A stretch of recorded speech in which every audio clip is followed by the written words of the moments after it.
I'm not gonna lie. Okay, they can hear our voices now. I forgot to turn on voices. I haven't streamed in months, Jay. Don't judge me. Yeah. No, it's okay. I don't stream anymore. Well, at least they didn't hear your super embarrassing trying to sing Snowgrave Time. Like, they missed that. No, Like, no. God. That would have been, like, so clippable, guys. Yeah. Like, internet history right there. It was so... I mean, you guys missed that. No, it's because I'm freaking dying inside right now. That's at good. The moment. Jay, I don't think I told you that my throat... I might have, but I was, like... right in a sweet spot between my throat being okay when I sang the Thriller, when I sang the parody, but I was just getting off of being sick when I sang that. I needed so many breaks. I remember you did tell me that you were sick. Why aren't they talking? They are currently talking. But welcome Luke TTC, welcome WD Gaster, welcome TK1138. We're gonna go for a bit. We're gonna let people join. Let me put on LNO. What appears on stream when I click off headphone? Oh, it actually like shows stuff under it. That's not good. Let's turn that off. I am watching the stream. Okay, actually I should probably turn that down a lot just so you guys can hear Jay still. Actually Jay, talk real quick. Hello, I am talking. You guys can hear Jay pretty clearly, right? Okay, we're good. You guys can hear Jay pretty clearly, right? It looks good in the mixer. Unless my laptop mic is the worst thing you've ever heard. Which it possibly might be. You sound pretty okay. Oh, there I go, ruining bits. Dang it, I was trying to make this... Luke, how dare you? We just get back to streaming and you do this to us. We still can't hear Jay. Bullshit! Yeah. No, you can hear him. Is that a bit, or...? That's gotta be a bit, because you're coming on very clearly over the mixer. Okay. But this in the background is LNO's, now's your chance to be... Wait, does it still work? I gotta hear it. Now's your chance to be the king of pop! I turned on the filter. You can't hear that. Can I say a little bit? But yeah, this is LNO's Now's Your Chance to Be the King of Pop, which was a huge inspiration for this project in general. And there's a lot of different sources I pulled inspiration from. But yeah, so this is me. This is the guy who sang most of the song and who animated almost most of the song. And this... Yeah. And I listened to the... I'm Jay. I listened to the Thriller, the real one, very closely. I made it just like the Thriller, and I also added all of the lyrics and I made the thing. So, that was a lot of work to say and do. Yeah, he made the song. I did the song, yes. Yeah, also I just listened on stream, they can definitely hear you. I also listened. I could hear myself. Hell They're yeah. just trolling.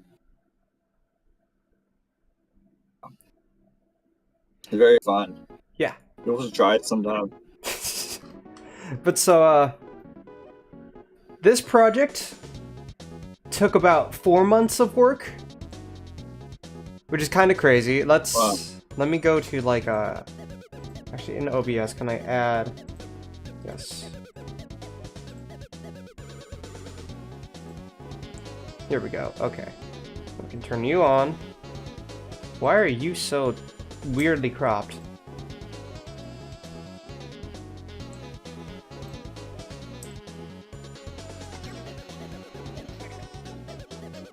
Nice. There we go. We got the lyrics.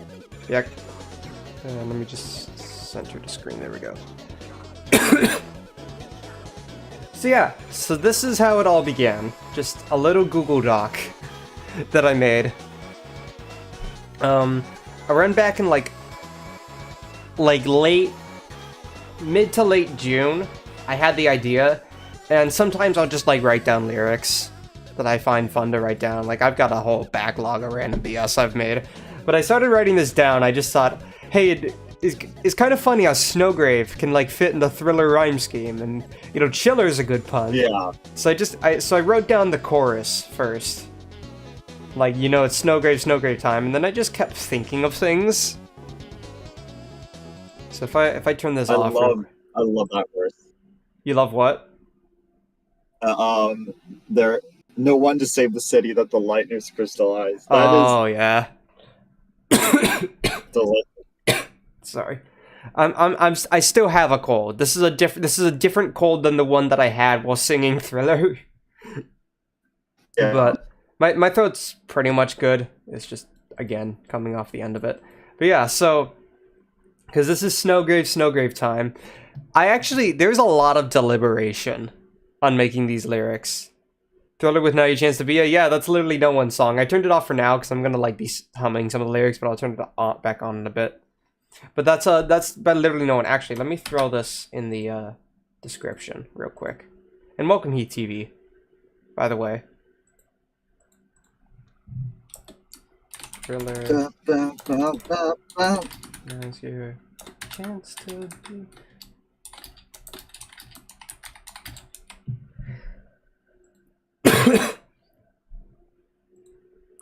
Big shot like me. Alright. Maybe we should make a community post advertising the stream. Oh yeah.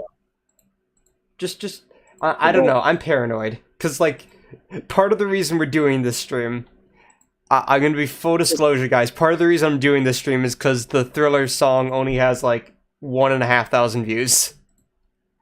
Yeah, guys. We spent like 3 Too long. What 1/3 a year on this thing, and we want to give it some traction. Thank you if you've checked it out before. Spread it around.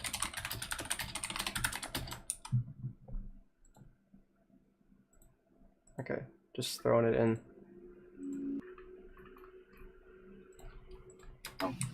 And we're live. Okay. There we go. Okay. So, right. Lyrics. So there's a lot of deliberation from me. Because I liked, the original idea was Chiller, you know, it rhymes with Thriller. It's very funny, it's a good pun. But it wasn't good for original rhymes, because Thriller already had the rhymes. Yeah. Like iller isn't a rhyme that you hear in a lot of words. So ironically, even though Snowgrave also doesn't have a lot of rhymes, Thriller already was kind of taking up that space, and I eventually began to think of, like, Snowgrave. And, like, yeah. You know, there's actually some rhymes I could do with this. Why not just throw that in? So I did Snowgrave time, and it eventually just fit better for the entire thing. But let me just real quick, like, go through the lyrics. All this stuff is, like, this is, like, the credits that I threw in. This was just more stuff. And then that was the stream announcement thing. But yeah, so I started with the chorus in June, or late July, I mean. I worked on it very on and off until like, oh God, when was it that I first DM'd you? I'll check, or it was gotta been like, oh my God. It was in August, I think, late August, right? It was. Okay, well, Jay checks for that. Yeah. I eventually began to I didn't set much of the actual scene for the animation, which ended up being both a good and bad thing in the long run. I focused really just on making the lyrics. Because that's all I was thinking of. I was not planning to make an animation for the for Doubtdream's anniversary this year. This just kind of happened. My brain had ideas. But so, it's close to midnight, and something else is lurking in the dark. Okay, that Elsa pun came completely naturally.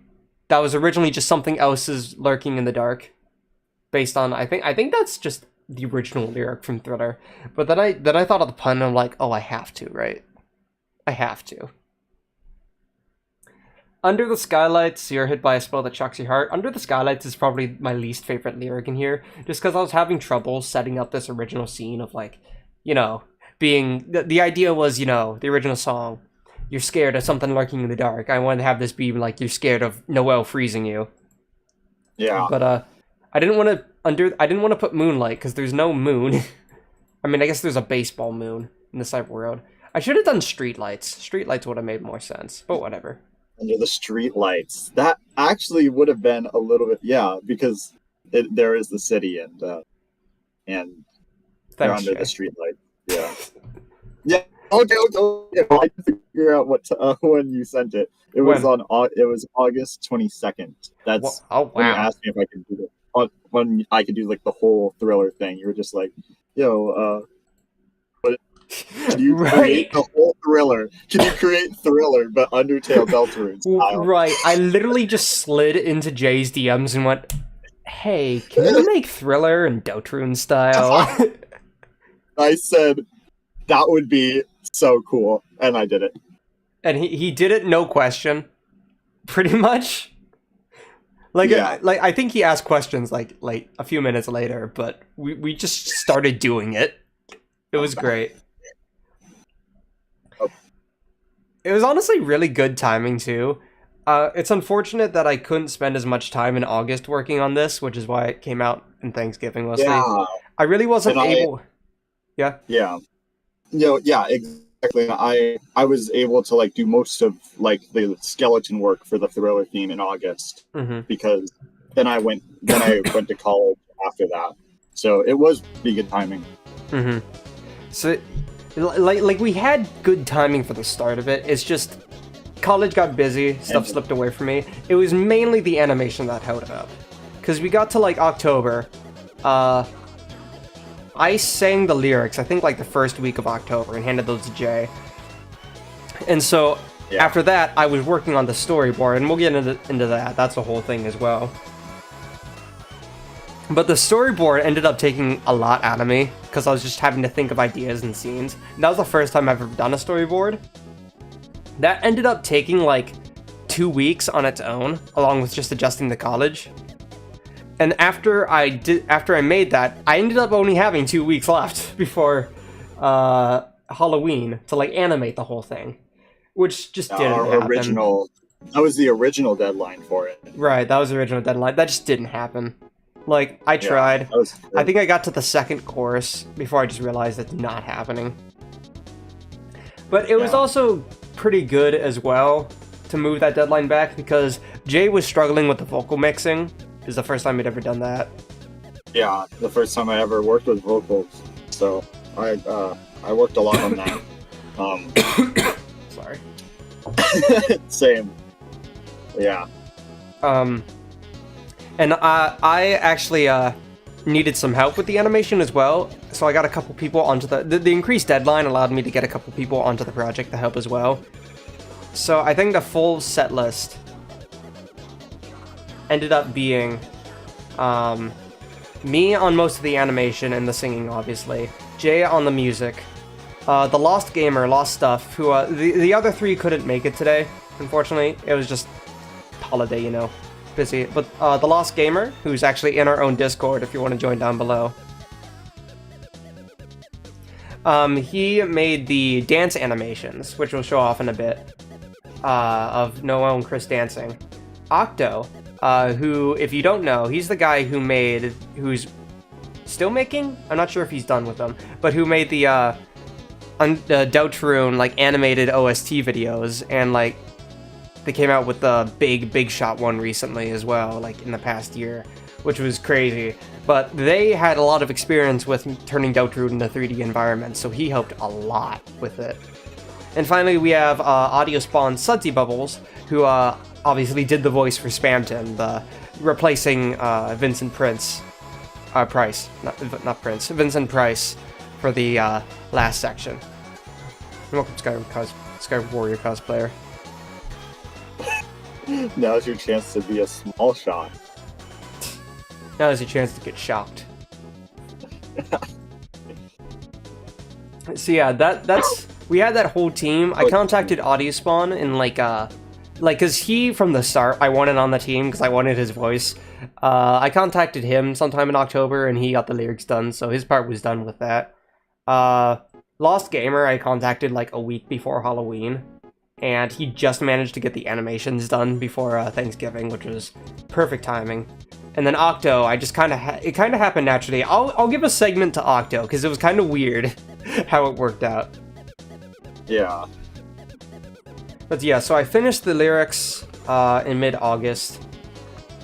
Oh, actually, I completely forgot to mention the and that was also one of the main reasons this was the big inspiration. That's a chance to be the king of pop. Oh no! Oh no, the comment's gone.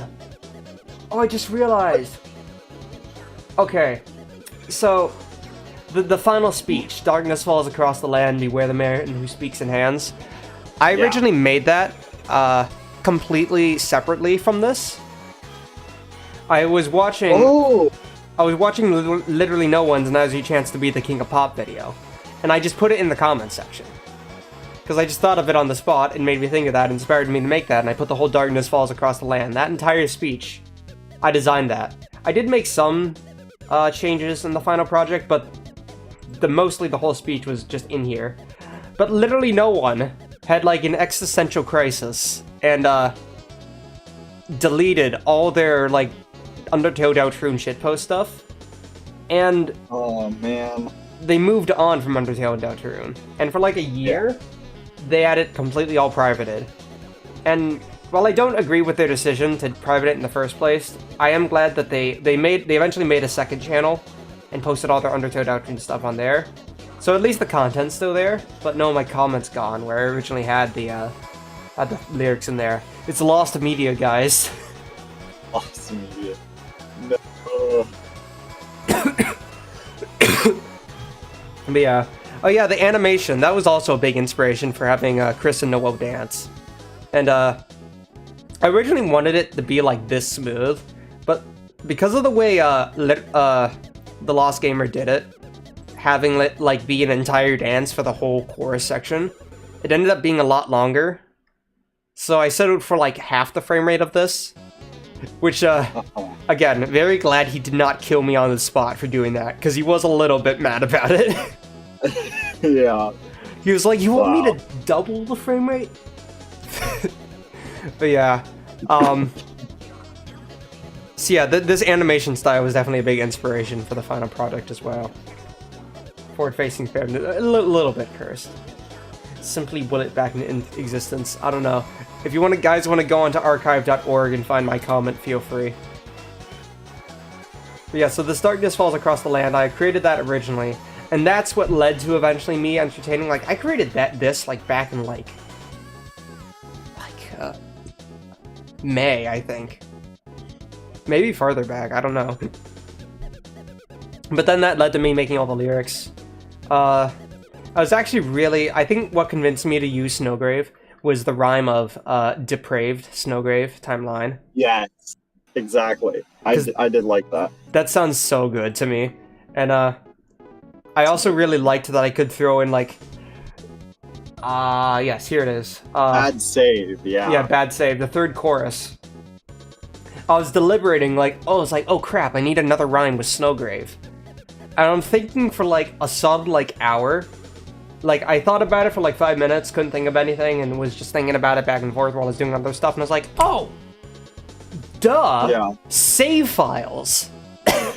Snowgrave, bad save. Exactly! Wow. It's literally like, the best part was, one of the lyrics was, so in Thriller, it goes through Thriller Night, and, but then the end of the chorus, it goes, Chiller Thriller Tonight. So it both had Thriller Night and Thriller Tonight, which was a little hard for me to do because I didn't want Snowgrave Night, I wanted Snowgrave Time. But then I was like, also wait, oh duh, timeline, because it's literally a timeline, and I had both of those dumb moments completely separately. Yeah, Snowgrave. Timeline, and also like before the bridge, I really like how that timeline sounds. Oh, when you hold the timeline, oh, it's so good. Even with a hurting voice, I put my all into that singing. I'm gonna say that. Yeah. But most of my parody lyric process was kind of just following the lyric structure of Thriller. Like, I didn't want to get too off track without losing the baseline structure. So, like, the original lyric here is, "There ain't no second chance against the thing with 40 eyes, girl." Just easily translates to "There ain't no second chance against the..." Or, "There ain't no second chance against the thing with 40 eyes." Easily translates, "There ain't no second chance against the deer with glowing eyes." Which also, I think that second chance thing lines up very well with, a whole resetting. Being able to come back from death. Welcome, Louis Long. Welcome, Gamer Level 64. Alright, we got 8 people now. That's more than average, I think. And then Snowgrave time. You partying. Yeah. So, yeah, welcome everybody. Snowgrave time. The bridge. I'm very proud of the bridge. It doesn't have many lyrics, but I'm very proud of it. The whole idea of, like, having this big grand section part of Thriller being about the angel and the roaring was just, like, so good to me. When I thought of the earth cracks wide, I was like, oh, well, this is gonna be fire. It is. It really is. And ironically, the third chorus, that was probably, like, while making the lyrics, that was probably my least favorite part. I did really like, "I'll teach you how to stand up to the queen and you must proceed." I think all of the stings leading in the chorus were very good. "A victim of the warriors of light. A victim of the warriors of the light, you're paralyzed. And, you won't be the same much longer, you're getting stronger." I thought all those stings were good, but the rest of the third verse, I really wasn't that enthusiastic about. But I eventually settled on this. But then the final animation, it gave me, like, such good ideas for how to animate that. It ended up being my favorite verse to animate. Yeah, I don't know why, but when it after the bridge and then it goes back to reality, it is the dark truth. I actually really like the third verse because it's more of like a contemplation. It's like more of like a thinking verse, and it like kind of shocks you once you're going back into like into the verse. Yeah, I actually really like it a lot. Yeah, Skyward Cosplayer, the Spamton Neo part was good. But yeah, I agree with that, Jay. I focused a lot on, like, different viewpoints for it. Like, going along with Thriller eventually made me realize that I wanted different viewpoints with the song. So the first verse is sort of like, you're being stalked by Noelle and Chris. You're one of the victims. Snowgrave Time, from then on, it's mostly about, well, this one's more omnipotent, but then this second verse, and from then on, is more, again, like, it's supposed to be sort of like Chris / the player singing to Noelle. Like, Noelle being, sort of from Noelle's point of view, falling under. And then Lightbringer's Gate, bringing the Angel's Wrath, all of that is, again, about Noelle, but it's more like about sort of the consequences of what this actually is. It's like Noelle's becoming a bit more lucid and not at the same time. It was a bit weird. I almost wanted it sort of like Noelle's falling deeper into the spell, but also realizing kind of what's happening. So it's more, there's almost like a disconnect between what we're hearing and what Noelle's hearing. And I think that's why I didn't like this on paper, but it's gave me such a good idea in the animation, because that confrontation Noelle has, like, with her inner self, seeing the soul, seeing what's happening and unable to stop it, I really liked how that came out. It really did turn out, like, really awesome. And I knew from the start that the third chorus was going to be about freezing Berkeley. I mean, come on. It had to be. Exactly. And it kind of, like, perfectly ended up fitting the structure of Snowgrave. Because Snowgrave builds to a climax with killing Birdley, but there's still a bunch of stuff after that, and the Spamton Neophyte is a climax of its own.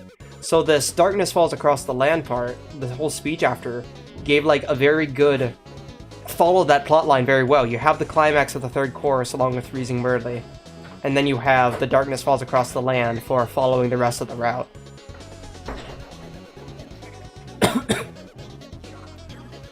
But alright, I think that's enough about the lyrics. You got anything to add, Jay? Yeah, I just think like a lot of the rhyme schemes are great. Like the bridge, like the light bringers scathe is rap, and like scathe masquerade. No, I'm not like a lyric. Yeah, I'm not like a lyric. I'm like not like a lyric analyzer person kind of guy, but I just appreciate like how lyrics flow and stuff. It's really interesting. Lots of the stuff that I work with lyrics, and like seeing how they flow. Not me. No, I'm not having that. I could be having an asthma attack. Yeah. But working with lyrics and understanding how they flow really gave me an appreciation for like did an ad just play? Is that just an ad? What? An ad? No shot. That's insane. Not on the advertisement. We never. It's not fair. An Addison popped in. Got an ad. I'm back. Sorry. I need to get water. My throat was dying. Yeah. I was talking about like how working with like the lyrics, like I actually really it gave me just like an insight to how lyrics flow and all the rhyme schemes, and I really like them all. I think part of that is just that Michael Jackson is a very good lyric writer. Exactly, and just how they can flow as well. It's awesome. Which is why I tried to follow the song structure, because this is the first parody I've made. This is just the first parody that I've made public. Yeah. But I try to follow the original structure of the song, because the rhyme schemes are so good. And there's no reason to start from scratch and like remake the wheel, you know? For sure. Welcome, Video Game Oscar. Hello, long time no see. Also, your Spanish voice back helped me a lot, man. Thanks. Oh, you're welcome, Video Game Oscar. I completely forgot I did that. That was a while ago. Oh, you guys got an ad? Sorry, those are like automatic. We did get an ad. It was when you left. It was funny. Really? That's like so perfectly timed. Didn't Michael Jackson die on a toilet or something? Oh my god. What? I've never heard of it. Wait, I think he's right Maybe. though. Jay, Michael Jackson died on the giant toilet sprite.png. Oh, the giant!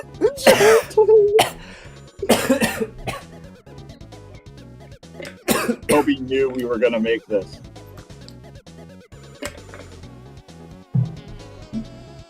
I mean, I think literally no one beat us to the punch with Nazi Chance to be the king of pop, but but that was definitely the main inspiration for this, and also I've always been a huge fan of Thriller. So is my family, especially my mom. She got me into it, and she plays it on loop every Halloween. And so I kind of just started listening to Thriller more as I got into making this project, and I just fell back in love with it. So that gave me a lot of inspiration to keep going. Sure. But yeah, I think it's time we move on to the storyboard. So I made the storyboard. This is the first time I've ever made a storyboard for an animation. Is this gonna be like the one that you sent to me, like the earliest storyboard? Yeah. It's incredible art. It's absolutely. Yeah. Okay. Y'all are about to be. I don't know what's gonna be. Should I open this up in Adobe Animate, or should I just show the video? Show the video, I'd say. Unless like, do I show the video in Adobe Animate, or just show the video? Like the original project or Adobe Animate. Do I have the? Oh, I might need the. Yeah, I wouldn't know which one. I forgot where I had the project file for this. You know, it's probably best that I don't show Adobe Animate. Considering the very legal means that I acquired Adobe Animate. Immensely legal. It's pronounced rules. It's pronounced rules. Yeah, okay, let me get the video open. Okay, let me mute the video one. Also, warning, fair warning to you guys. I might just go full screen for this. Incredible art you're about to see. No, full warning to you guys. I'm not going to be able to play, especially the storyboard, because it uses the original Thriller. I timed stuff to the original Thriller and storyboard because Jay was still working on the song. Oh yeah, that's true.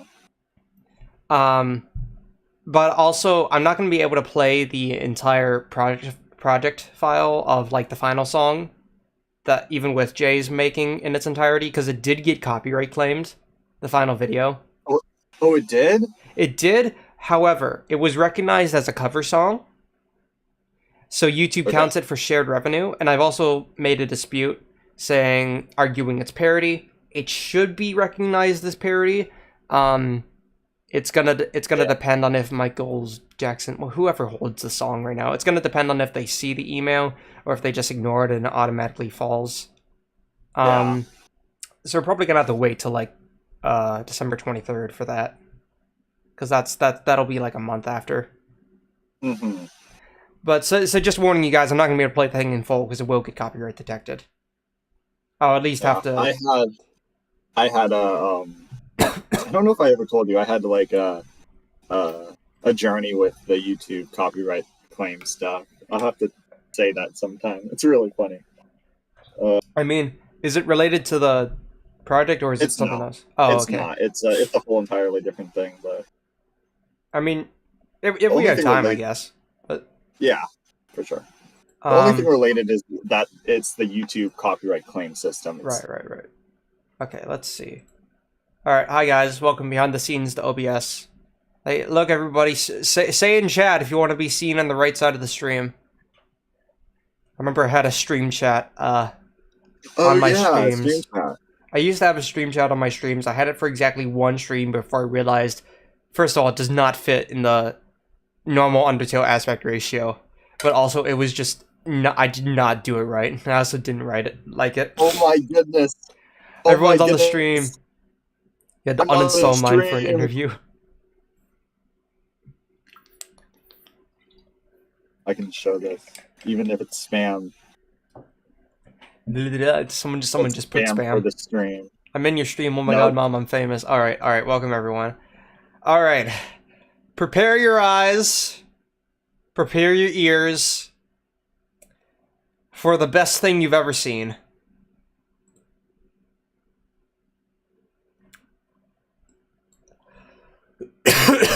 Behold, everyone, my wonderful art.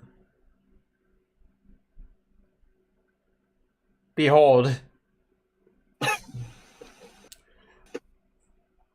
Now, I just want you guys to understand. This was like around very early October. It was the first week of October that I think I figured out how to legally acquire Adobe Animate and started using it. I have to thank you. I have to thank you, Skyward Cosplayer Warrior. Skyward Warrior Cosplayer Gamer. You're not credited in the final Thriller animation. I apologize for that. I probably should have. But everyone thank her in chat. She was very integral for me to figuring out how Adobe Animate works. Because she has it already. She's experienced with it. So she helped me figure out how a bunch of this bullshit works. Draw for thumbnails. I'm glad I could help. But the thing about Adobe Animate, it's very different from HitFilm. You can't keyframe things as easily because they become an entire object that you can't like edit artistically. It's very much designed for like frame by frame animation. So it's hard to figure out like how to switch to other frames for a while. And it was also very hard to figure out how to import a Thriller in the first place to get it to play. There's like a whole bunch of settings I had to go through to like make sure it did that and it actually played on every frame. Because like by default, it only plays if you start it from the starting frame. Like it'll be out throughout the entire animation, but it'll be coded as like a sound effect. So if you like start in the middle, it won't play it. So like if I were to start here or something and just start play, it wouldn't play Thriller. But if I started from the start, it would play Thriller because that's the first frame it appears on. Oh. What? So I had to like specifically change it to be recognized as a music track, a background track, to work that way. Yeah.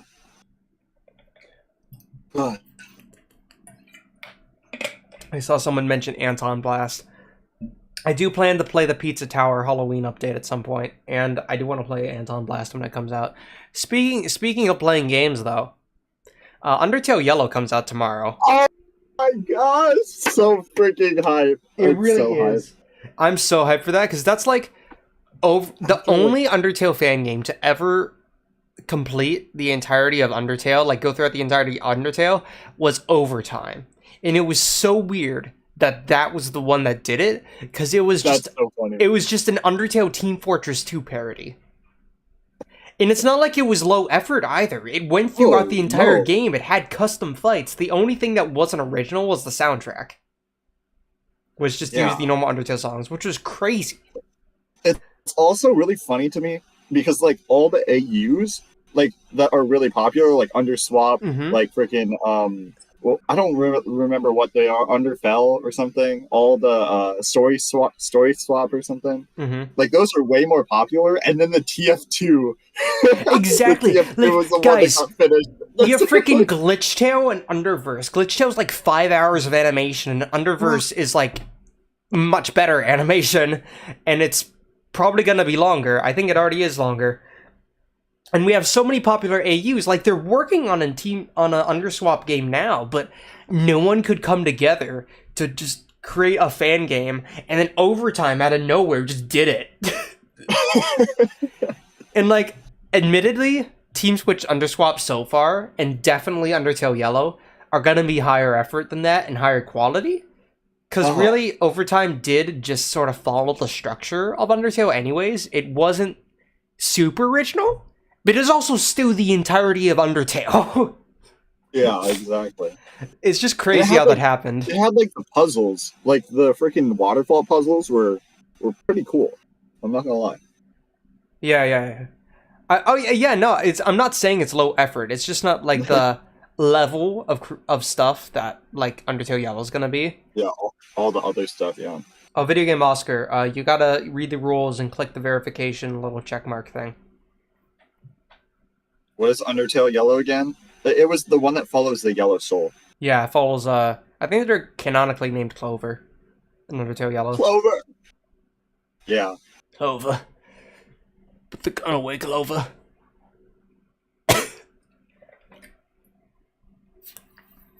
I just realized it's very fitting, because Clover's weapon is literally a gun. Yeah. What were we talking about before we started gushing over Undertale Yellow? Something about the music. The storyboard, right? But yeah, I'm gonna be streaming Undertale Yellow tomorrow. That's gonna be my intro back into gaming. I'm not gonna stream Sunday because I have a concert, and I don't know what the stream schedule from then on is gonna be because I have finals. But I know I'm gonna stream tomorrow. Let's go. Yeah. So let's look at my beautiful art, guys. So, you have to understand the timing of this. This was beginning of October. I was still kind of figuring out how this works, but I wanted a storyboard to visualize my ideas for the song, because this is a 5-minute song, guys. And ignore the, like, minute of just blank stuff at the end. I couldn't figure out how to crop that out. I still don't quite know all about how Adobe Animate works. But I did figure out that you could import sprites, which did help.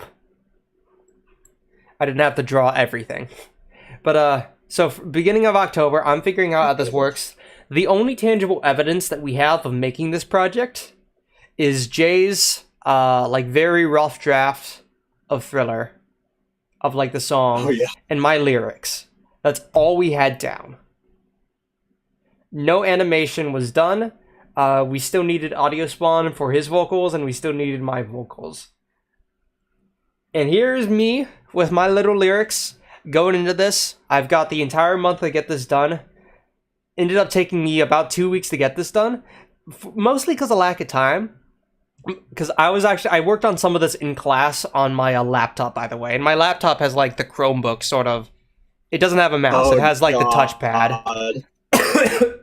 Yeah. It has the touchpad. So I drew some of this on touchpad.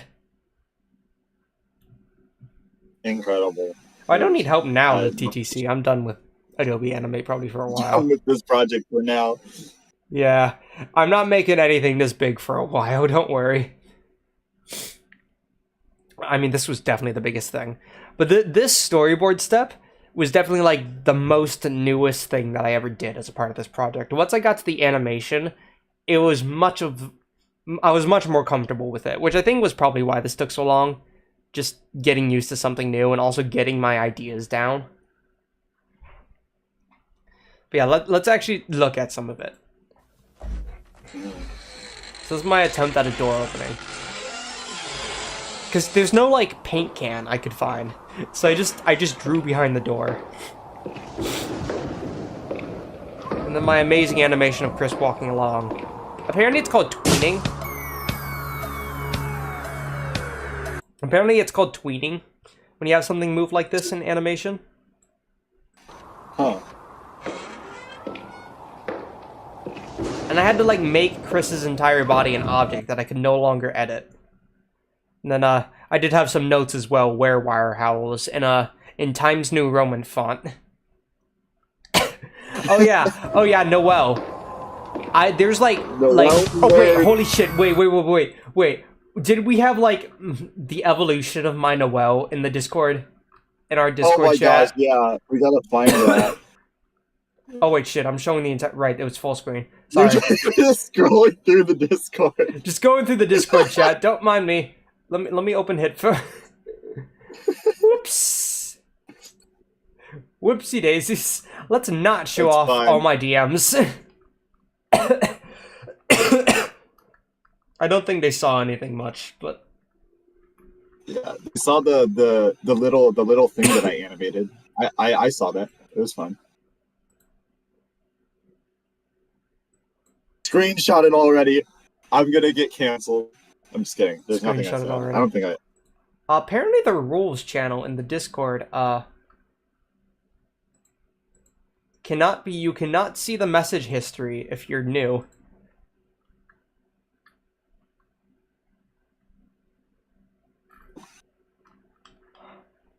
You channel. Yeah, I'm also trying to find the Noel, evolution of Noel. Read message history. Apparently that was off by default. I'm sorry. Here are some of the images, but I couldn't find the whole thing. Alright, Oscar, you should be good. Wait, you did find it? I found some of the images, but I didn't find the whole thing. Oh, sure. I mean, they're gonna see them anyways. Yeah. More. I'll just, like, reply to it. Here. Yeah, yeah, I got it. You mind me showing the full screen for this? Yeah, that's fine. Behold, guys, my beautiful Noels. This one's my favorite. This one looks like she's like freaking just a caveman.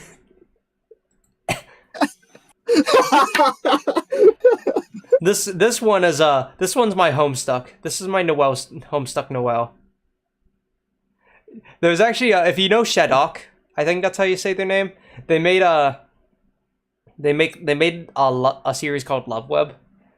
They made a mini animation during the Spampton sweepstakes about the whole thing of people thinking Noelle was Spampton's mother. She made an animation. This Noelle makes me think of how she drew Noelle during that, because she has a very Homestuck style. Yeah. And there was also, oh yes, this was, I called this one Ice King Noel. Noel if Fiona and Cake Deltarune universe. I called it Dr. Seuss apparently in the chat. It does. I don't know what it is about it, but. And this is the original, the roaring part. This is my original mini Noel being scared. Oh, this one I liked the most. This one I actually thought looked good. This one I put effort into. Ignore the horns. That one did. Ignore the scuffed horns. I could not draw the horns for the life of me. All right, back to not seeing everything.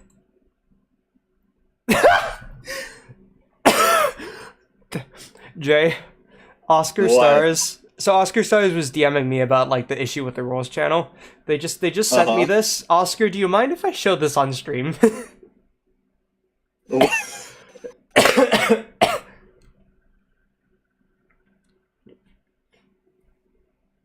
No one nerd face. Oscar, please. Oscar, you must let me show this. This is beautiful. Oh fucking my, let's go! The what is it? The stream, oh gosh. Yes, there we go. I responded, already bored! There's a stream delay. The stream delay. Oh. This is beautiful. Come on, stream, show it already. I haven't seen this, so I'm very interested in what this is. Oh wait, shit, that's why. Hitfilm's covering it. Sorry. I'm a professional streamer, guys.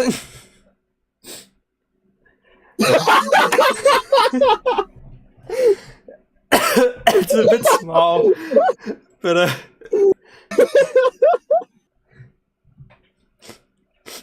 oh my god. Live J reaction. Oh my god, what is that? Live Noel reaction. That needs to be an emote. We need to make this an emote. Wait, Jay. You know what we can make this an emote for? I can't say it on stream, but you know what we can use this for. Wait. Like in the server, you know how this can be unlocked to become an emote. I understand. Oh my gosh. Exactly. Enjoy all my Noel nerd faces. Okay. My honest reaction. Exactly. That's reaction. All right, let's get back to showing the actual video. Yeah. So this we'll see all the Noel cameos. We'll see them all. And this was the first Noel. This was just fucking like, just homeless Noel. MS Paint, freaking MS circle Paint, tool looking. Yeah, I just made this with basic shapes before I realized that's a horrible way to do this, and it takes longer than needed. The backgrounds were very simple, like geometry lines that I used. Yeah. And crisp close up. These I was so I had in mind like camera shots for these, but like when I actually put them into here, it just ended up being like crisp reaction. You gotta understand, guys, a lot of the stuff was bare bones, symbolic stuff for what I planned to do. It was for me only to organize my thoughts, but it ended up being the stupidest fucking thing. And now it's for everyone only. And then we got Noel. This one I'm fine with as well. The horns are still scuffed, but MS Paint looking. And that's my very bare bones animation. I didn't do much of that anymore. I just implied motion from on. It's a storyboard. And we're looking at our hands, and then I don't know why I drew Noel's eyes like that. But yeah, this I was proud of. The snowflake effect here. I really wanted that to be a thing in the final animation. And I'm glad I did it the way I did. I'm I'm pausing a lot so we don't get copyright claimed, by the way. Oh, yeah, I'm not listening to the music, so... Right. Credits. Yeah, so these are, like, the different scenes I wanted for the intro credits. Toby Dog, spam them in the dumpster. There was originally supposed to be multiple wear-wise on top of here. I eventually settled with just one, because the framing was better. And then, this was the first scene. This was really where the viewpoints came into view. I wanted it to be, like... this was originally a pop-up, by the way, the enemy here. But I realized that pop-up has, like... It looks very weird when it's frozen. It's, like, down back into the ground, and I didn't want that. So I decided to go with a Viro-Viro-kun, which is a lot easier to animate moving anyways. But yeah, so this was originally animated with a pop-up before I finally replaced it with a Viro-Viro-kun. But I wanted the whole idea to be like a Viro-Viro-kun walking through an alleyway and framing it from their point of view, getting caught by Noelle and Frozen. That's the whole idea, the menacing intro of Thriller. The mouse room? Mouse. Oh, yeah. Yeah, originally this was going to be in a mouse room. The final video has it in the Burley alleyway, which is more or less just supposed to be a random alleyway. The Burley alleyway just had the good structure for it. Yeah, that's the one where the Burley Queen, they all do this funny where... No. This the one where you fight Burley. Oh, isn't that? This one's the one where you meet Noelle. Okay, makes sense. I don't remember my alleyways from the city, so... Midnight Crew alleyways, let's go. One thing that, very much so, got, like... one of the few things that didn't carry over to the final animation well, and that I'm kind of sad didn't get included. I wanted to time Chris's foot here. Like, stepping into a puddle. But because I was using the original Thriller, I timed that to, Michael Jackson's little ad-lib, which just wasn't in the final animation. I don't ad-lib as much as him. And also, there wasn't, like... Another thing, a lot of the timing I did for here was to the claps. Like, there's a... Exactly. Rhythm in Thriller. But while you had that in your cover, it wasn't as accentuated, so it didn't work as well. And I wasn't going to ask you to rework it, it just meant I had to change some of the timing around. Yeah. But also just the animation and what it taken to put a puddle here, have Chris step into it, it just didn't work. I just had them walk on screen. The one where you time, like, Spamton closing the garbage can one, like, sounded really good. That one turned out awesome. That was timed differently, though. That wasn't timed to a clap. Wait, what? It was timed differently to something in the animation.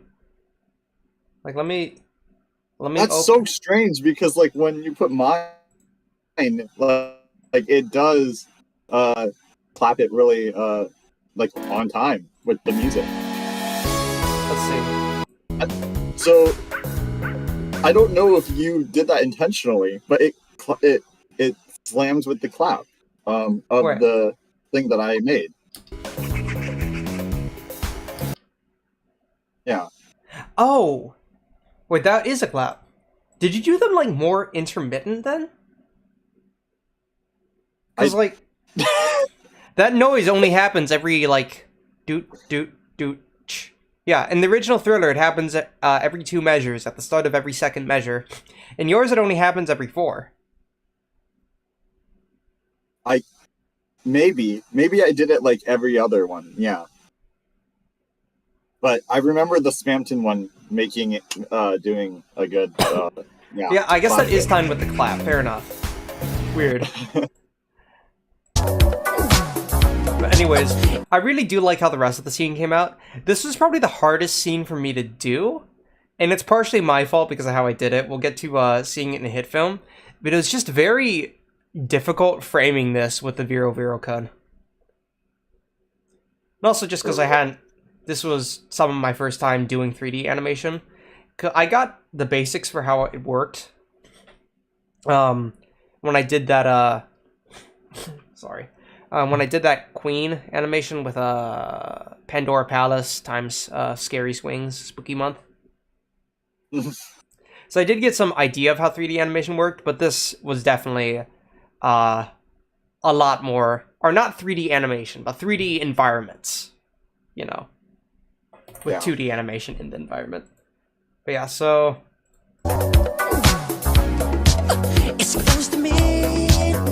Rubicon walks. Mouse goes into the alleyway and gets ice shocked by Noelle. That was also a thing that in the final animation, it was timed with the clap here.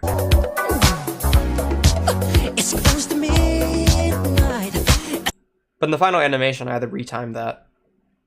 Yeah. And like, no offense against you, by the way. I'm still super glad. I gotta blow my nose, I think. Sorry. Yeah. Well, I remember just changing up the beat a little bit. I don't remember what I did. Oh, yeah, that's what I remember. What I did is I tried to make the beat of the I tried to make it more like Smart Race, just slightly, just like a bit of like the Thriller beat, but then I wanted to integrate like some kind of Deltarune beat. Yeah, so that's why some of the hits are actually on. So wait. All the hits aren't on 2 and 4. Some of the hits are on like the end of 2 because that's how Smart Race has like the beats, and so I wanted to give that a little bit of how Deltarune has like the beats too. So I don't know, it's some wacky music stuff. I'll kind of explain it once we go over the music. Yeah, I never knew that. You'll actually, I'll break it down like when we get to the music analysis. But hey, behind the scenes things you wouldn't have learned without them. Yeah, exactly. But yeah, no. I mean, the more original, the better too, because the aim was to try and not get it copyrighted. But I guess I did too good of a job. You know what I'm saying? Yeah, exactly. Actually, you did kind of like a perfect good of the job because it was recognized as a cover, which kind of saved our asses. Yeah. But and I'll get to why like that was so important as well. Because like we did not have the time to redo any of that. No. I meant to check it so much earlier, but I just completely forgot. Yeah, I did remember that you were saying like I'm gonna scan it through the thing. All right. But we didn't end up finishing it until like way later than we thought. Yeah, unfortunately. But we got it out. I think that's the important thing. And hey, even if this doesn't blow up right now, we got time. Exactly. More animations are to come. Yeah. It might also because of like the YouTube going through the system. It might be trying to like check if it's good enough to like show. I'm hoping that once the copyright claim is over, we might get more exposure for it. No offense, but the storyboard looks bad. Nah, what are you talking about? It's a storyboard for a reason, Luke. But I mean, I might be coping, but my current hope is that either when Chapter 3 comes out, it's gonna blow up, or if at some point I'll post another animation that's gonna get big, and because of it, the previous video might get big. This video might get big. But hey, I'm just glad we got it out. This was very much so a passion project first and foremost. Well, creative. Deep fry, you know what you say. Nice. This is very accurate in the final animation. Like pretty much all of this is just what happened. What'd you say? I just said I'll deep fry it every Noel. Oh yeah. I was just reading the thing. Sorry, due to the mixing while this is playing, I can't hear you well, but the stream should. It's fine. But yeah, all this was very accurate. I mean, it ended up not being an ambulance. It ended up being a mouse because it was the only thing that fit in such a small alleyway in the final. But this is all very accurate to what happened in the final animation. You try to scream, but terror takes Got the Biofuel Kun running. You start to freeze. Yeah, the shock. I like the zoom in I did on their eyes in the final animation. A lot that I learned from this as well was camera work. Like, that's something you don't really consider as much, but the movement of the camera was something I had to work out a lot. They're frozen. Chris putting their hand here. It wasn't as smoothly done in the final animation that I wanted it to, but it was done. In this scene, I loved this scene in the final. And then exactly, yeah, it goes up and it shows all of the frozen ones. Oh, yeah. And the best part of the storyboard, Jay. I remember you said it. So I literally I intended this from the start to just have background gameplay. Because again, I wanted to emulate literally no one's style of animation. Which generally had him had a foreground animation and then background gameplay. Or something in the background. So that's what I wanted to do with this, have Chris and Noel dancing and then background gameplay. But so it's not like I was going to animate that, so I just wrote background gameplay. And then this I put here, I'm not animating this dance twice. So I just had Chris and Noel standing here as sprites. I'd worry about the dance later. And I eventually didn't actually worry about the dance at all, because Lost Gamer did the dance for me. So once again, thank you, Lost Gamer. For real. Iced enemies in the city. That was just a note for me to have them scroll across. And then yeah, I wanted the final hits, like the "you're fighting for your life." That part, I wanted that to break away from the dance. So we have the Addison showing off the ring.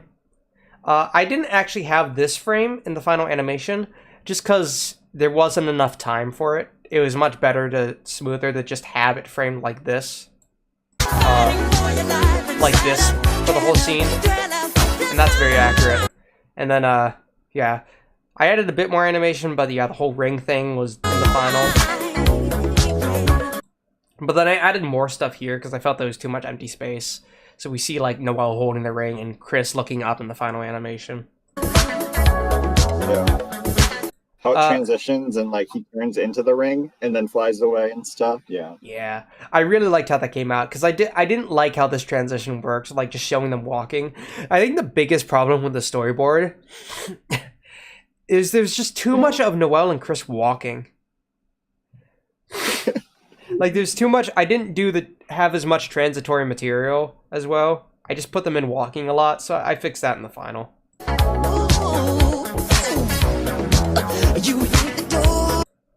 And yeah, the mouse puzzle room. I had the basic. I still had the basic idea of Noel like freezing the mouse puzzle. This was framed completely differently in the final. I think the biggest changes were to the second verse, because again, there was just too much of Noel and Chris walking.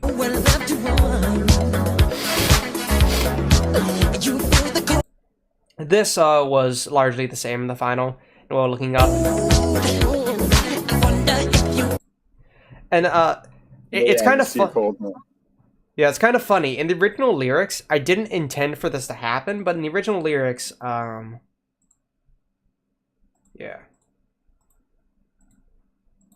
In the original lyrics, the second verse, you see your cold hands, I know this is your last, you hear the command and you realize you've lost your chance to run. So that was Noel freezing the puzzle. You see your cold hands and know this is your last shot at freedom. So the original line was, you know this is your last chance at freedom? But that was, last shot. So I'm looking at the lyrics and I realize, I've just said this is your last chance twice. You've lost your chance. This is your last chance. That's kind of repetitive. I don't really want that. So I was thinking of what to replace that with, and I was like, shot. I could do shot. Yeah, okay, that works. This is your last shot. And then I looked at it, like, after putting that in, and only then realized, wait, shot, freedom. That's just such a Spamton line. Yeah. So I made it about Spamton, and I gave some allusions to Spamton in the final animation. And in the storyboard as well. Ever see the sun? You close your eyes. Chance also is like Spamton, like now's your chance, but shot is like big shot. It's like more, even Spamton more. Oh, right, Chance kind of lines up with that too. But shot is just, yeah, everybody knows. But I Big think I shot. realized that as well, so I think both lines kind of lined up anyways. Weird. When you said shot, one shot, oh damn. This scene of Noelle and Chris looking at the Ferris wheel was just completely cut in the final. It was mainly because of time. Because around when I was making the scene in the final animation, we were like in the last week before Halloween, and I was actually worrying about timing then before I just decided, okay, screw it. I'm going to slow back down and actually work on this. But, yeah, no. I ended up cutting this mainly because I was rushing a bit, and I never went back and added it in. I do think it would have been better to show this in the final animation instead of just having stuff move behind Noelle's head, but it also overall still worked really well because of how I framed it. It felt much more coherent. Because this was supposed to be another problem I had with this is that it was originally supposed to be Noelle thinking this, but the entire third verse is supposed to be, and like the bridge too, is supposed to be stuff that's like in Noelle's head. And I felt that was also a bit too much. Because it was definitely padding for time a bit. Because this is a long song, and most of the events of Snowgrave before Birdley are literally just the death of the Addison, meeting Spamton, and that encounter at the switches, like with the lightning switches. Besides that, it's pretty much just killing enemies, and because I was saving the death of Birdley for the final chorus, that meant we had like... Yeah, we had like a full, like... 2 minutes, really. Wait, no. Okay, yeah, I was gonna say that's a little short. We had like nearly 4 minutes of stuff that we had to do before the Birdley fight. So I did pad for time a little bit. But yeah, and I already, You close your eyes and hope that this is just imagination. Girl, but all the yeah, I did have the switch scene here too. With, this was definitely framed a lot weirder. Yeah, do you guys love my background? My little lightning thing? But, so this was originally supposed to be a thought bubble in Noelle's head. I still alluded to, the whole idea was to show off that, scene at the Ferris wheel where, like, Chris says, I will ride with you. But I still alluded to it. I still had the sprite of the Ferris wheel thing in the background. Also, do you guys like my Ferris wheel drawing? My beautiful Ferris wheel drawing. Oh, it's... Yeah, I can definitely tell what that is. I didn't even, like, center the lines. That's how bad this is. This is like when you cut the freaking pizza bad in Papa's Pizzeria. Like Chuck E. Cheese ass pizza. ugly.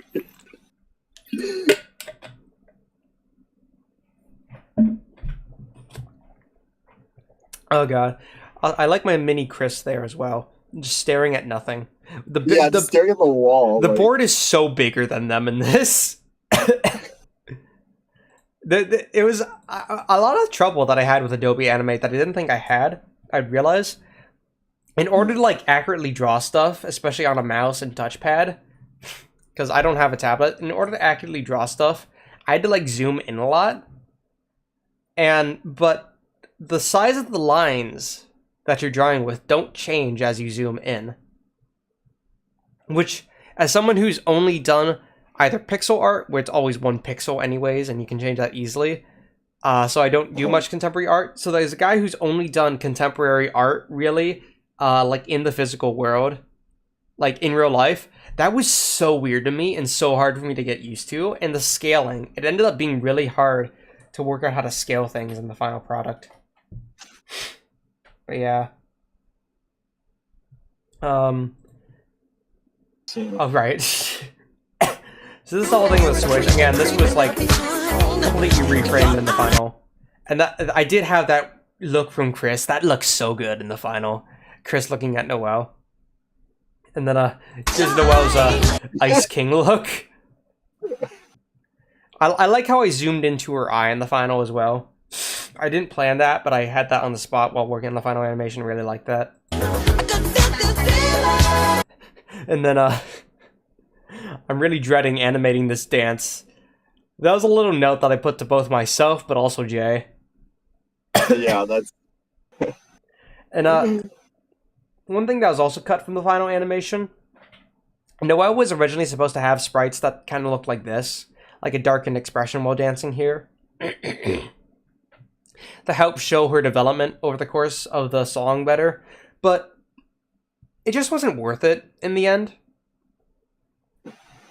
Because I did change her dance for the final animation, but all that took was whiting out her eyes, while this would have taken like darkening her whole face for every frame. And you gotta understand, there was like 80 frames that the Lost Gamer made for the dance. Like, yeah, it was like 80 frames. And also just, like, the dance gets cut off anyways by Noelle, like, going white, like, showing her glowing eyes going snow gray for a second there. So I figured that it's probably just better to just... It's probably better for the subversion to just not have Noelle be changed. Yeah.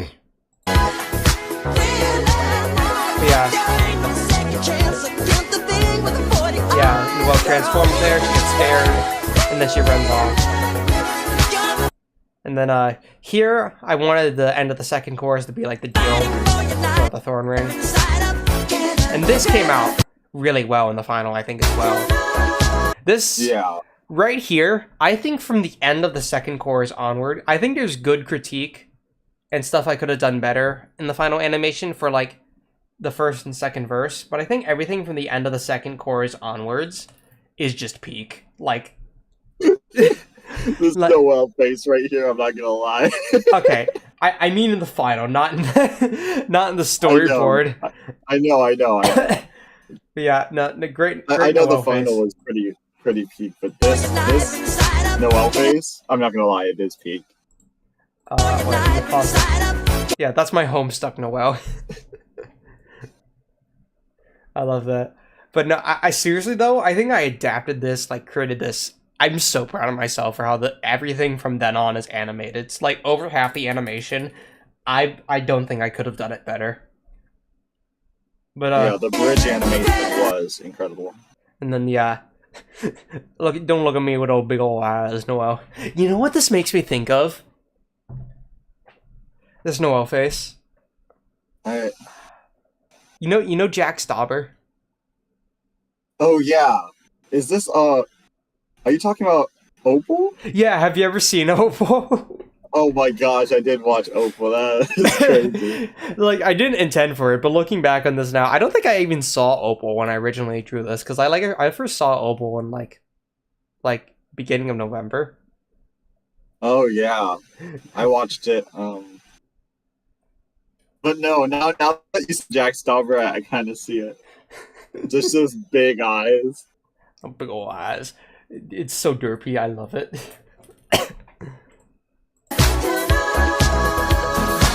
And then there's the fade. Originally I was gonna have originally the zoom out for the bridge here was gonna be a lot different. I was gonna show Chris like attacking it and then Noelle attacking the a different enemy. And then Chris was supposed to like transform into the angel behind her. I didn't like how that carried over in the final, so I did a lot differently, and I think it looks better in the final bridge. But yeah, then here on, a lot of the final is very faithful to how this happened in here on. Like, Chris was originally supposed to raise their sword. Like it was originally supposed to have Chris transform into the angel, and then the soul come out of the angel. But yeah, it was kind of weird how that order worked. I And I realized it's much better for it to have the soul come from Chris, and then the angel come out of the soul. Because, Yeah.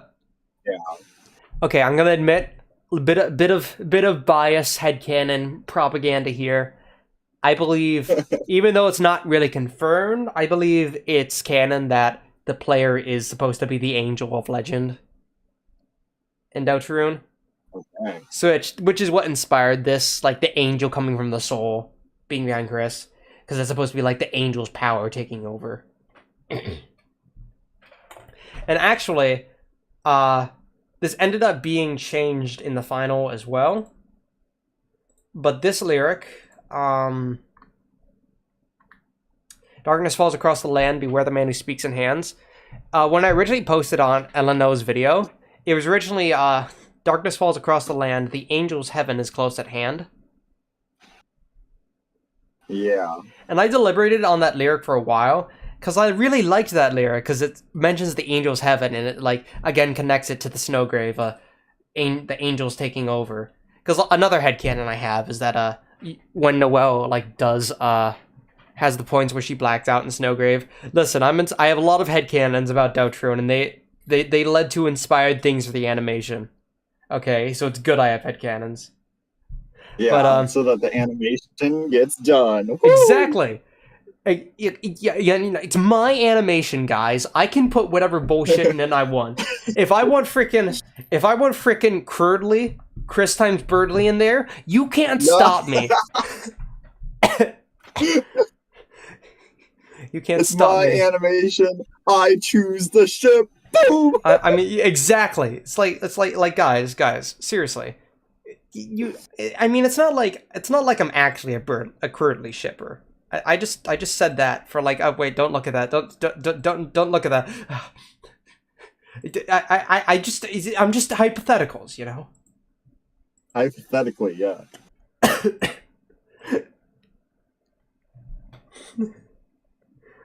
But yes. So this was originally supposed to be the angel's heaven is close at hand. But then when I was working on this, like finalizing it, I just realized beware the man who speaks in hands just perfectly fits the rhyme scheme and rhythm. Yeah.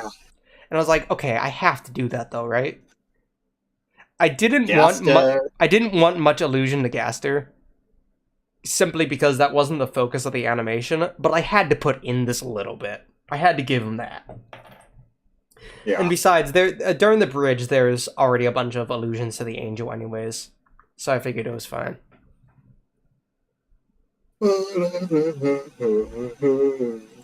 But back to the storyboard. There's no escaping the jaws of So the reason I wanted the soul to come out of the angel was Chris was gonna like split it with their sword. That also just wouldn't have worked at all with how I framed in the final animation. So I'm glad I changed that. But then this, escaping the jaws of the alien design. Chris creating the fountain. When I had the idea to time like Chris stabbing the earth and then the cracks like being timed with the background vocals here, I was like, oh wait, that's so good. And then the fountain appears on wide. And then this here. This is one of the few things. Like the fountain here. Sorry. The fountain here had trouble swallowing. I'm like, my throat's so dry I had trouble swallowing. The fountain appearing here, like, was one of the few things I actually put like a lot of effort into making look good in even the storyboard, because I really wanted, because I suddenly got like, wait, oh my god, that looks so cool.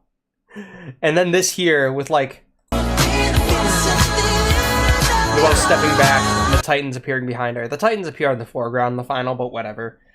That just all looks like so good on paper. And I showed this to Jay. Like, actually, let me see if I can find it in the DMs.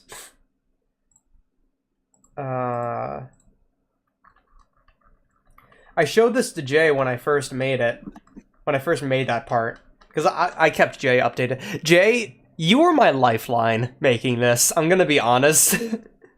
Exactly. This was, like, I have a bad habit of not being able to time well how much effort the animation is gonna take, and like spending a lot of time working on the final animation. Like just work. Like I've done all-nighters for these before.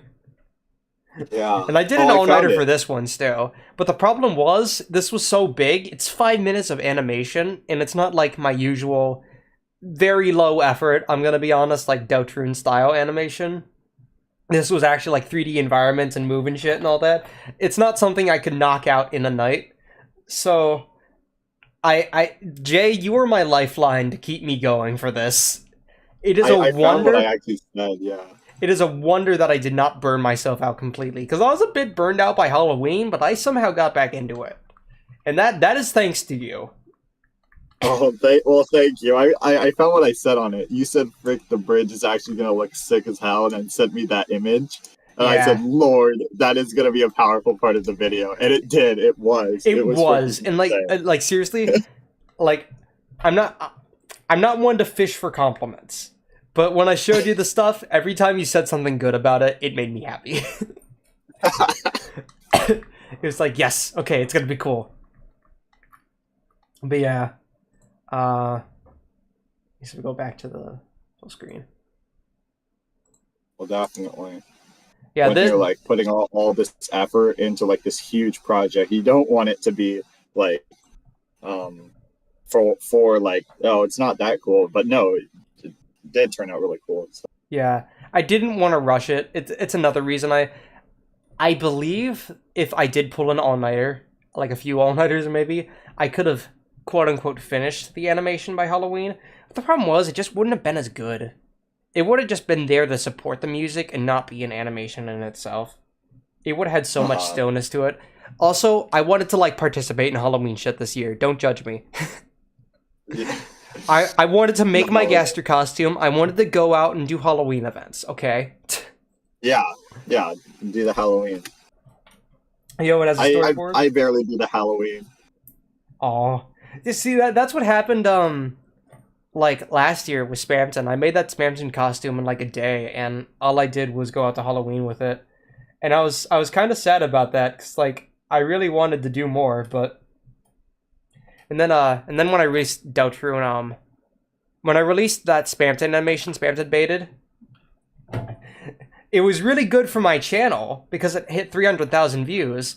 It was not good for real life because I ended up like not being ready for Halloween at all, and my mom just got me a Darth Vader costume that I didn't even know she was getting because she knew I wanted something, so she just grabbed a Darth Vader costume. And I went out as Darth Vader, and then we realized we completely mistimed Halloween and went out after everyone had already closed their doors. Oh man. So I wanted to actually have a Halloween this year. For sure. Welcome Yudi. Oh, welcome Yudi, and welcome Ponyco Roblox. Oh, so this guy. Huh? Woo! I appear in every single streams now. This guy who appears in every single video streams now. Oh, yeah. I've always streamed. I just took a break. But we've also got Jay here. He appears in every single stream. I appear in every single streams now. Let's go. Yeah. I don't know what this comment talks about, but I assumed it was for me. But I don't know if it was. Wait, Jay. I just assumed it. Jay, did you actually think it was about you? In the comments, I meant. No, I just assumed. No. You know what, Jay? It's about you. You Let's deserve go! it. Let's go. But yeah, no. This part of the storyboard was where I realized, oh shit, I really do need to make this. Because this scene was worth it alone in the final. In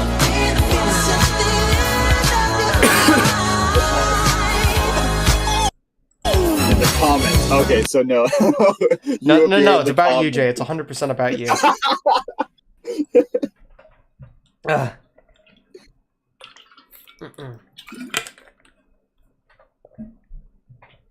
Yeah, again, the third verse. In the storyboard, I was more enthusiastic about it, but I didn't think it would look as good as it did in the final. Okay, so we had Noah open her eyes. So you're really supposed to... This beginning part was completely different. So it had, like, Noelle... She opened her eyes, looked at her hand, and there's, like... you see the flash for a second. Oh, come on. Can I, like, do frame? Come on. Why does it, like, not let me... What the fuck, video? Why does it, like, not let me spam pause and play? I see.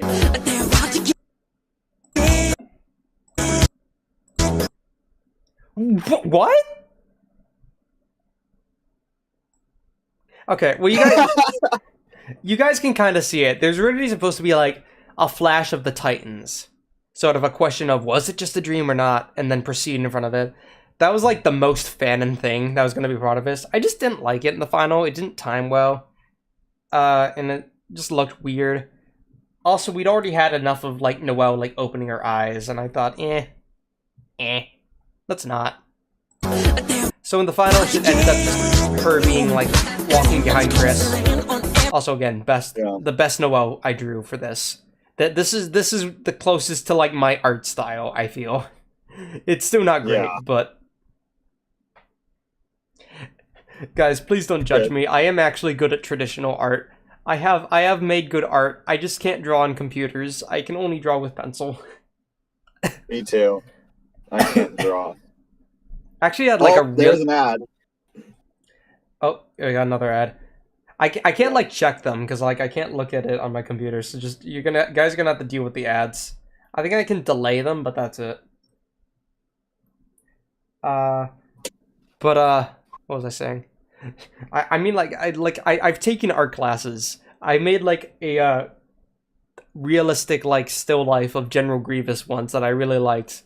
I just cannot... It just pains me knowing that I can do that and then just being forced to draw at this level on computer. I've never had steady hands with a mouse. Like, you know Osu? Yeah. Because you play Osu, right? I play Mania, not the actual freaking one with the mouse where you have to go click. Yeah, no, I could never do that. I tried for like a week and I just couldn't get it. I just couldn't do it. Yeah. Welcome, George Webb. Nice drawing. Well, thank you. I definitely do the stairs. I don't remember what all the freaking ones are called. Yeah, I remember I used to. Yeah, I used to know all the terminology for like the jump. Oh God, yeah, I think I know. I think I know what you're talking about. Yeah, but I don't play it anymore since I go to college now. I go to Cool-Egg.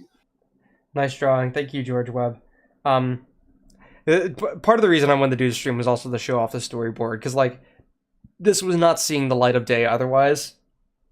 When I put all this effort into... It was actually mainly inspired by, you know Jake Neutron? Jake Neutron? Yeah. Oh, wait. Sounds familiar. FNF Pibby. Yeah. So they made a video called, what was it called? That music is way too loud. Is that what's going on? Who said that? I don't know. UT. I don't see anyone in chat. UT. Music is way too loud. I have it up this high for J. Oh, right, because I turned it down on the YouTube video, but I didn't turn it down here. Yeah, okay. There we go. Sorry, I have it so high up so we can hear Jay. Okay. But I changed the volume in the video mixer. What was I saying? All right, I was inspired by Jake Neutron because they made a song about Amanda the Adventurer called "Don't Listen," and it was edited in a really cool way. But then they showed their storyboard behind it, and I was like, "Oh!" I was like, "Wait, that's a great idea to organize this," which is why I created this storyboard to actually like help organize my thoughts. But yeah, a lot of my final animation style. I mean, obviously it was sprite animation, which is like my own style, but a lot of it was inspired by Jake Neutron's Don't Listen, and a lot of it was also inspired by the Stupendium and Music Slide. I think that's how you say it? Music. What were they made that one-shot song, and they also made a Spamton song. They made a one-shot song called Broken Machine. They made a Spamton song called I forget what the Spamton song's called, but yeah. Stupendium's Ad Infinitum and their like editing style, a lot of that, and Music Slide and like Jake Neutron, that was just served a lot of the inspiration for how I was gonna do this. Yeah.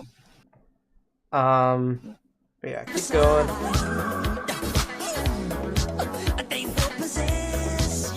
And yeah, this scene, I mean, it was mirrored in the final. It was originally supposed to have Spamton's eyes and strings, but I eventually didn't go with that because I wanted the soul to be a bit more. But pretty much all of this is mostly unchanged in the final. You only see the sprites here, but I was originally going to have like Chris like pirouette between the different poses.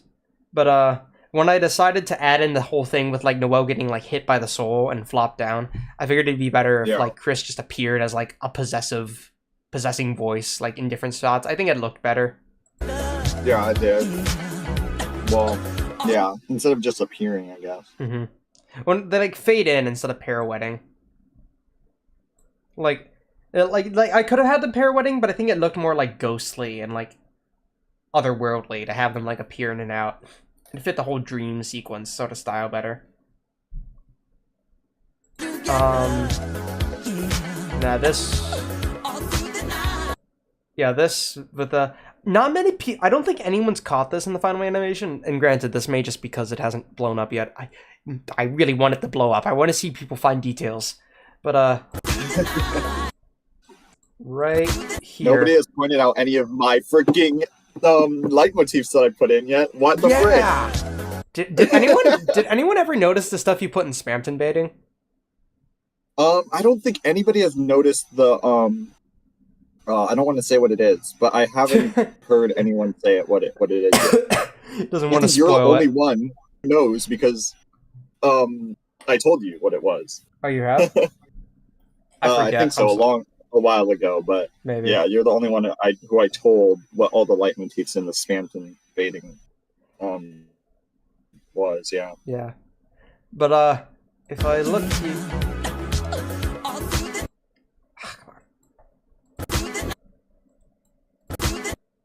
What the hell?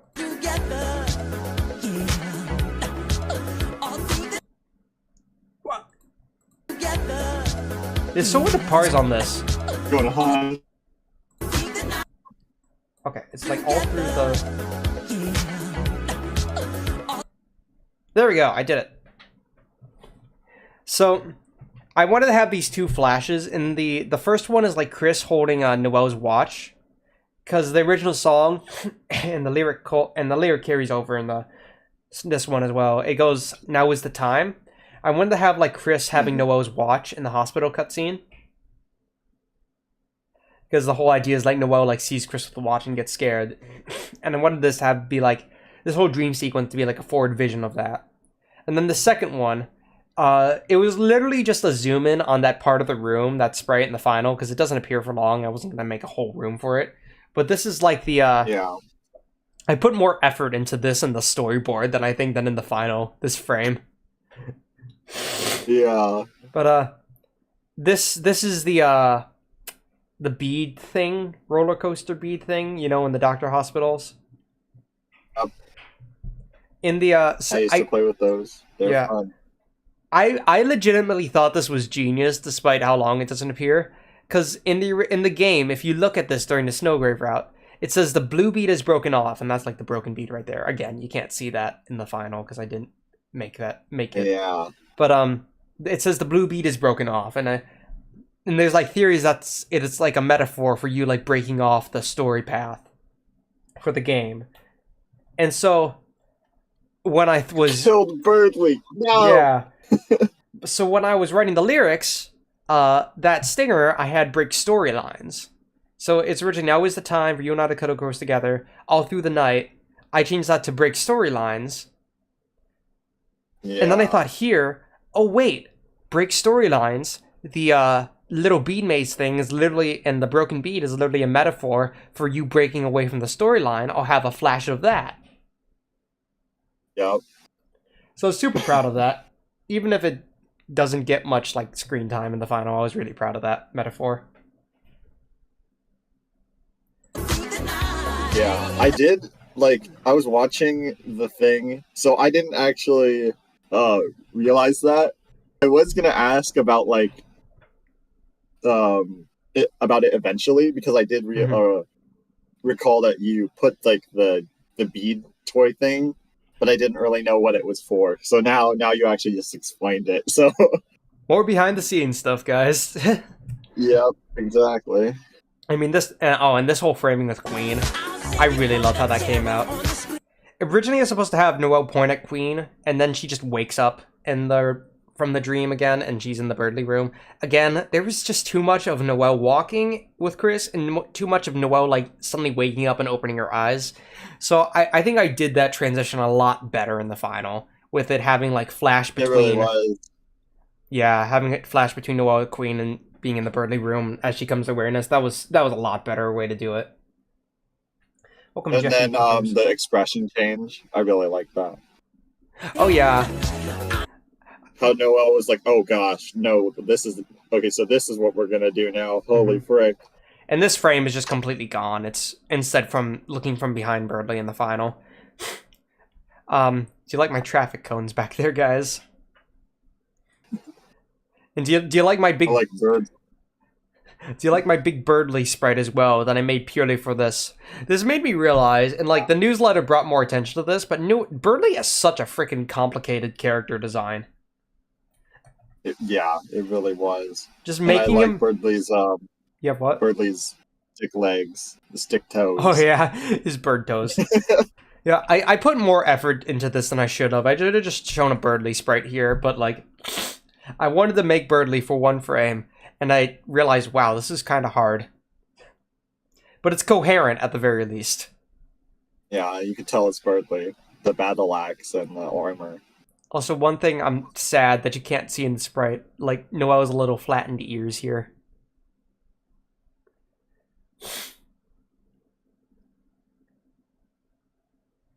But yeah.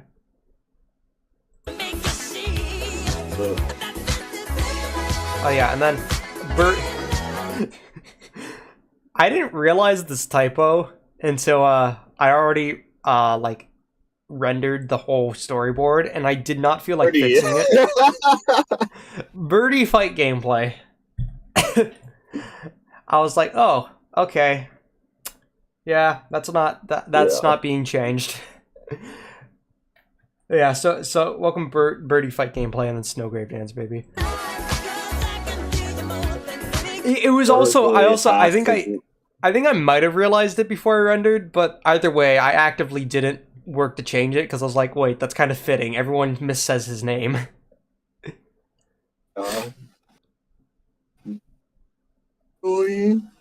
Also, like, it's so funny how Birdly is like the one that's like misnamed, because Birdly is like the easiest name to pronounce, Right? Or like and to remember.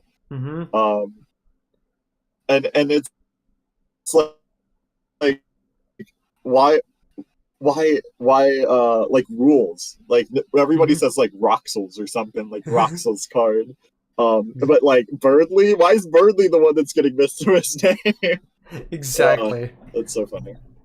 It's like Toby switching between giving characters the greatest, most ingenious names, and then naming them character like animal-ly, Birdly. Get it? Because Birdly's a bird. Because you bird. No shot. Or catty. And Flowey. Flowey. Okay, that one has an in-game explanation at least. Okay, yeah. Because it's Azure naming himself, but there's also what was it?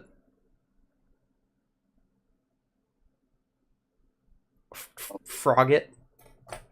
Just yeah. like a bunch of the enemy names. Some of them are really good, but then you have like Frogget, which is just frog, or yeah, I don't know. Ribbit, frog together. Or Final Frogget. Yeah. Yeah. Birdie. But yeah, Birdie fight gameplay. And then I was so proud of how this came out. I basically wanted Chris to like... Originally I was going to have Chris appear over Noelle's shoulder, but it just didn't translate very well to the final animation. But I really like this frame. But basically it was going to be Chris, like, spamming... It ended up being Snowgrave, like, timed much better. With the Snowgrave lyrics, but it's originally going to be them spamming Proceed. Which doesn't really make much sense, because you spam Snowgrave in the fight, not Proceed. And it was also going to be more often. It's going to be for every lyric, but I ended up only having 2 Snowgraves and the final, because they're actually fitting with the Snowgrave. It just worked. It was just better pacing. Yeah, so she freaks out, and then she goes Snowgrave mode, and also I didn't realize it, but I gave Noelle a very Tem face here.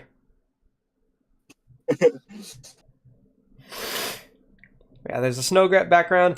This is an idea I had from the start as well. Her summoning the Snowgrave pillar and just destroying Birdly. And then the final thing, it was just gonna be Noelle. Birdly dies. And it ended up just being gameplay in the final, and I think that worked well as a transition into Audio Spawn's part. And yeah, I made this note here as well. And from here on, it was very abstract from here on, because I wasn't sure exactly how I was going to do this. You had Chris looking at there from there. This was translated pretty directly, just having the background.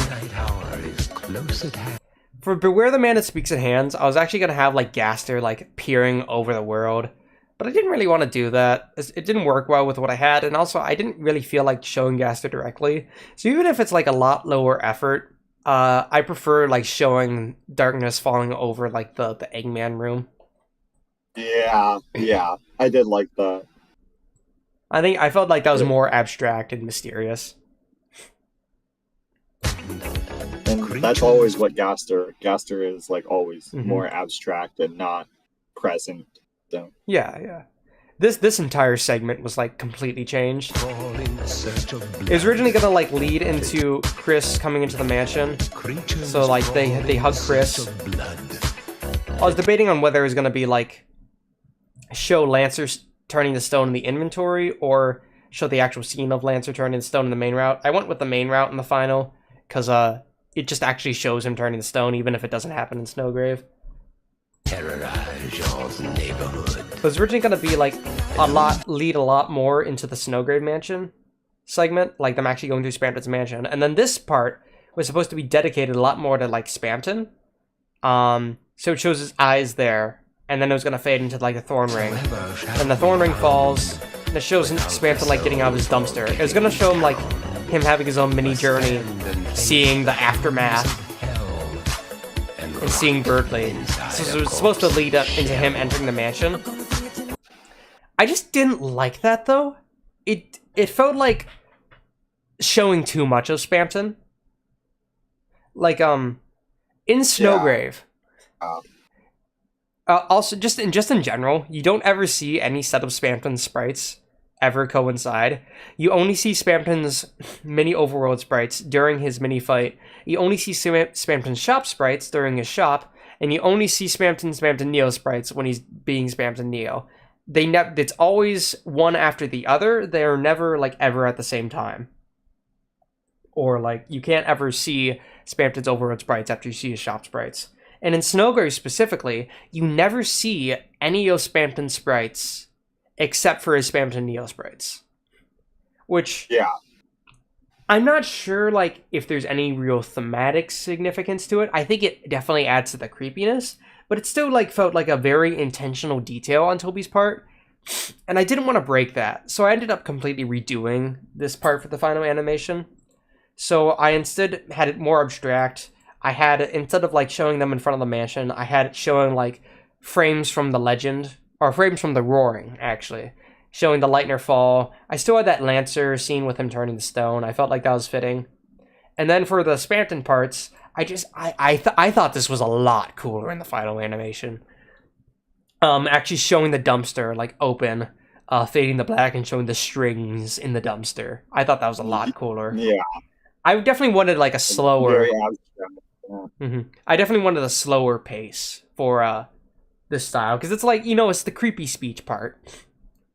Also, do you guys like my little Spamton peeking out of the dumpster? His nose going over the wall. And this as well, this Spamton sprite. That's technically the first time I've ever drawn Spamton outside of pixel art. And you know what? I'm gosh darn proud of it. He's a good boy. Look at him. Look at him. He's got that Oh, swag. Yeah. He is confident.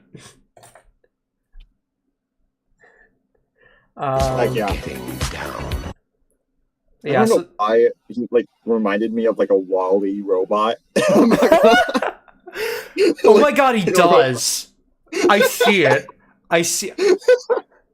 You know what we need? We need more robot movies, and we need more robot characters from media referenced in those robot movies. We need robot movies to make a comeback. People love robots. And Yeah. And then this Spamton like walking among the ice and Birdly here. This was just this was mostly the same. I just omitted Spamton in the final animation. And then, this I didn't even animate. Various gameplay of Snowgrave Queen's Mansion, nothing important. I think I could have edited it better. I think that's the one exception to everything is peak from the second chorus onward. I think I could have edited the various gameplay of Queen's Mansion. I wanted everything fading in and out. But you gotta understand, guys. I might as well say this now.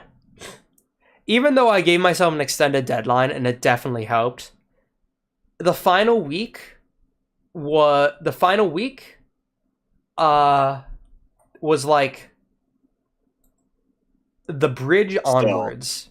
Like I did everything from like about here onwards in the final week. And specifically everything from like not here, but like here onwards was done in the final day. I pulled an all-nighter to get this done. And these Snowgrave clips I've saved for like near the end. So like about halfway through this, I finally decided to take a break and do the Snowgrave clips. It was 3 a.m. I was completely exhausted, and I did not feel like putting much effort into this. I'm sorry, but like this is the most filler. This is the most filler part of Thriller that I did. Because it literally is just Michael Jackson vocalizing. And it's just so it's just what do you put here? I'm not gonna lie, I like when you did the final ow, and then the freaking things blow up that was very intentional. That was very intentional. Yeah. That was a very nice yeah. It ended up being a nice transition as well, having that video zoom in and then fading away to like closing in on the door opening to the basement. Yep. And that like faded a lot nicer than it was. Yeah. Like calling back to like the beginning of the thing. Mm-hmm. Right, because it's like the doorway at the start. I realized that as too. Yeah.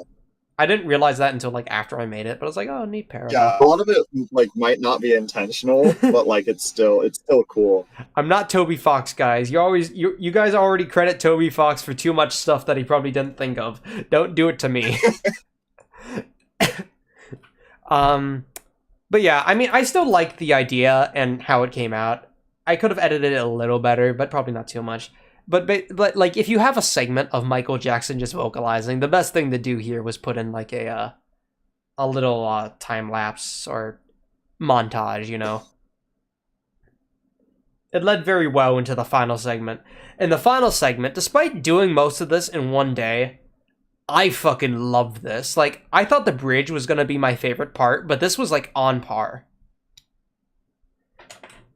So this scene of like Susie and Chris facing against the Spamton heads, and it ended up being like I wanted a lot more of showing Susie and Rouse in this final segment in the storyboard. It ended up showing them only during the Lancer scene and the various gameplay in the final, but I think that's fine because the focus isn't on them, really.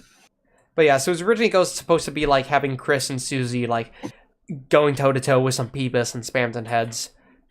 But I think it was much better, and again, much slower paced, worked much better to show it going into the basement door. And then from after that, it was supposed to have Spamton like going through the basement, but again, I didn't want to show off Spamton. Here's my other Spamton sprite. I didn't want to show off Spamton in his small form, so I had it more just like movie. Honestly, I really liked the effect I did in the final. It was literally all I did was I took the different like room background sprites and just edited them over each other. And to have it like, I put them in a 3D camera space and had the camera pan down over them so they moved at different paces with like some parallax. And it looks so good. Like, I really like how that came out. Liked how that came out. But then from here, yeah, from here onward is very accurate to the storyboard. Like, I custom animated this of like Spamton coming out of the wall because I wanted that to look good. And then there's the fight in the final. To seal your doom. The fountain in the background. The fountain, I realized the fountain was like not where it was supposed to be in the final. Because I, for some reason, when I had the storyboard, had it in my mind that the bridge to the fountain had like sides to it. Like had like sides that Chris and Spamton and Neo could stand on. But no, they literally just are like off the path. For some reason when they're doing the fight.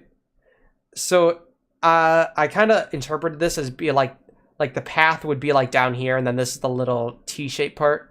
But it ended up just being being more so framed that this is the main path, and the fountain's like over here. Yeah. Also, do you like my Spamton Neo sprite? I wanted to put effort into Spamton Neo. I made his wings move. There was like no reason to do that, but I did. And yeah, so Chris, this was actually like a good framing of the combat, I think, for the final. Chris jumps up, and Spamton Neo blasts them. They get freaking downed. Spamton like has the cannon like ready to fire.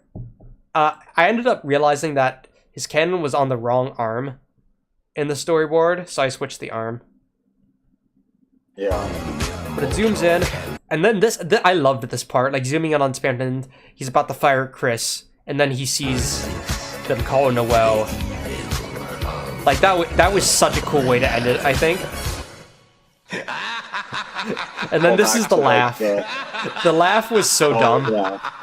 I literally just like, I didn't even animate a frame with him having his mouth open. I literally just like, I animated the frame originally with his mouth open, and then for his mouth closed, I literally just selected this part and like moved it up. Yeah. Also, this bit here that's like not drawn in for some reason, it's because I didn't realize I was zoomed in slightly. Like, I didn't care at this point. I was just getting the storyboard done. And yeah, and then that was it. Yeah. Laugh happens, and then we get credits. Yeah, the credits and stuff. That's the framing for the credits. Yeah. So that's how that came out. The storyboard was definitely like the most newest thing that I had to do for this animation, but I'm glad I did it, because as painful as it was, and as long as it took, it really... And as much as things as I changed even, it still really helped me get my ideas down on paper and organize it. Because before making it, I wasn't even sure if I wanted the Birdley fight to be during the final chorus. I returned to my blood. I mean, it definitely worked much better in the final. Bless you, by the way. But Welcome back. we've got, I think, an hour left before your next class, Jay. Actually, I don't have class today. I forgot. Oh, cool. I mean, that's great. But also, I was gonna use that to hand this over to you for your segment to talk about the music. Yeah, that's fine. Yeah, I asked the professor if I was gonna have class, and she was just like, no. Oh, cool. And I was like, oh. Nice. I thought. So let me start you off. So again, Yeah, that's why we timed it's why we time things. it like this. It's why we time things. Yeah. You see what else I sent in like your the DMs? I'll look music at stuff. Yeah, I'll look at it after stream. Video game Oscar. Yeah. But yeah, so the music stuff. Why we timed it like this? So, end of August, I have the lyrics done. I asked Jay, hey, can you just make it for me? And I thought I was gonna have to give him more direction. Apparently not. He just fucking popped off. Like, you had up to the first chorus I think done before you went to college. Yeah, I had a lot of the stuff done before I went. Like, the only thing that held him up, the only thing that held him up really was the lyrics. Because the vocal mixing was hard. But so yeah, getting to the end of August, he was already getting a lot done. So he was getting that done. Like, that was the most physical thing we had done before I was even working on the storyboard. But while I was working on the storyboard, like, you had it nearly done. Like, there's some polish. There's some polish that still needed to be done. Yeah, but you had the exactly. entire structure of the song done before I even finished the storyboard, which is, like, crazy. But so, yeah. Like, you had a better work ethic than me during that part. I personally think that, like, making the music stuff is, like, way easier. But that's just me personally, because I do music. I mean, I think doing the animation stuff is way easier. Like, doing the actual... and even if it was 3D animation, which was a bit new to me, doing the actual animation, while time-consuming, still felt, like, much more familiar to me than the storyboard. Well, yeah, for sure. That's why we have teams. So that's why we work together. That's why this was our Undertow together. Our Snowgraves together. We Snowgraves together, yep. Jay, I remember your Snowgraves. Oh god, my Snowgraves have been remembered. I remember. Actually, I've never done a Snowgrave. I don't know what a Snowgrave. You've never done a Snowgrave route? Wow. I've never done a Snowgrave, yeah. I got WD Gaster in chat, god damn it. God damn it. Alright. But yeah, so Jay, most of the music work was like done during that beginning of October time. So I'm gonna hand this over to you then. Yeah. I can add in some stuff at the back end, but let's see if I can. Yeah, I'm gonna watch your stream. Let's see how we can do this. See if this works. Yeah, I think I'll just do this. Hopefully the FL Studio will go through the thing.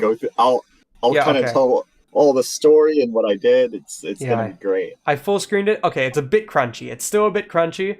It's probably gonna even be worse on your guys' end with YouTube compression, but just bear with it. I'm watching the stream. Let Jay have his moment. I'm gonna use the bathroom real quick if you want to get started. But yeah.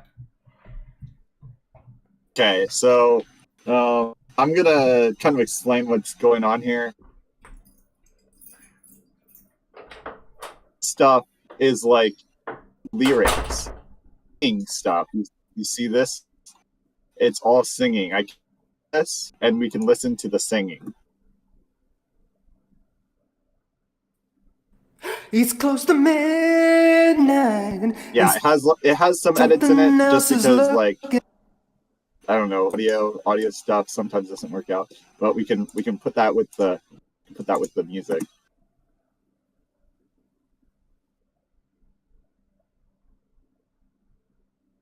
Awesome. You see that?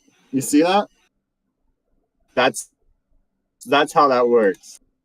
Anyways, so first off, I started the thing. It's close to midnight. I can't. Oh my gosh. Something else is looking in the dark.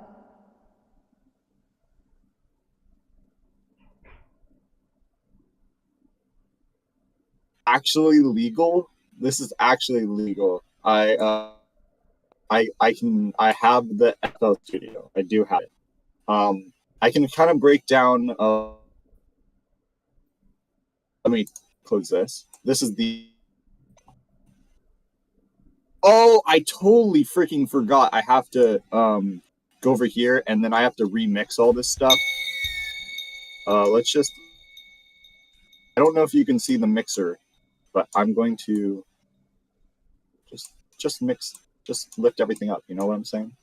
Yeah, you guys can't even see what I'm doing. Let me actually just, let's do this. Now you can see the mixer, which I'm just gonna lift everything up so you can hear all the music stuff that's about to be heard. Okay, cool. Interesting. And then nice. So you're about to hear all the music.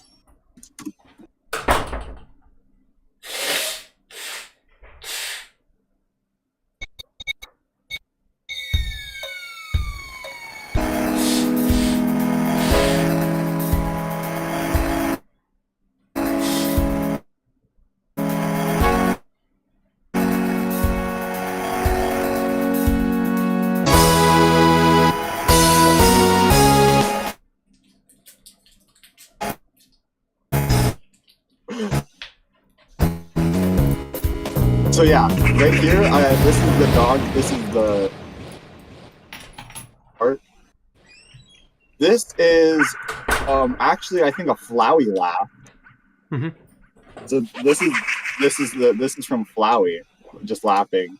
This is Lancer's dad, Chaos King laugh, which I just put a bunch of delay on and reverb on, and it sounds really cool. This is the Flowey laugh, but like freaking slowed down and like really. Oh, I didn't realize it was the same one. Wow. It's the same one. I freaking just slowed it down, and of course, this right here is the classic. Mm-hmm. Classic. That's the Undertale before the doom doom doom. Can I say something real quick, by the way? Yeah, you definitely say something. So all pretty much all of that laugh stuff was to basically replace the howls in the original. I proceeded to find this sound effect while looking for I was like looking for sound effects to use while through my trailer. There's literally a sound howl, which I'm so sad we didn't end up using because we just didn't know existed. But yeah, whatever. I still really like the stuff you put in. You put so much effort into sound effects. I didn't. Yeah, I didn't.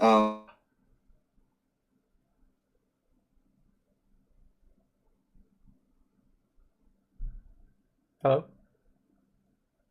Jay? So I just put that in. I think you cut out for a bit. Oh, damn. I just said I thought the dog barking would be pretty silly, so I just put that in. Yeah, I don't know if you can hear me. Now I'm like... Yeah, I can hear you now. You're normal. Okay, but yeah, so I put all that stuff in. I can go over like the drums. So this is like what I made for just the regular groove. Nice.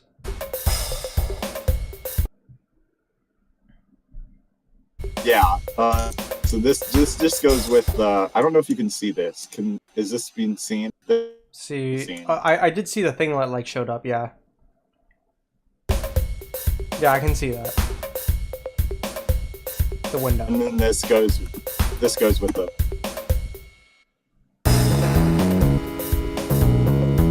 Nice.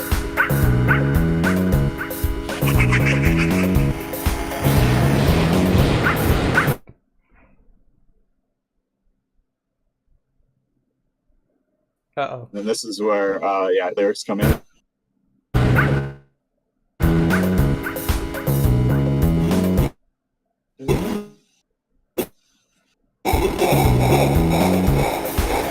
So this isn't actually what it was playing with. This is what I mean when this is super scuffed. What I did.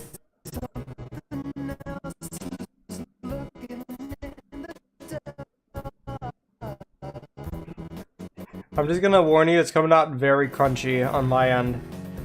I think it does. I don't think Discord likes you playing FL Studio.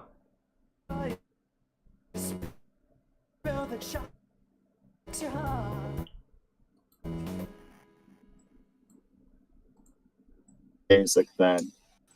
I guess I can just go over because a lot of the stuff that I did, it was just making it was just making all the thriller stuff. Okay, Jay, warning. Don't talk at the same time as playing FL Studio, because Discord doesn't seem to like you playing FL Studio.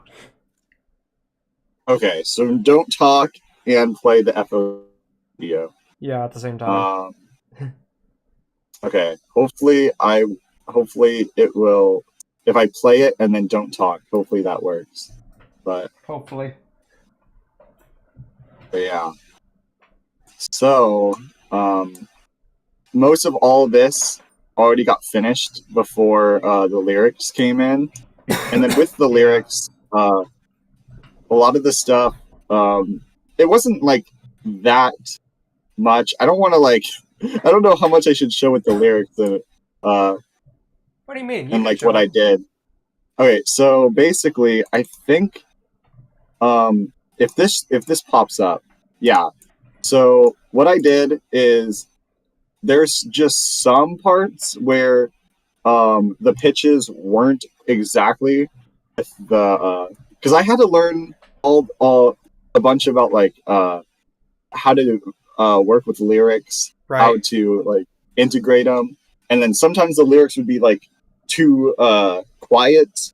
And so in the mixer, what I did, this is so stupid. The lyrics come into here, and so if you can see this, this is Yeah. going into where the actual That's why I did this. Okay, so that's why I got like the whole MP3 file.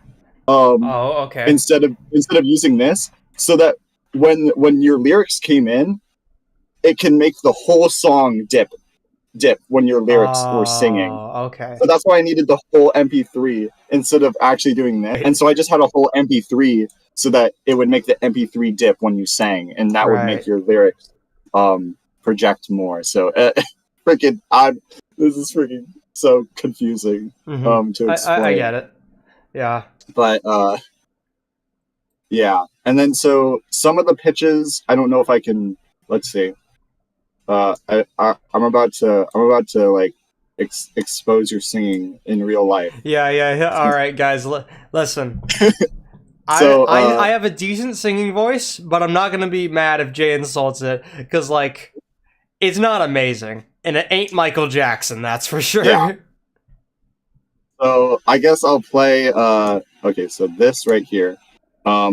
It's close to midnight. So these are just tiny fixes that I did. It's close to midnight. The night was a little bit off. So what I just did was right here, you can see in here is the pitch is just slightly. I don't know if you can see this. The pitch is slightly.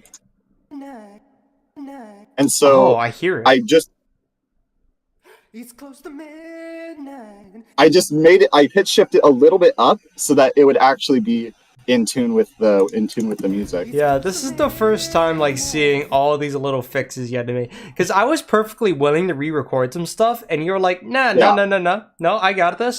The ones that have like the mic, like that overload the mic a bit, because I didn't realize some of them did. Sure, do those, but the rest of this, I got this, and you had it.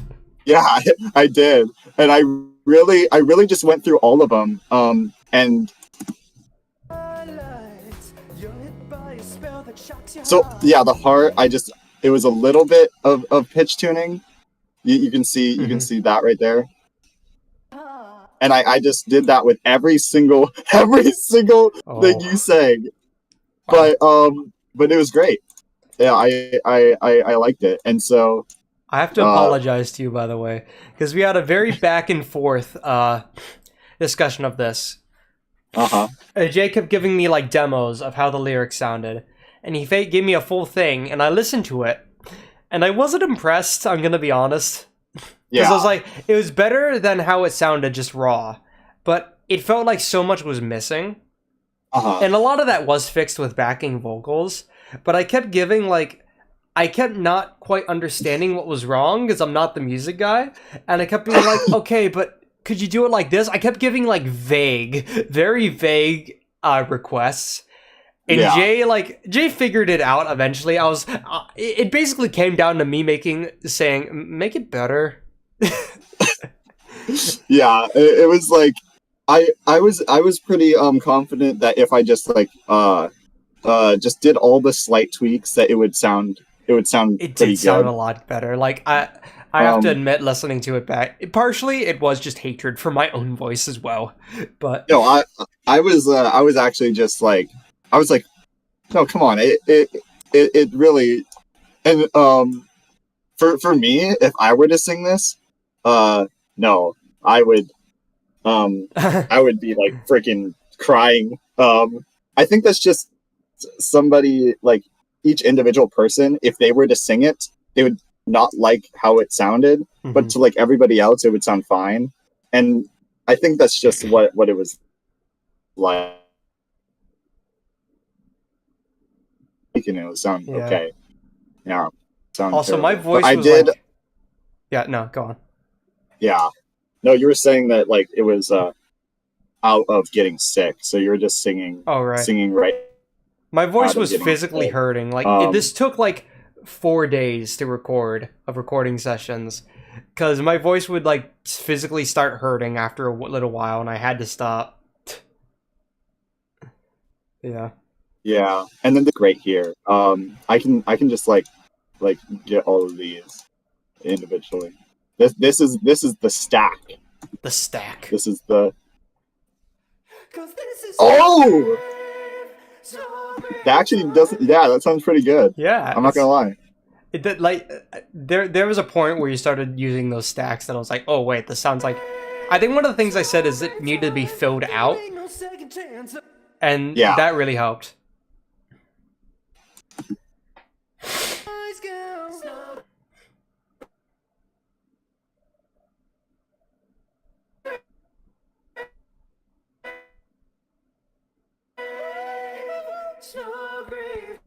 Sounds really good. And then yeah, no, I think it's just like the self what is it? Deprecation. Criticism for voice. Yeah. Yeah, exactly. But yeah, I mean, listening it to do it now, like after the fact, and a little more unbiased, like I think it sounds great. Yeah, exactly. And the reason why I wanted to go with like the first takes is because sometimes like you can like or for me like sometimes I like second guess like my other takes. Okay. And I thought like your first takes were already like pretty strong and confident, so That makes sense. Okay. yeah. And so it was like, yeah. And to be fair, they were not my first takes. They were. Oh, they weren't your first takes? They were my first set of takes. But I did the takes. I did like each take. I did like 3 of them, and then I picked the best. Oh, one. okay. Okay, makes sense. But yeah, it was good. And then, so yeah, that's basically all I did with the vocals. Is I just like listened through them, and then if there was just a little bit of pitch, wonkiness or something, not wonky, but like, so you can't like expect to have like perfect pitches like when you're singing. You see, I felt bad about that though. It's like no, it's really not. I think like every single singer, because I watched a lot of videos, and people these like auto tune and these what was it? There's like this new tone thing in the FL Studio. Like, if I click here, you're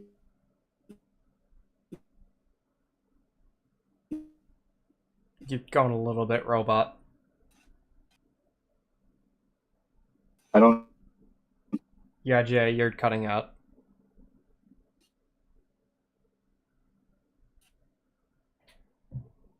Jay? know if I can find it, but I didn't use it. You back?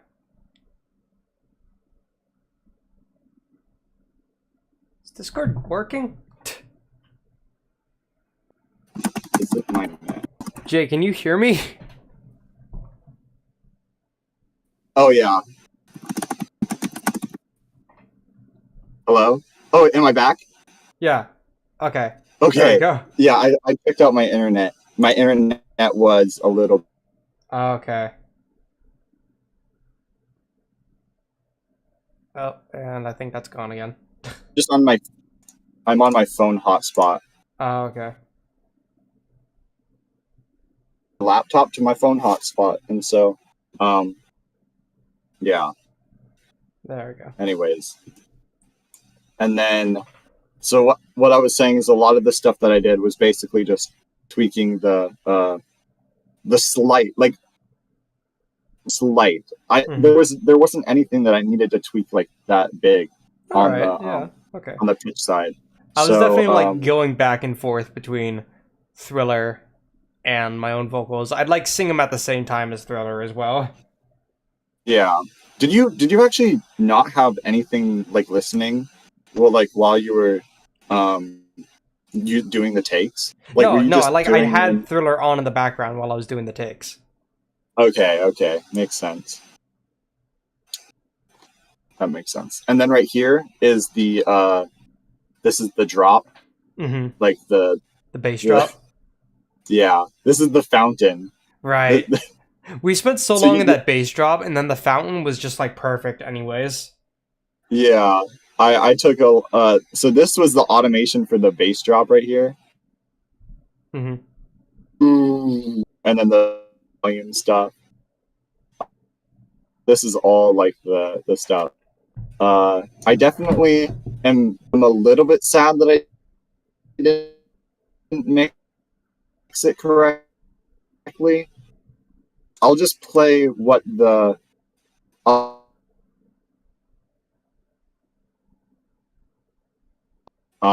but it didn't get it right with the final version. So I'll play what that was sounding like. And you're so mad at Big Shot.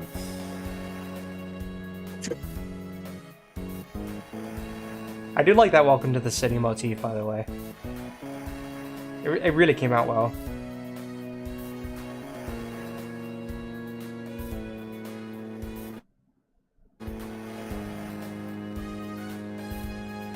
Yeah, what I had to do is I had to go in here. Oh my Lord Jesus Christ. What? I clicked here and then I saw like every single thing I've used in the thing. Oh. So what should I have done? Da, da, da, da, da, da. This is what I should have done right here. It's just like Oh. made this louder. But Wow, that that's part a lot. didn't that part didn't get into the animation. Oh, okay. Very unfortunate.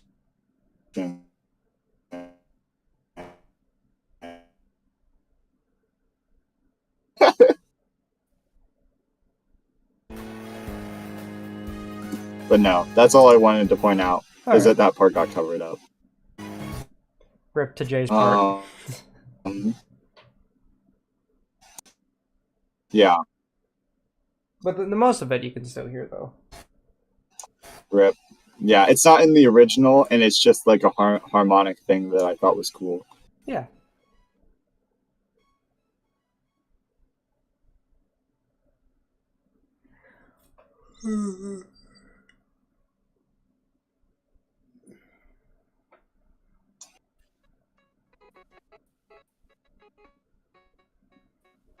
Oh, are you cutting out again? I hear like bits of Damn! thread. Oh, the guitar. That's a piano? Okay. Yeah, it's a little bit of a piano and guitar. But, Okay.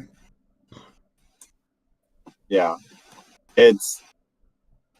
the way this is so scuffed. It's so funny.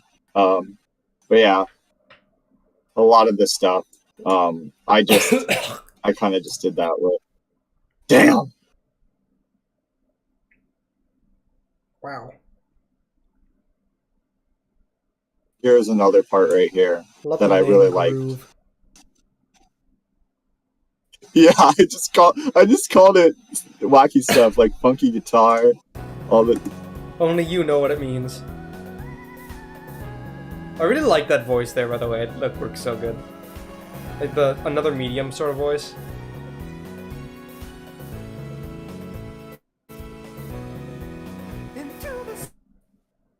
Yeah, yeah, yeah.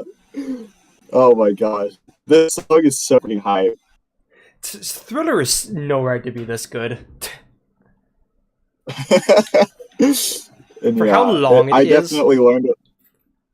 Yeah, 100%.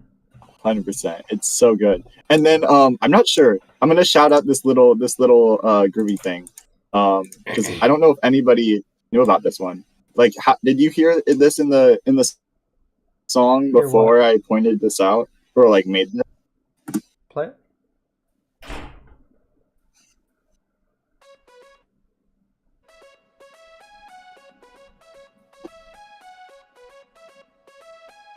I heard a I heard a part with that instrument, but I don't think I heard that specific part. Yeah, it's in the thriller. Let's see if I can. No, I feel like I've heard that part. Just oh no, I have heard that. Yeah, I do. You can hear it much. You can hear it much more clearly in the ending credits when I use the instrumental because it goes into the chorus for that. Yeah. Yeah, no, that part was cool. Yeah, and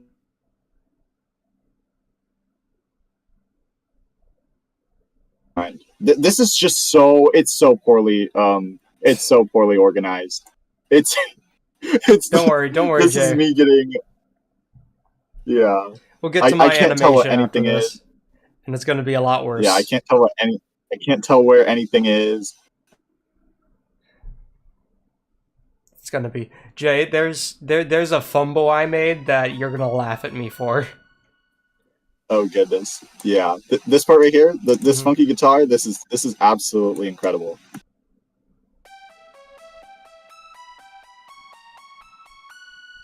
Nice. That's the part where it's like the snow game. Da, da, da, da, da, da, that's why the modulations were there. Okay, that's cool. Yeah, exactly.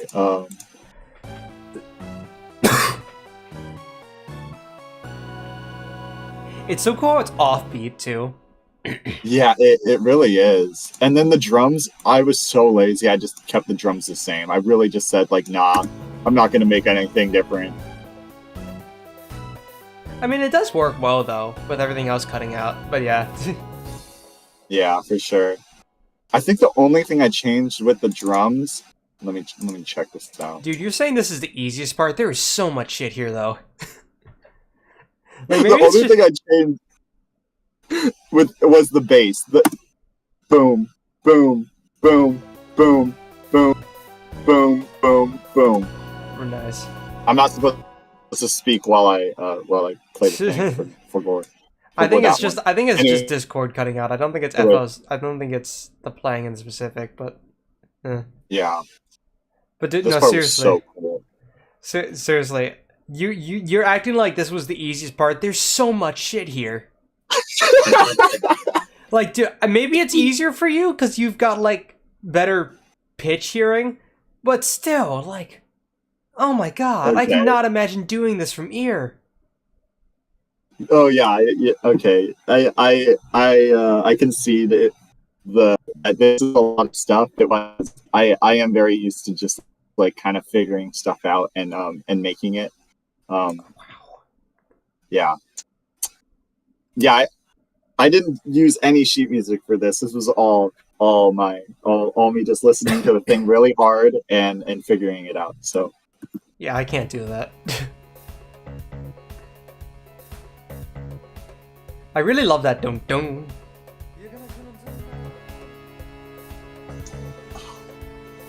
I really should get this as a what is it? Instrumental? Because it just sounds cool. Yeah, you should upload that on your YouTube, just the instrumental. And speaking of that, we are considering a Spotify upload. We have got consent from all parties that took part to upload it. I just want to wait till the copyright thing goes through. So it's like, make sure it's recognized as parody before I try that. Because I've heard Spotify has some weird restrictions. It's very strict with copyright. Oh yes, I added some like bass. I can kind of hear I something. think you can hear them like right here. The funky guitar. Yeah, wait, in here. You can hear it.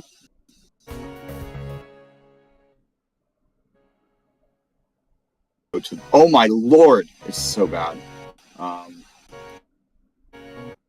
Here Oh, I see. it is. Yeah, no, that's what I called out earlier. The bump bump. Yeah. And then this part right here.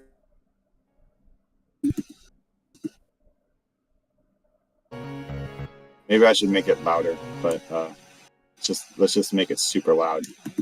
Kind of sounds like Megalovania, I'm gonna be honest. What? Kind of sounded like Megalovania for a second there. Dude, did it? Do do do do do do. Yeah. Whatever. Real. Megalovania real. Oh, I didn't show off this right here. This was one of the kind of funky things that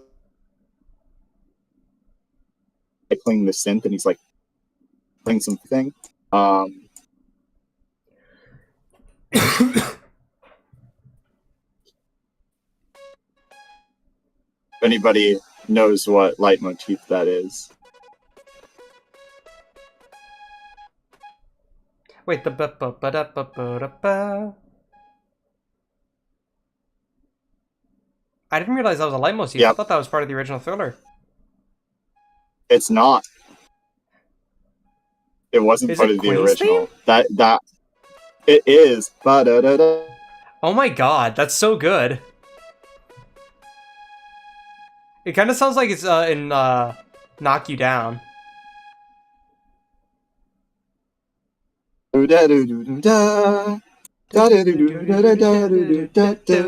Yeah.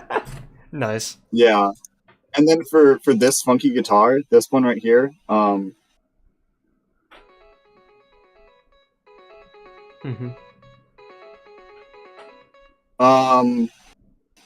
bottom part right here is part of the Thriller. But the top part Yeah. is like the is also part of like the Queen leitmotif.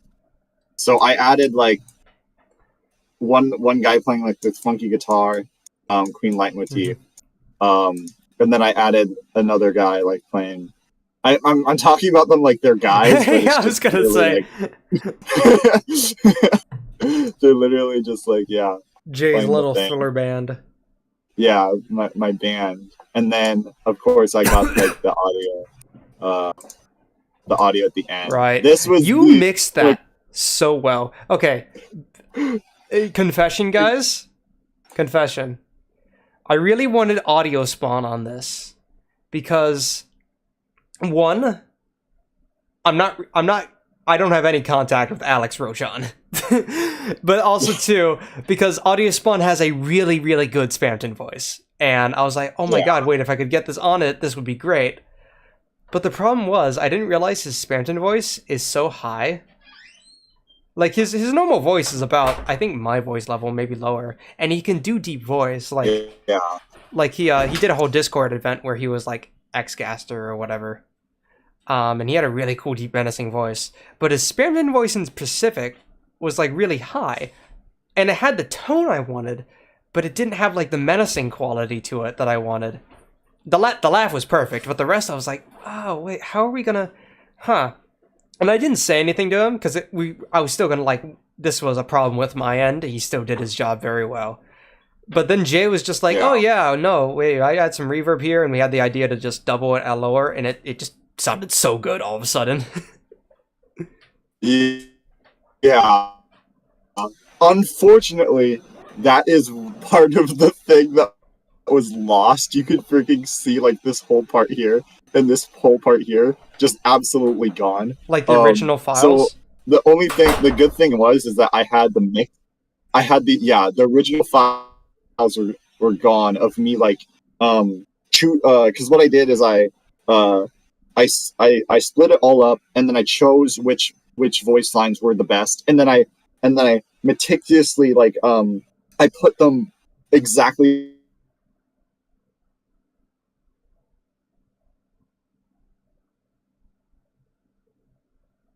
this right here is the only mix of it where the time so I just kept this mix right here. Everything else is gone. Only this mix exists. Gotcha. And this is That sounds so good.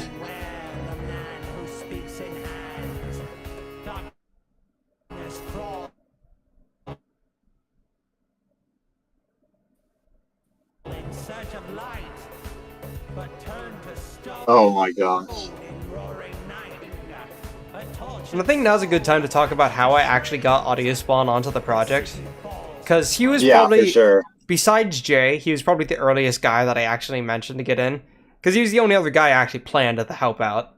I guess Skyward Cosplayer Gamer, I think I talked to before him as well. But that she was just helping me figure out the freaking Adobe, yes, Adobe. But no, I mentioned him I talked to him in early October, and the thing was, I wasn't sure. I wasn't sure on like what level of acquaintances we were, because I've talked to him in the Inverted Fate Discord server. I've talked to him there before. Shut up. I've talked to him there a few times, but I wasn't sure where he was, and he has a business email. So I figured, okay, just use his business email. Why not? So I go to his channel, I go to his business email, and I send him this email, very politely asking, "Hey, me and my friend are working on this parody of Thriller that we're singing. I'd like you to be the guest voice for voicing Spamton doing the Vincent Prince part. If you're interested, DM me on my Discord." And just in case he didn't have my Discord, I gave my Discord. 10 minutes later, after I sent that email, he fucking adds me on. He fucking goes into my Discord messages and he goes, "All right, you fuck, what is it?" Oh my god. Something along those lines. And I was like, "Oh, okay, we're on those terms. Good." Yeah. What do you want? What do you want? So I talked to him. And I told him, I like, it was really funny. I basically explained to him, and he's like, "Okay, yeah, cool." And I was like, "All right, here's the Google Doc." I paste the Google Doc, and like, as I'm typing, I'm like, "Okay, here's what I think we're going to do. I'm going to Spamton be at the end. I'm not sure if it's going to, I actually wasn't sure at this point if it was going to be Spamton or Gaster talking. I eventually definitely went with Spamton. I made some edits to the lyrics, like right before I gave them to Audio Spawn, that I think asserted that it'd be Spamton. But yeah. But like, I handed him the Google Doc, and I'm talking about like, yeah, I'm not sure what style we want for this to go, and all of a sudden, as I'm typing, he sends me his voice reel for it. Oh. He like sends me his first draft of it, and I'm like, "Oh, yeah, no, that sounds really good." I gave him like a couple critiques. I think his third draft is the one that we went with, but it's just like, he was so much more enthusiastic about doing it than I realized. But yeah, Audio Spawn, awesome. Great guy. Seriously, go sub to his channel. Just like, he makes great shit. For real, yeah. Yeah, and then yeah, you were there when I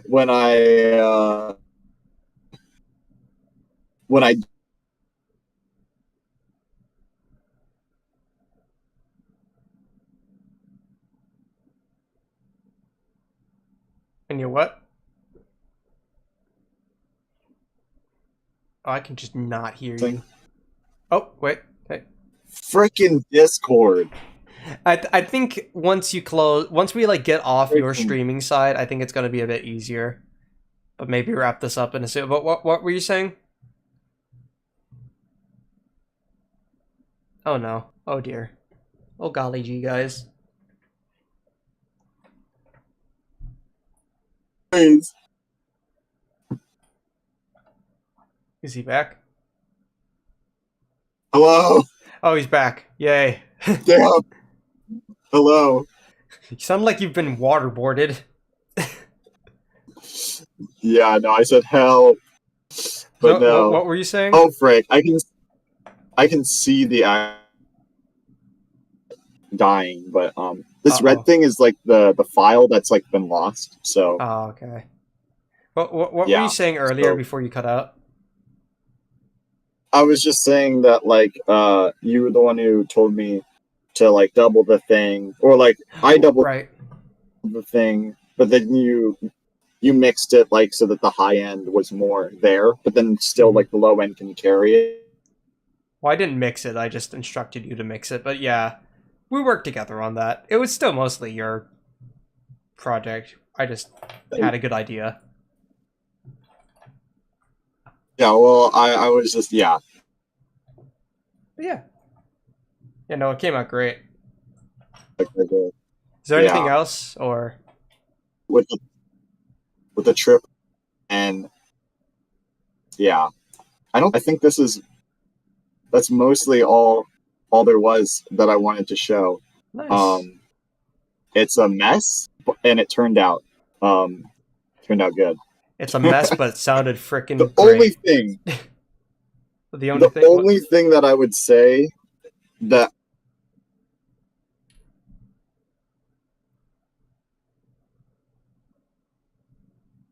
Oh god, he's gone again.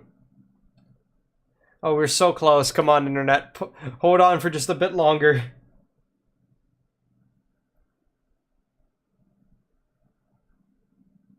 You guys can hear me fine, right?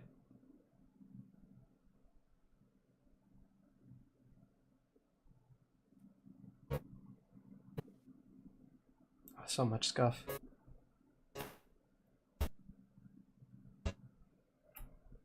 dang it. Oh, Okay, I hi. should be back. Yes. Hello? Okay, all I was gonna say is that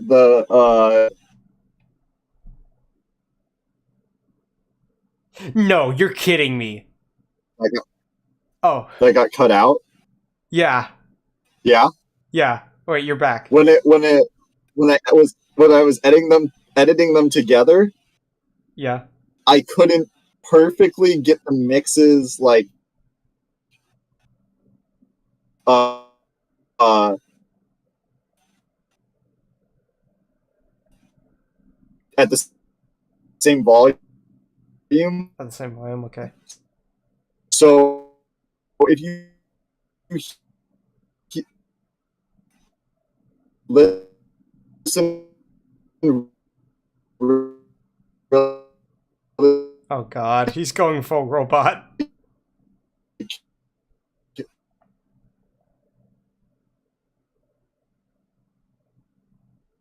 Oh dear.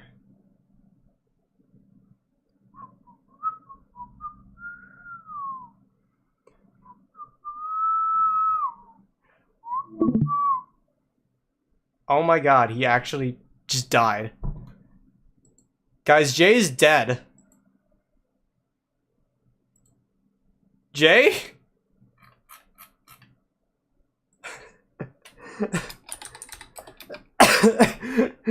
Guys, Jay's dead.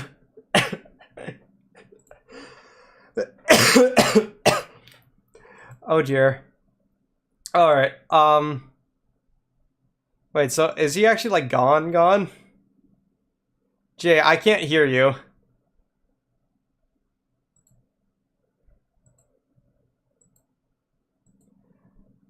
Okay. Well, while Jay's internet recovers. Okay. Whoa! Oh, hey! This is. Hello. You've returned. I'm alive. He's alive. Okay. Okay. What? Say what you're gonna say real quickly. Just don't open up FL Studio. It's a death sentence.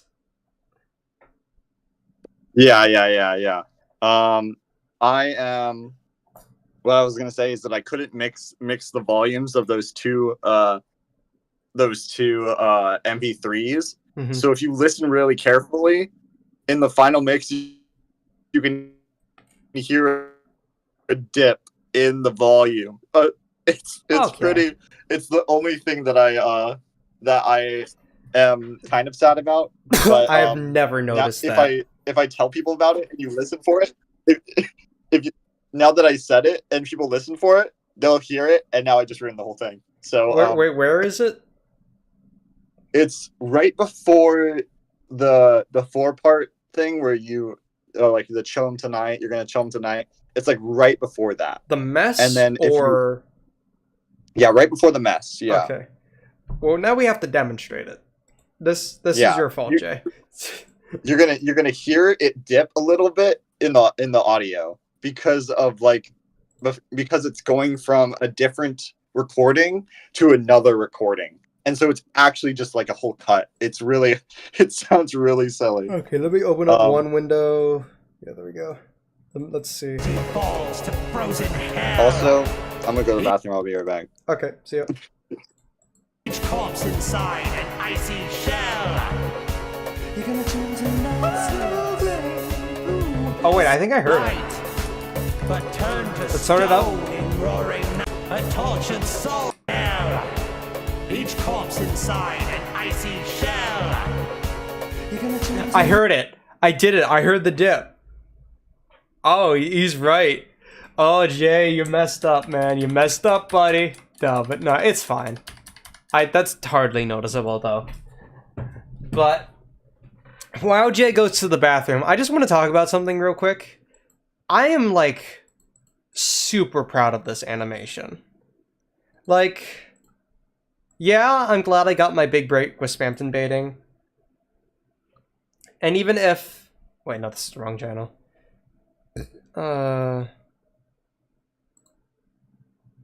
Some behind the scenes. Yeah, even if...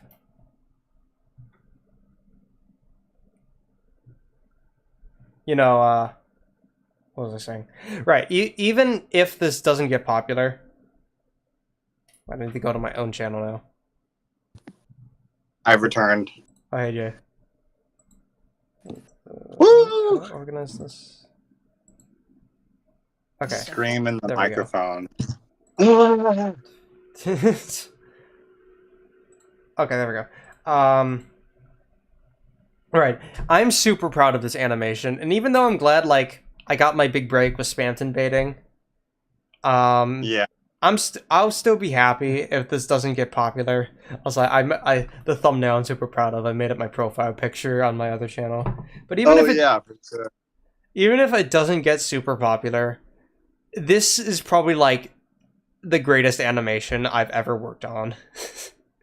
And that's not like to be gratuitous. It's just it was so much that I've learned that I put into this.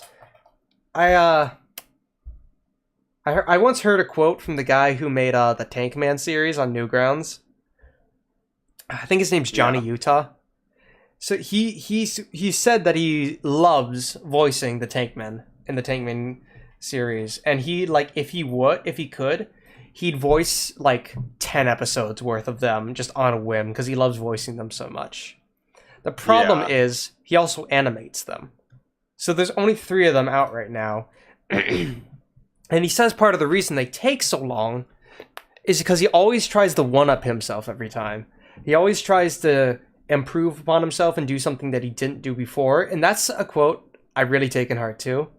Because I try to do that with every animation. Like, even my animations that were on my previous channel, I tried to do new stuff with. Like, Corona Tail was a completely new editing style. Yeah. But even just, like, within the growth of the, like, I've only got 6 videos on this channel, but there's been so much growth in it. Like, starting with Spampton baiting. That was the first video I ever did where, one, I worked with backgrounds a lot more. Like, the whole, like, display thing, what do you call them? The screen and the projector, that was all new. That was my first time doing stuff like that. It was my longest animation by a long shot. It was my first time doing dialogue for Spampton, and I think most notably, it was my first time having Jay do a song for me for it. And that like really set the precedent of like, hey, we work well together. After class, I mean, it got popular because it was like a sequel to this. I wasn't super proud of it. It was definitely a lot less, or I was definitely capitalizing on Spampton Gets Baited. But it was a lot more disorganized, but I really liked the Susie sprites I did for it, for the panting. You can actually see it in the preview. And that carried over to what really happened in Snowgrave. I focused a lot on doing character sprites, on like doing poses and stuff. I made like 10 different Susie sprites for that, and I made that whole animation with Noelle, like going Snowgravener, like not the one that she's looking like there, but the one she's doing in this pose. I made that whole animation for that, and I also got some practice in doing attacks, animating attacks, so like Spamton's Peepus, and I also did dialogue for Queen for the first time. But yeah, all of that was just me like trying to one up my style, having a lot more dynamic animation and poses instead of just dialogue. And then I continued that with the Undertale 7th anniversary. This was mostly editing, but the highlight of it was, you can see Frisk here, was the Kara, the Frisk, and the Human Souls animations. I put a bunch of effort in all of those. That was more practice with poses. And then Cyber Swings, that set the precedent of, I mean, first music stuff, obviously, it's a mashup, but also mainly the use of 3D animation. Like it's animation in a 3D space. It's hard to exactly call that. But just all of that was just new skills I've learned with each one, and all of that came together for this. We had music from Cyber Swings, we had the 3D animation style from Cyber Swings, we had a lot more of the character sprites from these animations, and I mean, writing for Spamton, sure, but just, I mean, this was just generally a culmination of a lot of stuff in itself, but also getting Jay to work on the project. There was so much stuff I learned with this, and then so much I learned from making this that I just wanted to improve upon. It really is just a culmination of so many things, and I'm really proud of it because of that. Yeah, and I've always said that, like, or I've always told you, like, me working on like the music, it's always been like some of the most fun stuff that I've made because of like the creativity that goes into it. And I really appreciate that. We're like, and rest assured, guys, we're not done. There is more projects I'm gonna work on. I'm gonna probably take a break for a bit, but not as a big of a break I took between this and this. Rest assured. But it's really nice to be able to make something like this. Yeah, I don't know, like, if what I'm gonna say right now, if the thing that I made would get finished, but I will just say that I did make like a full track that hasn't been animated yet. I don't know if you know which one. You probably do know which one I'm talking about, but it's all right if that one doesn't get finished. But like we've been working on like things for a while, so. Yeah, I'm not trying to spoil what that other thing was, even if I'm not sure. And it's totally fine if that doesn't get released. If it doesn't, then I'll probably just release this song. That's fair. Yeah, I won't. By itself. But I won't stop you from doing that. That's fair. Yeah, no, it's fine. I was just making a point that like things are just being worked on, things are always being worked on. Mm-hmm. Yeah, there's so much stuff, and I'm really proud of it. I like, to be fair, I do want to take a small break from animation because this was just crazy.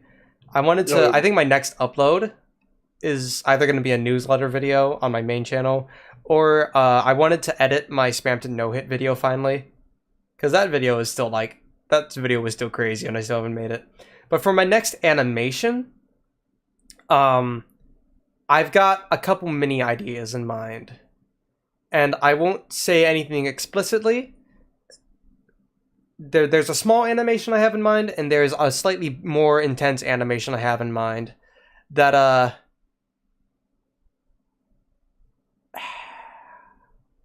Merc hit 1 million subs about a year ago. That's all I'm gonna say.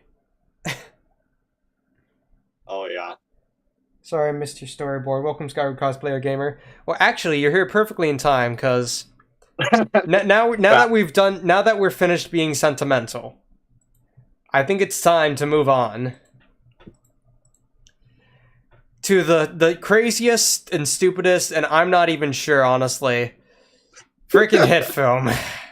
I'm about to finally see what went on behind the scenes on here.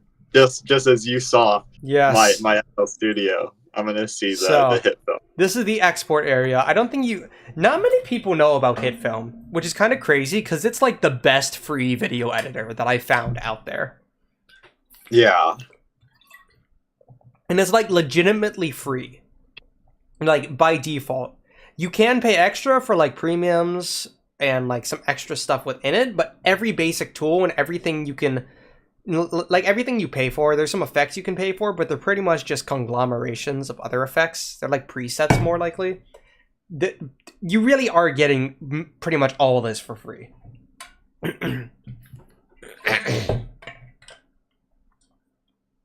But yeah, so you guys are going to see how HitFilm works for the first time. And let me start this off by saying, I started this project, I made the HitFilm project and started working on it mid-October, 2 weeks before Halloween. Wow. Let me just... Let's video size small, let's move the audio down here. Now you may be looking at this, and you may be seeing, okay, there's quite a few things going on here. Okay, there's a lot of things going on here.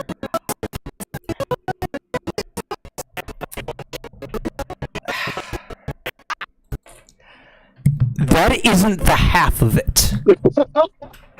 You see, guys, this looks like a lot, sure. The thing is, you see this little word down here, it might be hard to read because of the size. Complete. Do you see Or composite shot?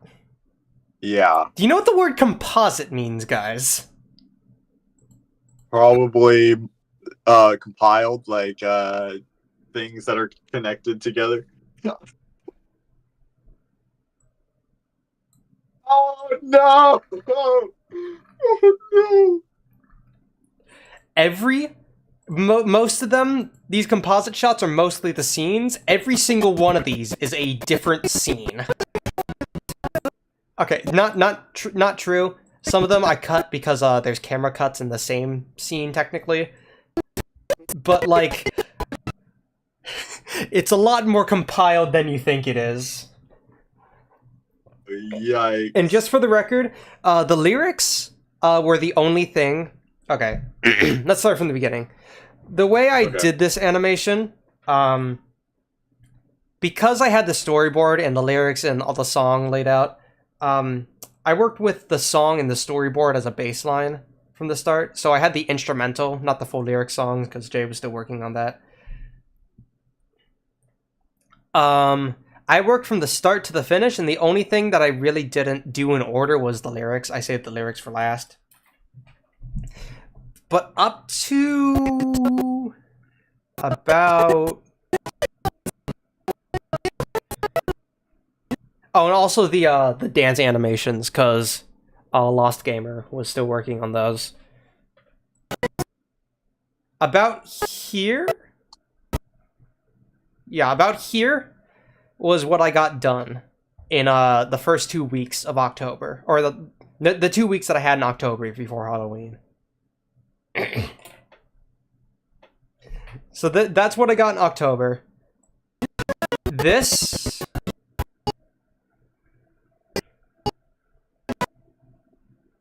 Yeah, about this, the end of the third verse is what I got done in the first 2 weeks of November.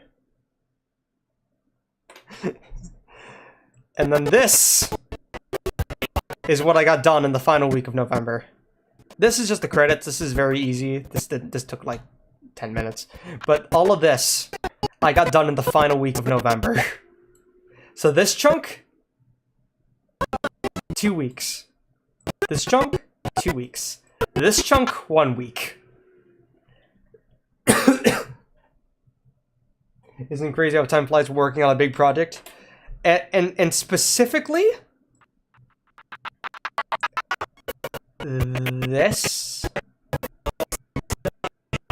This... Yeah.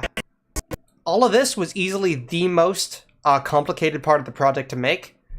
I did all of this in one night. All of this plus timing the lyrics and the credits were done in one night.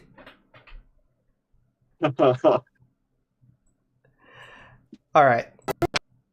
So I mean, let's start getting into the actual like makings of this. So mid-October, starting on this. This empty gap down here was where the like this video 1 area was where I had the storyboard. I basically like created this over the storyboard. I used the storyboard as a bit of a map for how to time things, as well as obviously the instrumental. But so the first shot, I mean, this is definitely very reminiscent of the Queen's Mansion. Like in my my mashup of Pandora Palace and Spooky Scary Swings, I had doors opening like this. So they already set me up to know how doors work. So if okay, a few things a few prerequisites I need to do before I show off. First of all, this little blue bar down here that's moving, this is like live rendering the project. So it creates what's called a pre-render cache. So this plays more smoothly when I play it. Without that, so let's go to a part that's like not pre-rendered. And by the way, if I move anything around, actually I think all of this is pre-rendered. Okay, cool. If I move anything around, that pre-render goes away and it has to re-pre-render it, which is why I'm not touching anything. Which is why I'm not going to be like moving anything. Yeah. Oh, that was a long night. We'll get to that when we get there, Skyward Gamer. And you can know the lighting is different. This is just because I put like a lighting effect on this. I turned down the saturation a bit and the darkness up, and I thought that made it so much better. Because honestly, if you look at comparing the original sprites to this, these look so much more like washed, like sun damaged. But so the doors. So there's a really cool tool I can use here. So you see this line is called camera. This is the actual camera. Yeah, no, it's fine if I move this. It's gonna unpre-render it, but HitFilm, the problem with pre-renders is that the harder it is to render it live anyways, the longer it takes to pre-render it. This one is very easy to pre-render because HitFilm is very good at rendering individual frames. And when you put those frames in a 3D space, it does get harder for it to render, but it's still pretty easy for it. What's really hard for HitFilm to render, though, are its own effects and videos. That's like where it gets really tough.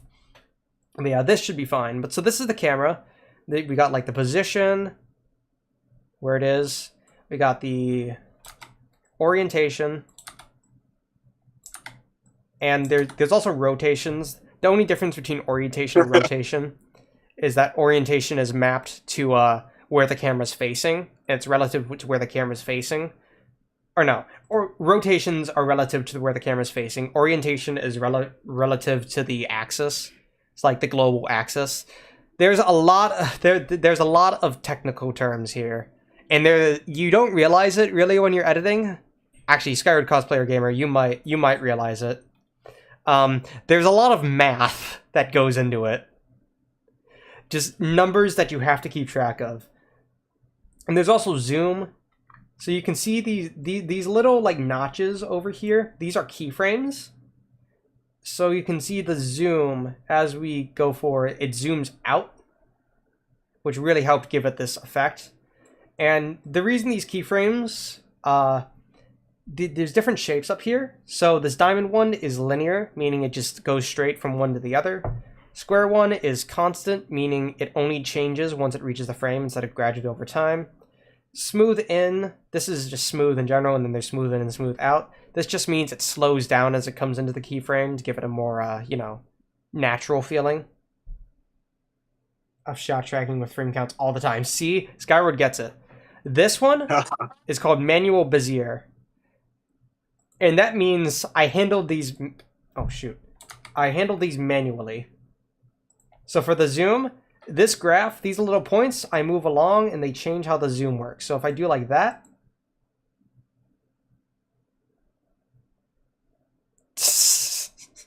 See, I'm like having the opposite thing now. That's really funny. But like now I'm having like I'm looking at this and like this is a lot of work. How you looked at like mine, how like you looked at the music that I did was like, holy what? Now I'm looking at this and I'm like, what the bruh? I will say, I will admit, I was trying to be humble, but the animation was a lot more work. I know. But That's what the camera movement was definitely the most the thing I realized the thing I didn't expect to be as hard as it was, like to be as complicated as it was, but I'm glad I learned it. But the second hardest thing was definitely the environments. So, we've got a little menu here. This is the active camera. This is what like the video sees. And we've got other cameras. So we've got front, back, left, right, top, bottom. Those are basically viewpoints, stagnant viewpoints, relative to the items. But perspective allows me to actually look at what's at the entire model. It allows me to position everything.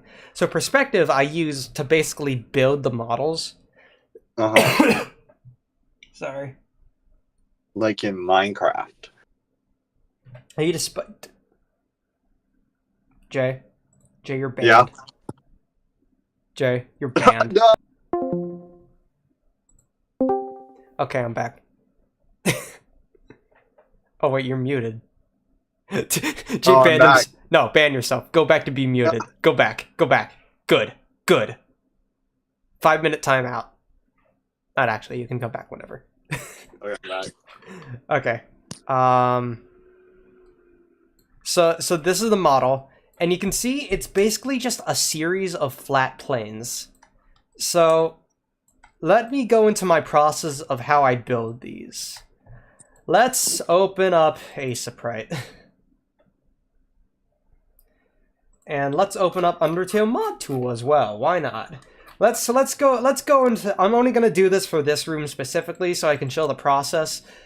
But it's a lot. For every single thing. Yeah. For oh every single room, I have to do this. Keep that in mind. Yeah. Oh wait, were you guys viewing the full screen or hit film still? Or viewing the everything. Why are you viewing the everything? I don't know. We're display viewing capture. folders. Okay, there we go. So first, I go into my Undertale folder. No, not Undertale, my Deltarune folder. And there's this thing called Deltarune. It's called Undertale mod tool, but it works for Deltarune as well. My desktop is chaotic. Oh yeah, you guys want to see my desktop? Oh yeah. This is my desktop. I don't think there's anything here I shouldn't show. So you might see that there's like 7 recycle bins. Yeah. This didn't used to be as crowded as it was. I'm gonna move these over here. Why are they so far right? This didn't used to be as crowded as it was, but when I first made it, I had a Mega Flowey. It doesn't work as well. My old computer monitor used to be square, so a Mega Flowey fit it perfectly. Until I got the new one, so now he's a bit cropped. But the whole idea was I'd put like my main big ones as like the 6 souls in Flowey, and then I could put Undertale in the center. I eventually put Deltarune in the center and moved Undertale down here as like the heart. Because I got Steam, SoundCloud, Audacity, OBS, HitFilm, Discord, and then Google's like Flowey himself because it fits the color scheme. And then the recycle bins are like the bullets. Yeah, exactly. Yeah. Also, and It's you like can all the trash he's throwing at you. and then you can see down here file 1 loaded. And it's actually a folder. I just thought that was cute. That is cool. Yeah, I never thought I'd show this off to anyone. It was just something funny I thought I'd do. I like customization. Anyways, aside from that tangent, back to HitFilm. Back to HitFilm with you. Oh, that's why HitFilm like deloaded. That's why I was showing stuff. But yes, I go to Undertale mod tool. And keep in mind, this is for every room that I made in this mod. Or in this animation. Okay, let's see. Do I have Undertale mod tool? Okay, let's add it. Actually, do I have it down here? No. Okay. No. Okay. Let me just add a display capture real quick. So, mod tool. There we go.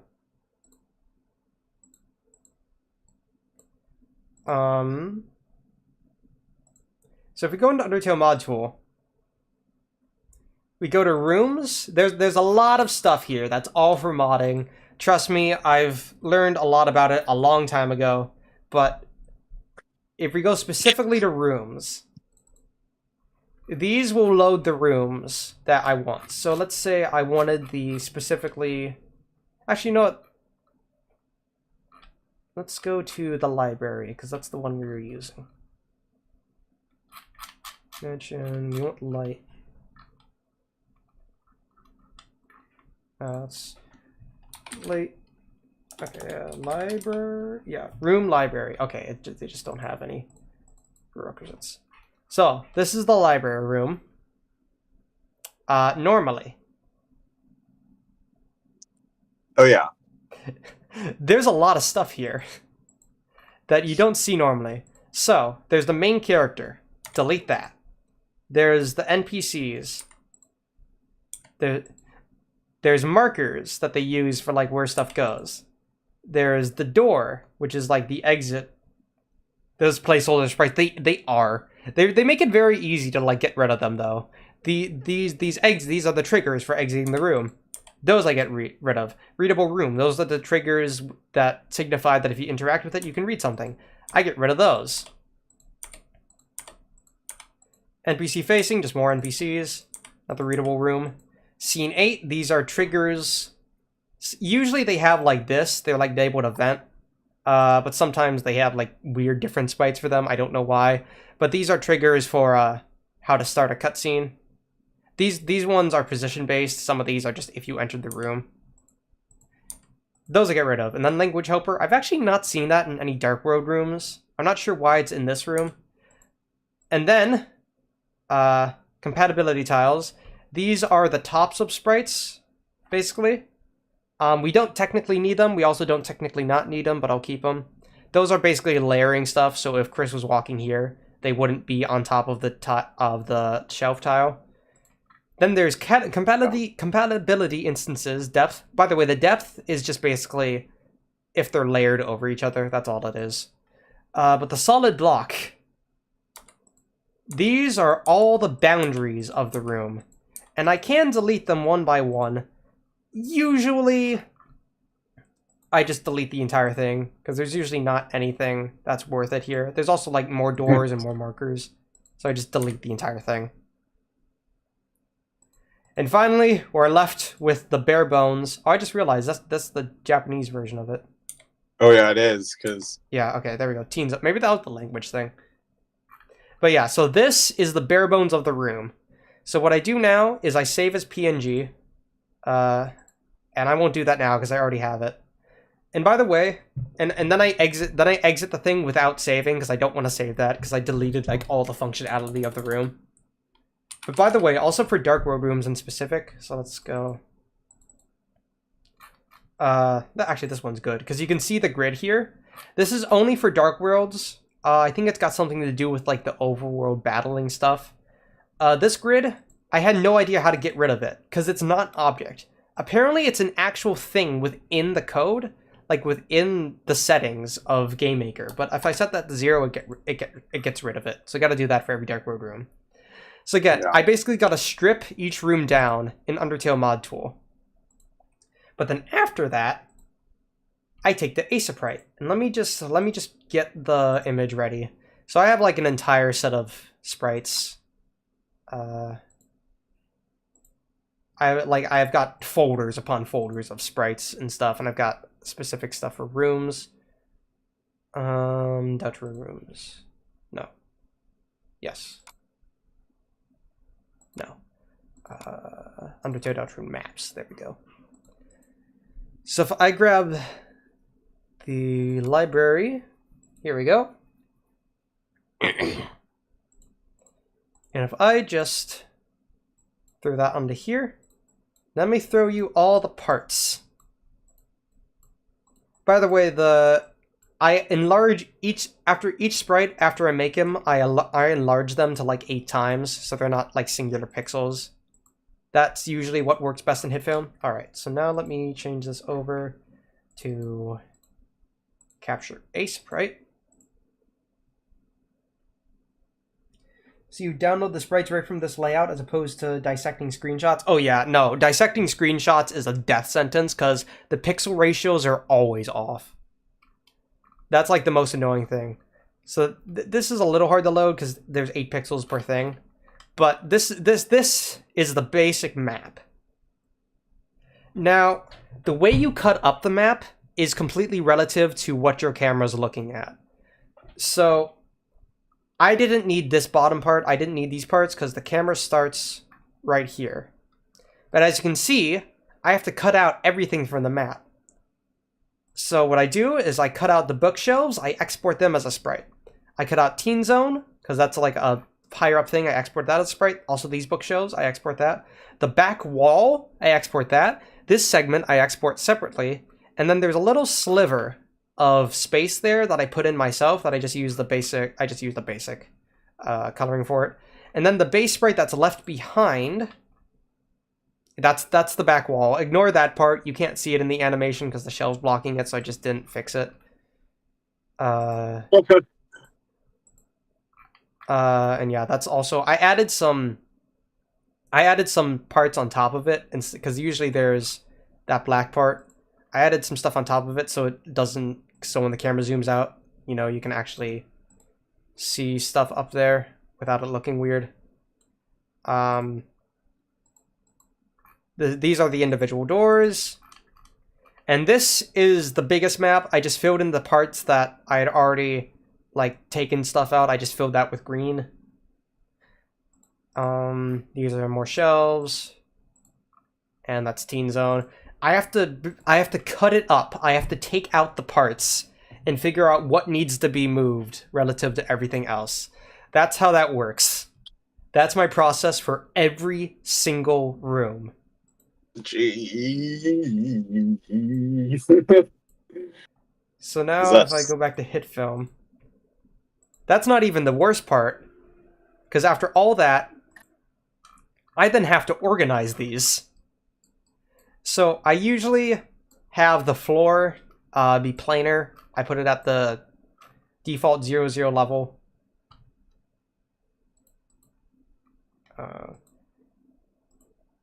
And then, yeah, so like the floor right here is at 0. That's good for just being the center. I have the back wall back here. I have to actually like move that back here and position it. It's like putting puzzle pieces together. I have to get it perfect so that you can't like see through the cracks, because if I like do that, you can see that. You can see that right there. That's visible. If it's a pixel off, it looks so bad. Oh. And so then I filled, and so this part I had to add in just to fill in that little gap. And this is definitely off. It's so hard to see it too, because like colors blend into each other, and it's really hard to see it in a 3D space that you're organizing from a 2D perspective. It's so hard. So then I put that in there, and then Teen Zone and the bookshelves I just placed. I lined them up and placed them. And again, because these are 8 times the original sprite size, basically each movement pixel is an 1/8 of each object. And each movement I can do is an 1/8 of each pixel in each object, which is really annoying. It's cool to see that it automatically displays swatch of all the pixel colors. Oh yes, for Ace of Pride it does that. And Ace of Pride, yeah, it gives an automatic palette for all the colors, which is nice. But then for the doors, you can see these little circles here. These are the anchor point.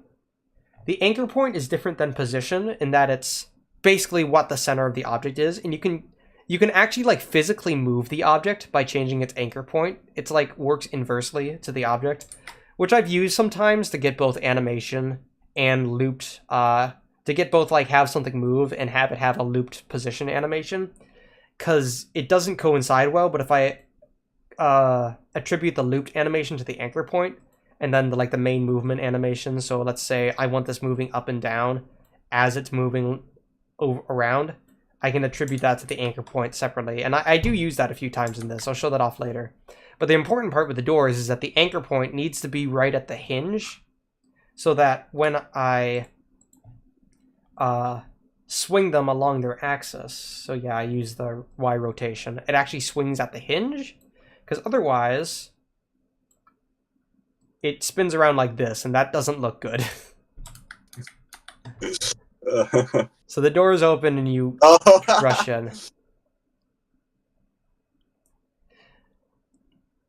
So that's basically the basic idea for how our shot works.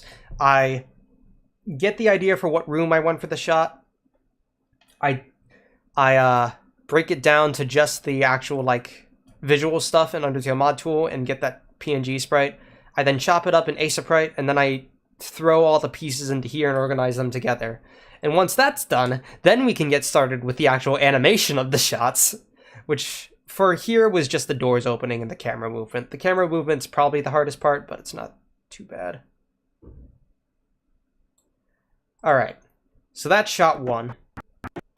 Shot 2, I'm embarrassed to say, this took way too long to figure out, because the perspective of this is absolutely fucked.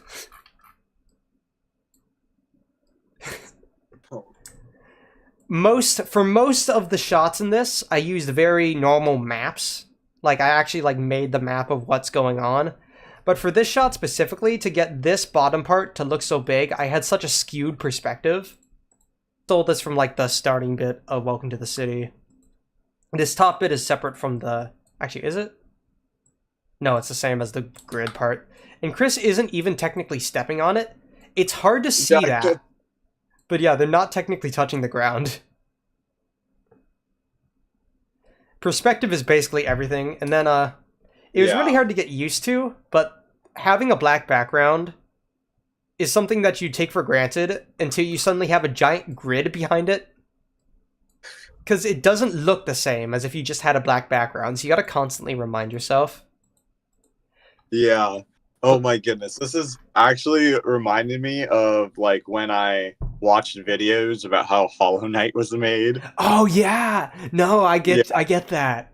And then you could, when they actually turn the perspective, you see all the 2D sprites, and then everything is just spread out everywhere, in the 3D plane. Oh, it's insane. It's awesome. It's all about perspective. Thankfully, it didn't matter for this because the camera has a set position, so you don't see anything moving. Or any of the background moving, I mean. And the animation for this was pretty simple. I just had Chris walking along. It was just a perspective, though. It was hard to get. Because I wanted their head, partially off screen. I'm really proud of the plug here, though. I wanted to, simulate lightning.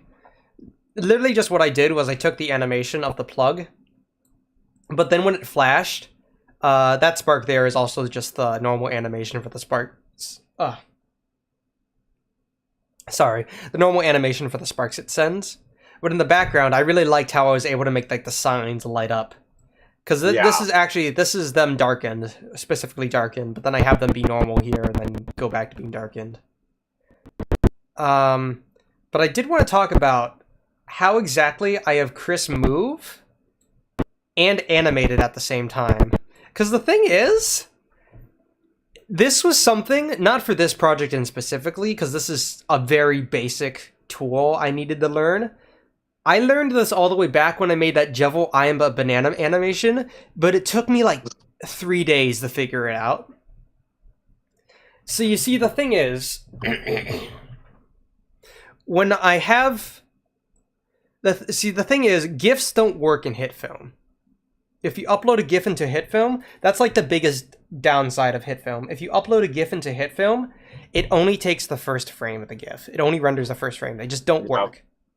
If you want an animation that's attributed to one object, it either has to be a video, which videos can't be transparent, so that's not going to work for sprites, or it needs to be a sequence So if I go into here, yeah, so this is like the animation.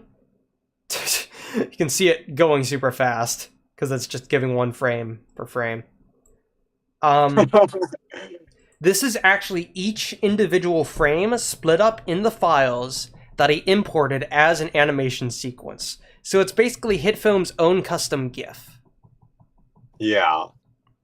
So great. That works fine. And I can now have Chris walking with the animation sequence because it's all one object. That's great. Except I can only have them walking for 4 frames of that because after that it loops.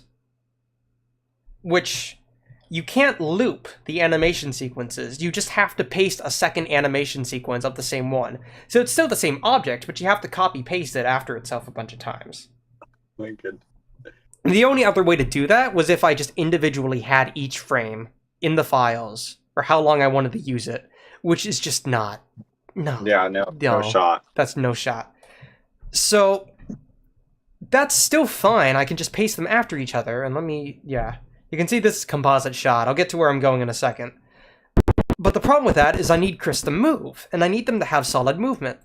So the only way I could do that with each individual sprite frame thing would be have them paste after each other and have the original one, I'd basically have to take a sprite.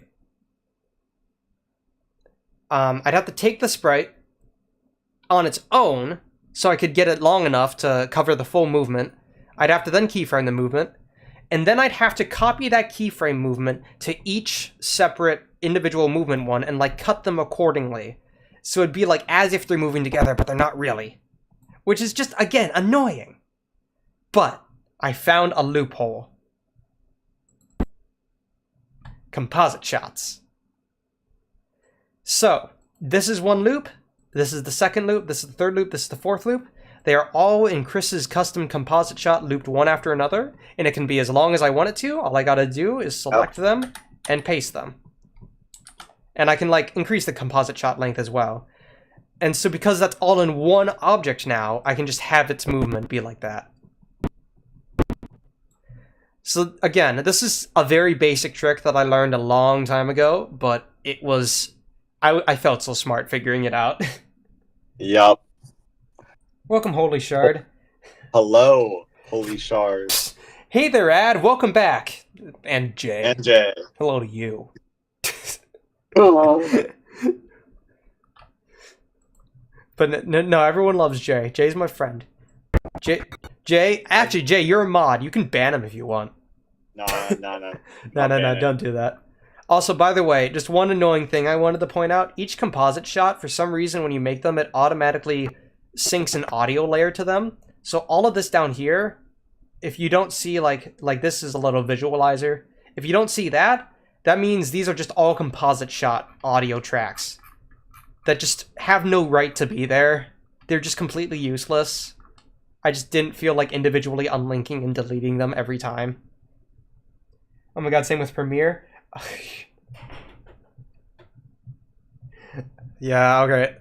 So, also, the music starts here, but for this beginning segment, I made all the sound effects. So let me see. I might have... Yeah, okay. So this is the Deltarune intro.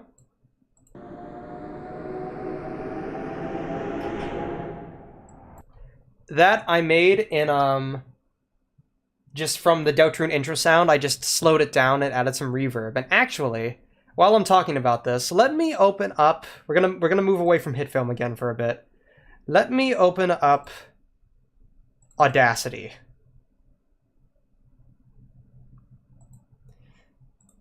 Unlinking the audio. Let's see. Audacity projects. No. Right, quick. It should be in quick.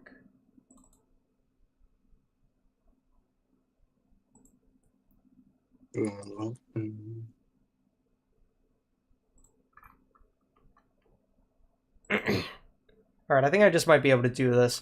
I don't think I have the original project files anymore, but I can just grab something. So for the where is it? Undertale.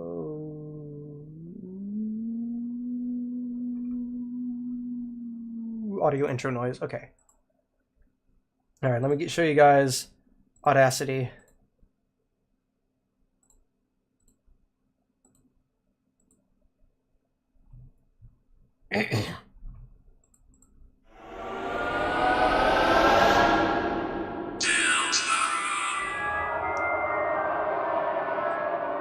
So this is Audacity. This is where I do most of my audio editing. This is where I recorded all the individual clips, and I kind of sad I don't have the project, but I could have showed you all the individual clips for my vocals, but I think we saw that enough with Jay.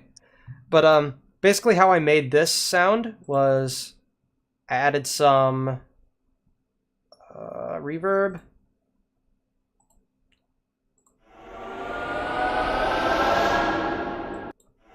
Deleted this part.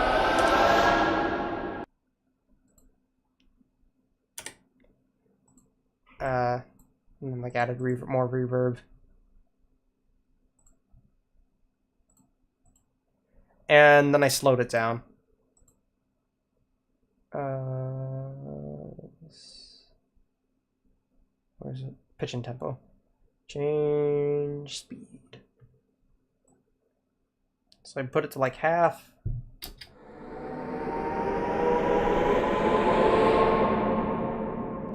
And that's how I did that for the in HitFilm. Alright, that's how I made those sound effects. I just wanted to show off like some basics for Audacity. But that along with Chris's steps.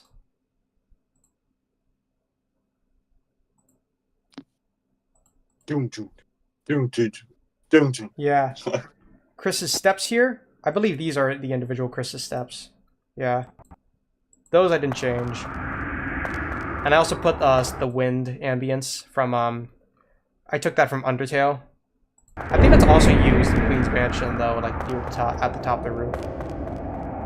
So chiller starts here about, but I also when I had the lightning, I'm ashamed to say this sound effect right here. That sound effect alone took me half an hour to make. Oh.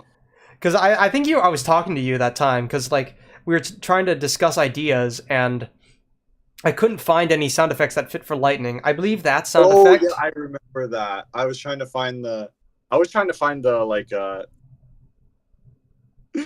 some lightning sound effects. And I looked for a place. I thought I could find like the actual lightning thing that was by itself, but it was always with like another thing, so I couldn't get it by itself. It was really weird. Yeah. YouTube's audio library has great thunder sounds. I believe this is has great thunder sounds. Sure, but I wanted it to be a more Doutruni sound effect, you know? But this sound effect, I believe it's one of the enemy attack sound effects. From like maybe one of Queen's sounds. It's either from Queen or from like it's a little thing that goes like beer. If any of you know what that sounds like. I believe that might have also been... Actually, I think that's also used during these wires, which is how I got the idea. But it doesn't sound great on its own. What I had to do was I added a lot of reverb, I deepened it, and I added a lot of echoing, and it got that sort of thundering sound, which is what I wanted. Yeah. Like, that repeating was, like, very essential, the echoing. But that's about the most of the sound mixing I did. I just wanted to go into that. BRB going okay?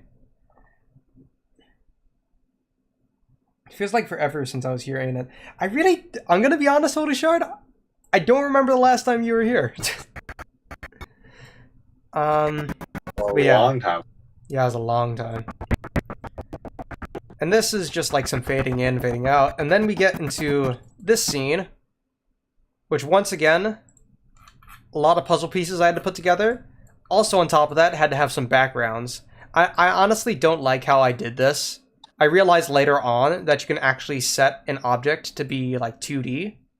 So if I like deleted these, I shit, not that. What? Why are they so different? If I like deleted that and then just made this 2D.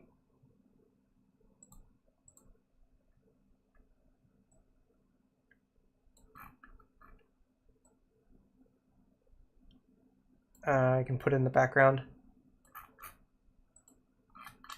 Oh, it's all the way over there, that's why.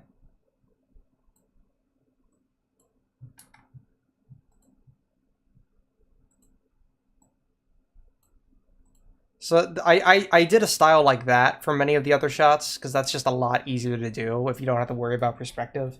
The Undertow stream. Was that the one where me and Jay were playing together, Holy Shard? Oh wow, that I mean, was a while. That was the last stream we did, though. Like the last stream I've done. Yeah. So Yeah. So this style is what I went for with many other shots. But then there's the room itself, which again was just taking the room, taking it apart, and I made like the little divot end here for the alleyway, the little dip that Noah goes into. And because we're coming from a top-down perspective, I added the roofs as well. And all of this is just chopping it up in Aseprite and figuring out what works and then layering it together. Yeah, I remember you asking me about this alleyway like way early on, and if it should be bigger or like whatever. Like, I basically the biggest thing that held me back, I think, and made me realize that this would take longer than it was making the rooms.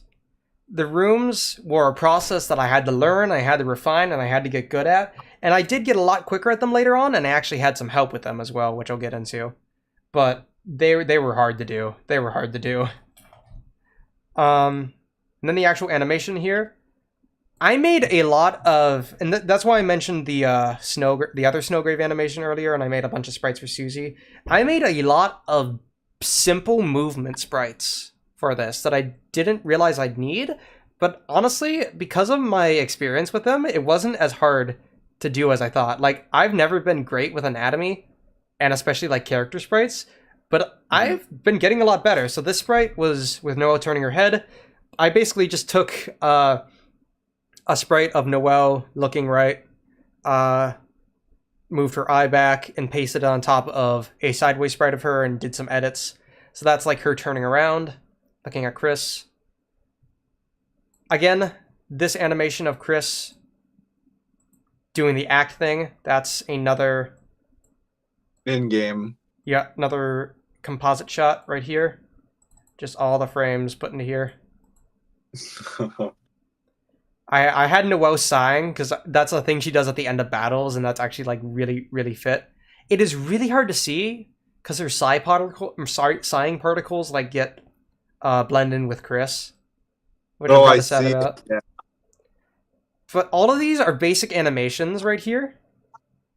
I'll talk about that in a minute. But what really made me realize what just adds such a nice touch is the camera work. Just having subtle movements. So the camera drops in, and then having it zoom in slightly on Noelle and Chris, and then having it pan to the left. Just giving the camera something to do while everyone else is doing something just adds another layer of, like, activity that just makes it feel much less stagnant. So, like, if I were to... just for example, if I were to knock the position here, and then knock the position here, it suddenly feels so much more boring. I mean, obviously this is standing still when it's dropping in, but then...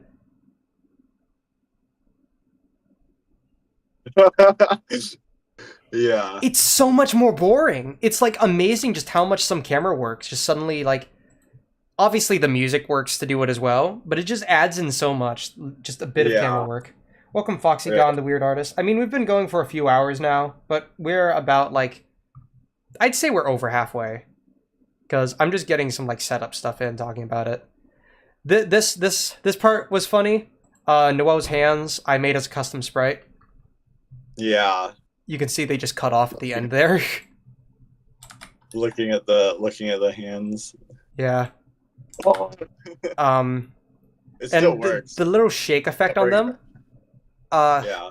I'm embarrassed to say that I used to actually, like, up until like 3 years ago, I used to do shaking like that by just individually keyframing movements and then just copy pasting them.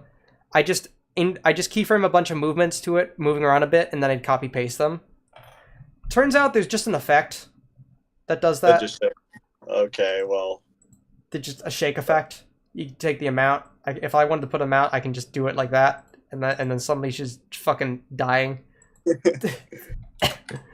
Oh wait! Oh my goodness! Oh. I can also up the scale, and I can down the scale. So now there's so many hands. You can actually tile stuff as well, which is something I almost need to use, but again, I'll get into that. I didn't end up needing to use it.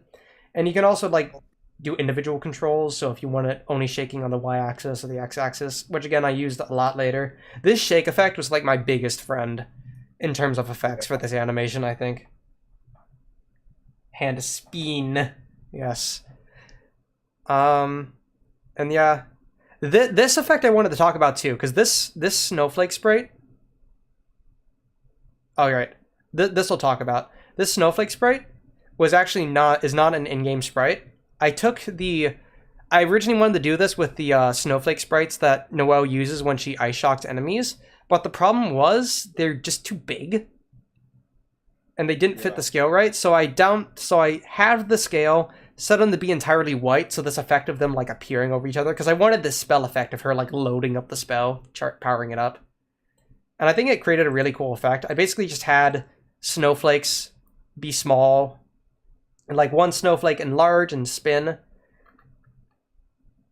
Like you can see all the different space. So I have the snowflake start from a size enlarged, and I have the next snowflake start from like about half the size, or like double the size that this originally started at, and have them just layer over each other and spin, and they all spin together until finally she fires the spell. And that's just her normal spell animation as the camera zooms off. But all of that, even like simple stuff like that, is just a ton of movement. So I have to, if I go into the keyframes of it, scale, have to have it get bigger and get smaller, spinning, have to have that also start speeding up. It's just all for individual snowflakes. And then the camera finally zooms off screen here. And this I actually did outside. Anything that wasn't like 3D, I have to actually mention this. I have to do the 3D shots in composite shots. I would have done it anyways because it's a lot neater, but I have to do it in composite shots because you can't make stuff 3D outside of composite shots. It has to be restricted, and it has to have a camera associated with it, so it's all got to be in the one shot. Yeah. So like if I wanted to make an object 3D, I can just go to its properties. Oh no, not properties. To its dimension and change it here. You can't do that. There's just no dimension option. By the way, Jay, how you holding up? I feel like I've been talking for a while. I'm just on the ride. I'm just all right. I'm just getting it all explained. This is, yeah. Yeah, anything that was like 2D layering, like for example the captions, I just did outside of them. Where's Jay? Jay? I'm here. He's here. So this, I really should have made this as like its own sprite outside of Hit Film, but this is probably the most scuffed thing I did. So these are the individual snowflakes. I'll move it across screen. This is a composite shot of like 50 snowflakes that I layered over each other.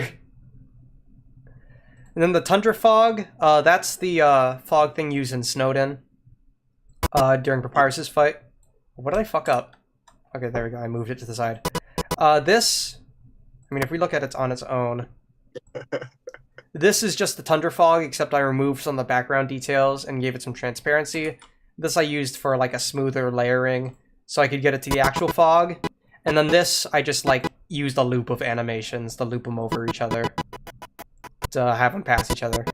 And then the text, the Chiller Snowgrave Time text, this is the only text I put in. This and the credits text was the only text I put in before I went back and did all the lyrics. But so Chiller, Snowgrave Time, I had them come on with like a bit of smoothness, so they stay on and then come off, like as if they're coming with the snowstorm. And this is actually, I completely copied this movement for the chorus. Because again, I was doing the lyrics at like, I think it was like 5 a.m. by the time I got to these.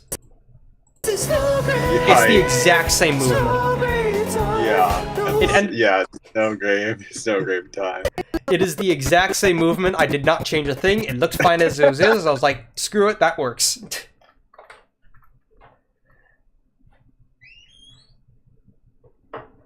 The 3D perspectives and the starting shots, thank you.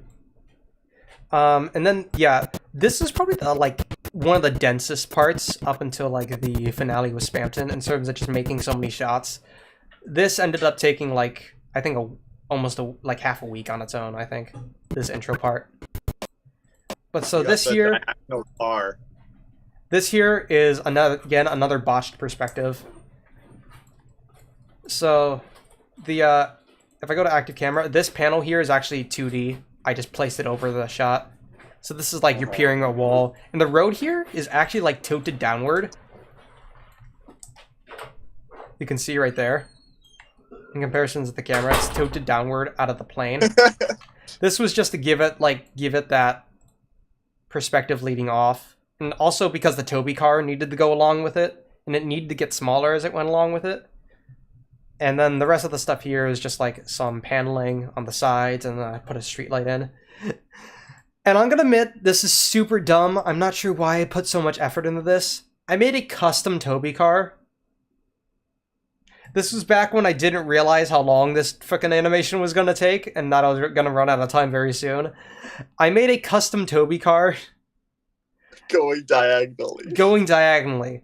I wanted some perspective practice, and I was like, hey, I can make a diagonal car. Let's try that. And I mean, it looks good. I'm really proud of the sprite. This was just not the time. Yeah, so strangely high effort diagonal Toby car is now within this animation.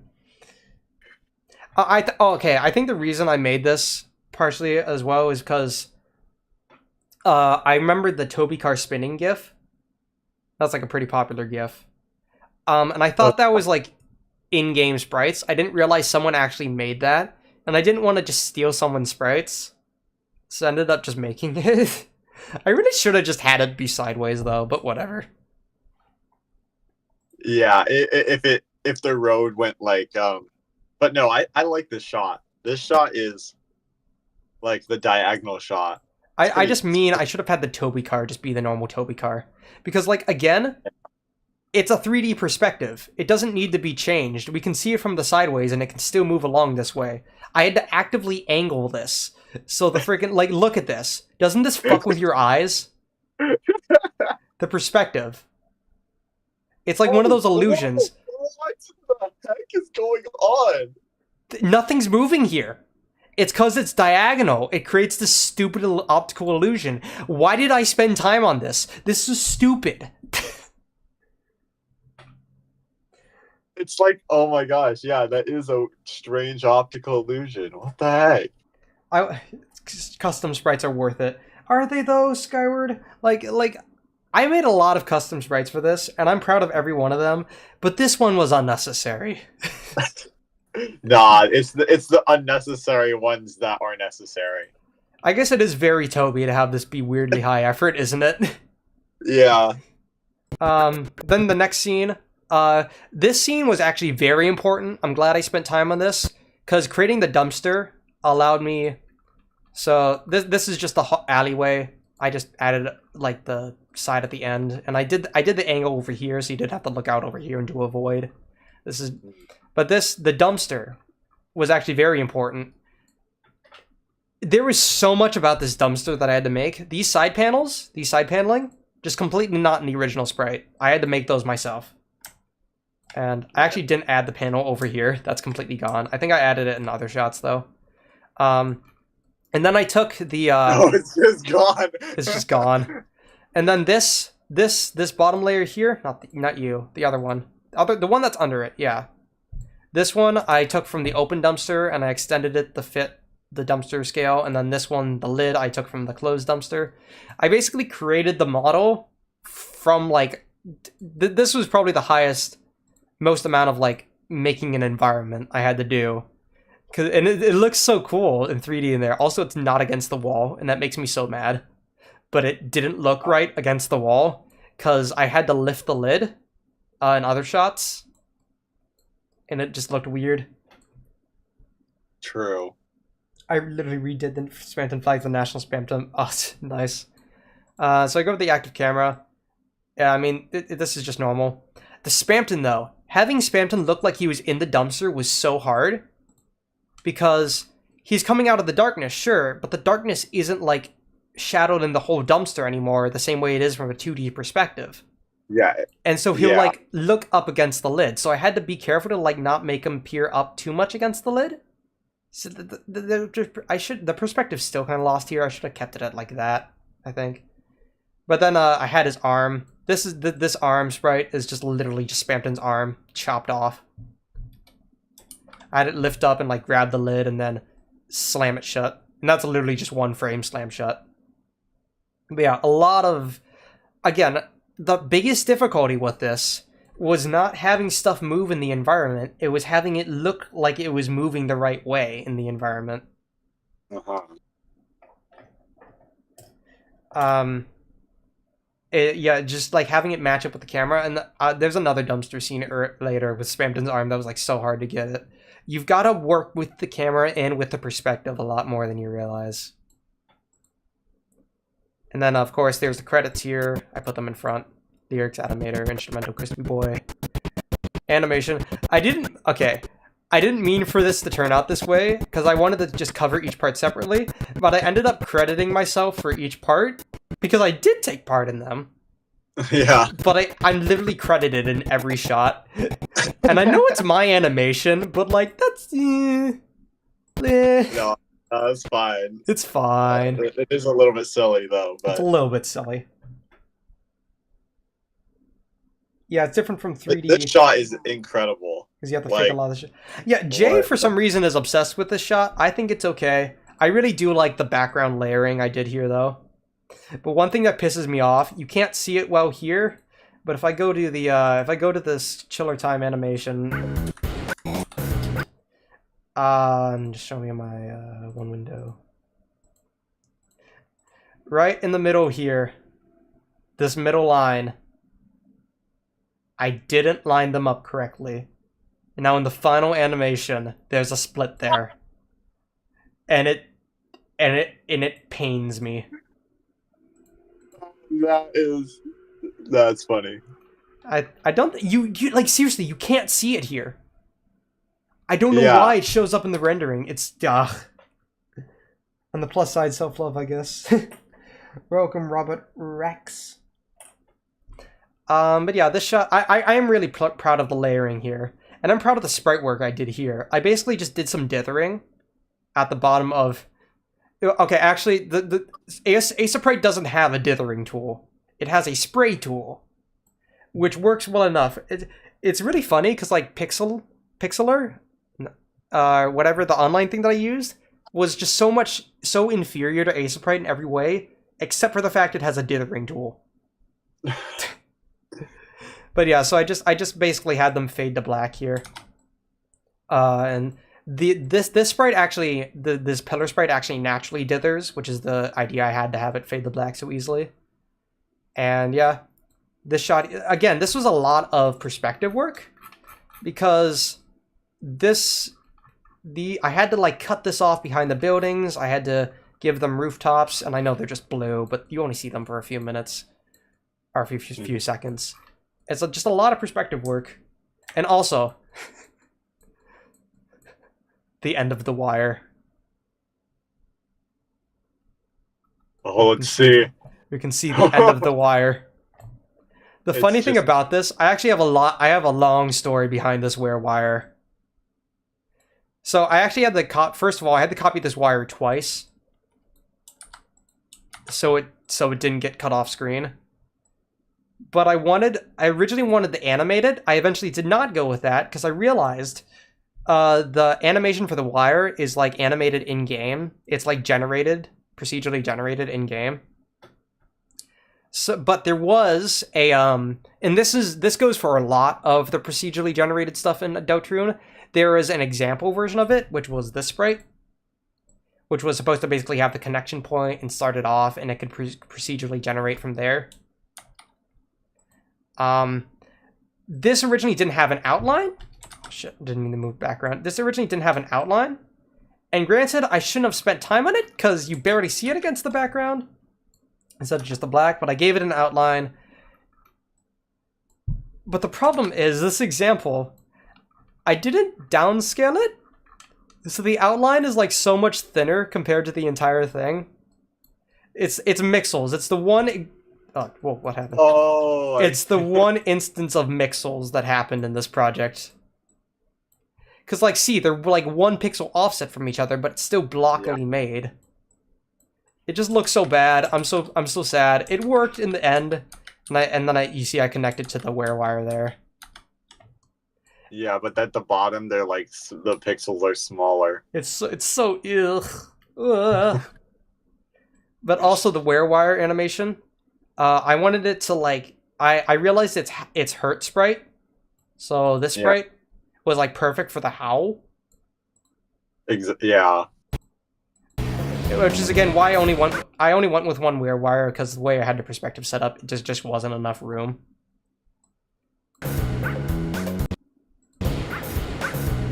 So that's like perfect for the howl. It ended up being synced with the dog bark, but whatever. But this frame right here is the only frame that's actually part of the hurt sprite. The rest of these frames with the electricity, like it normally like stays static, these electricity. The rest of those frames I animated myself, because again, I put way too much effort into animations early on. I do like this one though. It looks cool. Mm-hmm.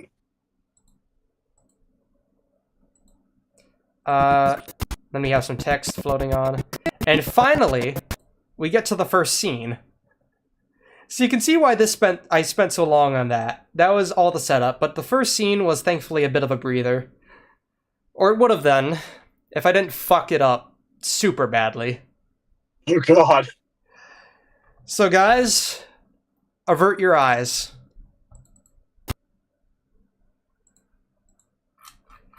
First person who can tell me what's wrong with this shot. Actually, I'm going to use the bathroom. So first person, and Jay, if you figure it out, don't say it out loud. First person who can tell me what's wrong with this shot gets a shout out.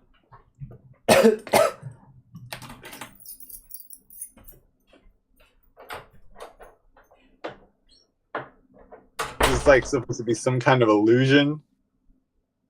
The two hallways. I have no idea.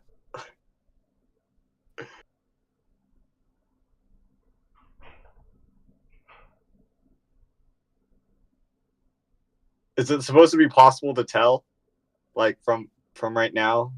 Like, am I supposed to know what's wrong with it just by looking at this like this right now?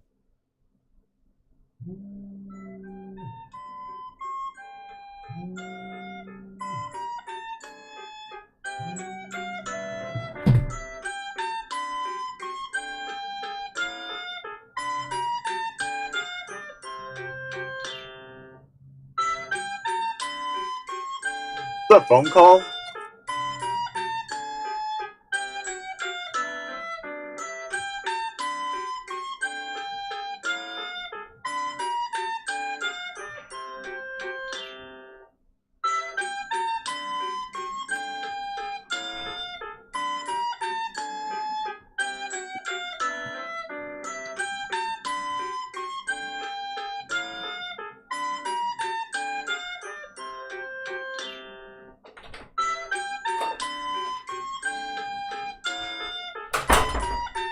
I'm sorry you guys had to listen to that. That was my alarm. It wasn't for anything in particular. I just forgot to turn it off from yesterday. But did you guys figure out what's wrong? Also going to the bathroom. Oh.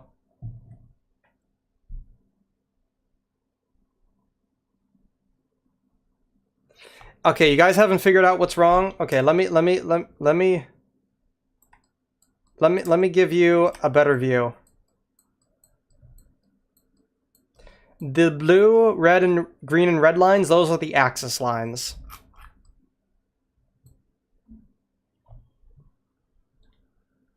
It's not the street, no. And the street's just a layering thing I did. I had to add it, fill in some space. Yes, you're correct, Foxygon. The angle is very, very wrong. That's an understatement, Foxygon. So here's the problem with this. Let me get back to like a normal perspective. So I start the camera off. Okay, I start the camera off over here. So the logical idea is, okay, I put the camera, I assemble the room, and I put the camera at this part of the room, and then I angle the camera to get this angle. Except for some reason, and I think I did this at late night, which is probably why I made this dumb mistake. For some stupid reason, can this like, okay, let me go back to reset current view. For some stupid reason, I decided, no, I'm instead gonna angle the whole floor. I decided to angle the whole floor to fit with the shot. The camera moves. There was no reason to do that, but I angled the whole floor, which resulted in me having to angle each wall individually, each ceiling. What did I just do? Oh, Jay, you're back. I just got back. Yeah, so the problem here is that I angled the floor off the axis. Oh!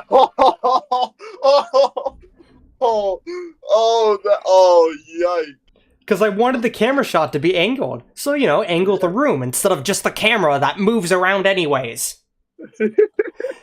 All the walls, all the ceilings, every single part. And this room is fucking huge, by the way. Like, I had to... I think I got a tip later on that told me, hey, why not, instead of making 4 fucking panels, just connect them all together? So that did decrease the amount of objects I needed for later rooms. But still, I had to connect this all at angles. And there's so many parts that are like slightly off here that I just couldn't get right because it's all at angles. It's so hard to get right. Yeah. Ugh. And you know what the worst part is? I used this room twice. I had to copy... I'm not going to remake the entire room, so I just had to deal with the angling again. That... And just so you guys, in case you guys don't realize how bad this is the equivalent of me taking this floor right here and angling it like this, and then angling the camera to meet the floor like this, so it looks correct again.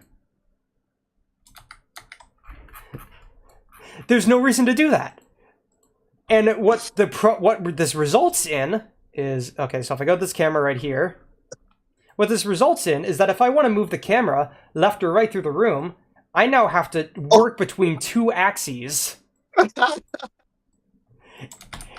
It's so bad. It's so bad. I hated this. And so you basically made it so that if you wanted to move the camera, you'd have to do more work to move it across the freaking like room. Mm-hmm. Oh. Assembling and camera work and just angling everything was just the worst fucking time for this room. But it was like sunk cost fallacy after I made the whole room, after I realized my issue. I was like, I already made the room. I'm not remaking it. Yeah. But thankfully, and of course, this takes up the entire first scene. Thankfully, I was able to not make this mistake again. Yeah. But for the actual content, it's just the camera comes down, Chris steps in, I mentioned that earlier. I have the Viro Kun that I have floating. Oh, and the Viro Kun is actually a very good example of the anchor point and position thing. So the anchor point right here is just having it move up and down. You can see all that. It's just having it periodically move up and down. I can just copy paste that, while the position is actually moving linearly. So I can have those two movements at the same time without having to like account for the coordinates of the position every time. So that's a lot easier to do. And then I have the mouse going here. This ice shock effect here I copied. I didn't. I basically tried to recreate it as best I could, but instead of having 3 snowflakes appear, I only had 1 appear because it looked a little bit big. But yeah, this effect was pretty fun. How it works is I just have I have 6 snowflakes in the center here, and then I just position them to 6 points around the circle, and I have them spin as well. And so on its own, that looks a little weird, but if you then have the entire thing spin in itself and fade out, it looks a lot better. But yeah. And I have Viro-Kun. Again, a lot of the shots here made even harder because I angled the entire room, of course. But a lot of the shots here were just intended to be looking like very close up, very what's the word? Very claustrophobic, to get that feeling of like lurking in the dark. And then I have, again, this alleyway was a lot thinner than I thought it would be, which is why I had to have a mouse here. And you can just barely see the other alleyways and them cut off here, but like I just couldn't be bothered. I'm sorry. So this is like the street light. I have that flash a bit. And then I have it pan down to Noel and the mouse. And the ice shock effect. This is another procedurally generated thing in game, so I had to create that effect myself. So if I get the mouse, basically how I did it was I had the original mouse. Oh geez, what the hell? That is laggy. Okay, I'm gonna reload HitFilm. Sometimes it just gets a little bit laggy if you take a long time on it. But basically what I did was I took the original sprite, and then I made a composite shot with it, and then I took the same sprite, duplicated it. By the way, this project is 10 megabytes. You can see it right there.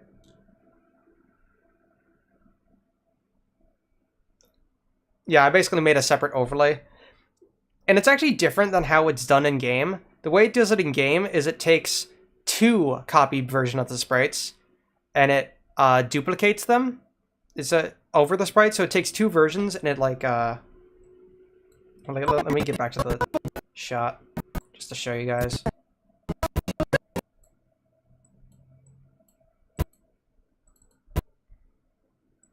Oh wait, wrong. Yeah. Not this one either. There we go. Mouse. Where's the mouse? There we are. No, not that. So I basically took the... Why is it on text? I took the sprite and made an overlay. I copied it and then made it slightly larger so it could be like over the mouse. But the way it's done in Deltarune is it actually does it this way. Like it takes 2 of them. And does it like this to make sure it covers the whole sprite. But that looks really bad here because I can't make it one object. So I just went with 1 and figured, hey, it still looks fine on its own. It still gets the effect across. And the very useful thing about these is I make a lot more of these guys later. Like with different enemies all over here. Once I had these made, because they're composite shots, I could use them anywhere. I basically had these set to copy paste wherever I needed, which is really nice.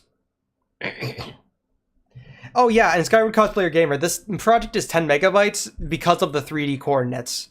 The 3D coordinates just add so much to it. It's the biggest project I've made by far in terms of space. And then I have Noel. This sprite of Noel I actually didn't make. This is actually an in-game sprite. It just goes unused, but it was supposed to be used during Snowgrave as one of our walking sprites. Then I have this sprite I did make. I literally just took one of her spell sprites and changed her expression and gave her the white eye. And then I have her Ice Shock Viro-Kun here. I have it flash white and use the Ice Shock effect again. And this shake here, this is another good example of an effect that I use. If I go...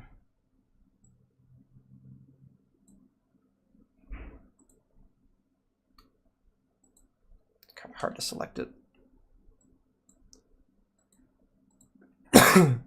The shaking here, I have it specifically shake side to side.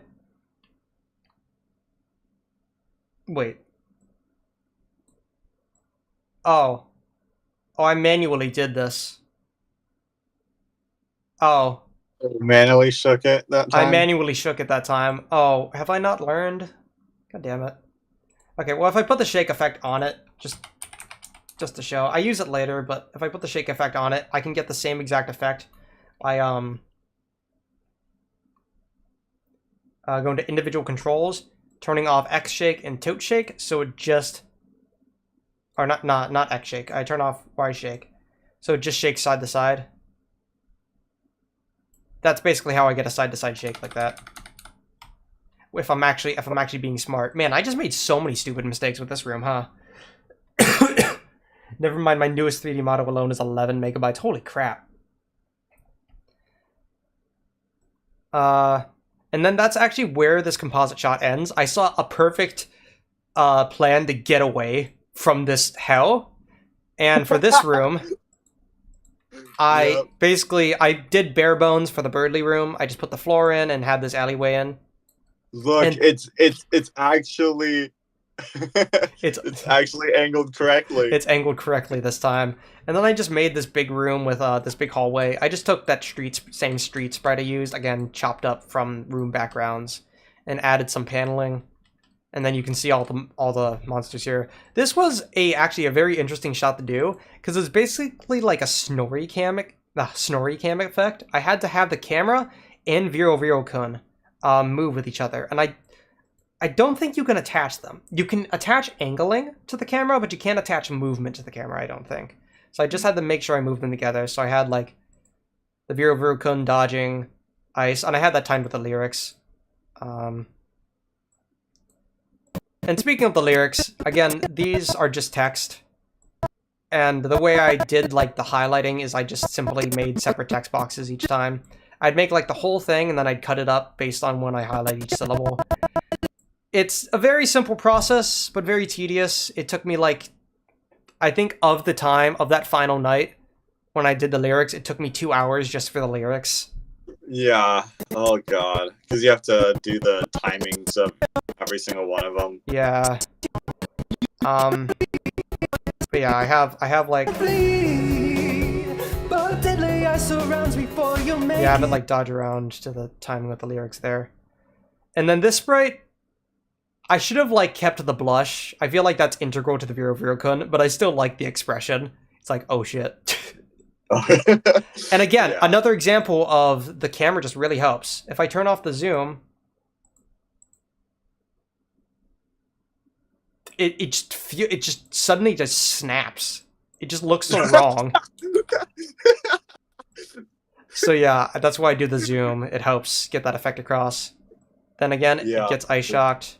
And I have it actually like, I had the animation of it actually like getting ice shocked. The way I did this was I simply, I think I actually did this within the composite shot. Yeah. I literally just had a, yeah, I had a mask on it. Which a masking in HitFilm, again, is very professional, but very easy to use. So keyframes and stuff like that is very professional. Masking is another thing. Masking is basically allowing you to crop stuff in a video editor. You can crop entire videos with it. So I basically just cropped the image, and then I moved the mask off it. Or technically I moved it into the mask. If you want to be technical. So basically the mask is like down here, and then I move the mask up to have it show it, and that's how it gets ice shocked. Well, this time I don't know how to interpret it. I really don't know either. I think it's just a little body, its legs, and it's holding like a little arrow, and then that's its head. And those are like 2 horns. It's angled very weirdly. So I have it ice shocked, I had the side frame, and I actually had to like delete these guys behind it for the side frame, and then I added in all of these are all the hurt. These are all the ice shocked guys in the next shot. But yeah, I just had Chris's arm come in, and then I had it zoom up like that. And I really like that shot. And also, all these highlighted blue down here, these are all the objects, like the parts of the room. I realized you could actually highlight stuff separately, which really helped distinguish different parts. I use it more later on. Yeah.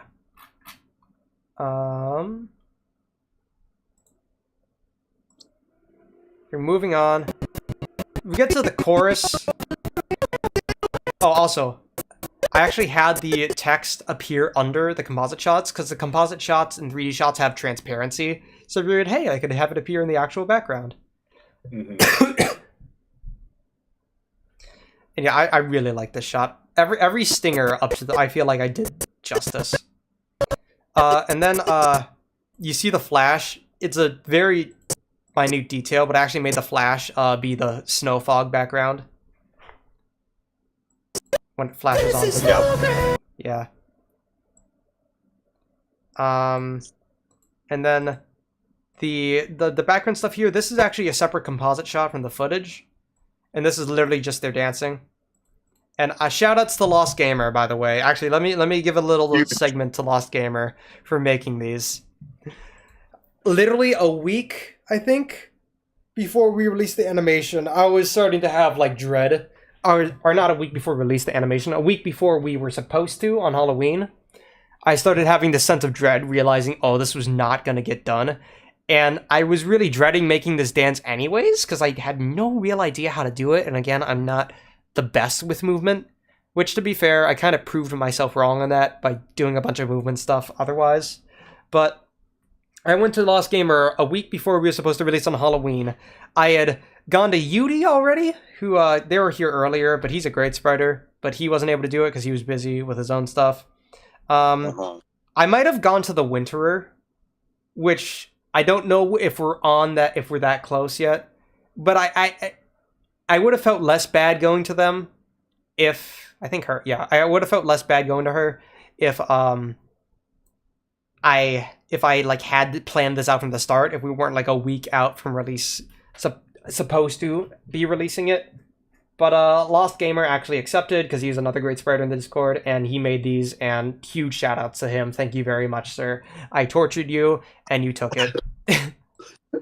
and the thing was, let me, actually, I'm not going to show it, because, yeah, I'm not going to show it. But originally, this was like half the frames, so ignore that in-between frame.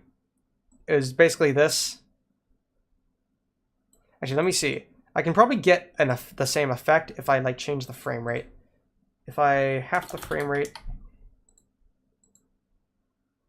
Yeah.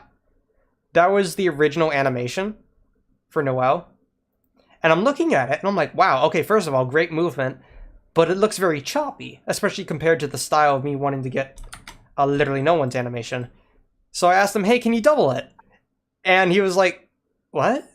I was like, yeah, can you double the frame rate? And he's like, but Deltarune sprites don't do that. And I'm like, what? They don't smooth. And I'm like, yeah, you do. Don't you see some of the attack animations? We had like a mini argument on it. Like, it wasn't like in bad faith or anything. We were just seriously debating this. And eventually he was like, okay, fine. I'll do it. And he did it. He got these sprites to me. The Noelle animation he finished like mid-November, which was another thing. I realized we weren't going to finish it, so I reassured him, hey, you can slow down on the sprite works. And the Chris, he like finished right before launch, like only a few days, and I implemented that real quick. Also, Chris's arms are so skinny here. But yeah. This is just such great movement. Like, they turn left and right. I admit Chris is a bit more scuffed than Noelle, but I still like the animations, and like seriously, he made these for me for free on very short notice, so thank you. And then these here are just the part of the reason I wanted this to be 3D is because I wanted these guys to slide in behind them on no one to save the city as light that the lightning is crystallized. That times very well. And then I had a separate composite shot because again the shots are transparent of the actual background gameplay footage. And you can see, it's called Secret Route. Actually, do I still have the videos? I might have the entire videos. I should probably get rid of those because those are taking up so much space. Oh yeah. Yeah, I do. Holy shit. Yeah, I have... these are Merg's videos. The reason I use them was because I don't usually use Merg footage for anything. If I ever need footage, I usually either use my own or no commentary ones. But Merg, the reason I wanted them, because I wanted him to deliberate on the battles more. I wanted it to be more like fluid gameplay so I could get more time out of the battles. And also, just because there was a very easy access to the footage. Instead of getting like an entire playthrough, I could go through episodic Snowgrave ones and get the parts I need. But yeah, I have 3 Merg videos still. I'm gonna delete those. Actually, wait, no, I can't delete those because I'm showing them off.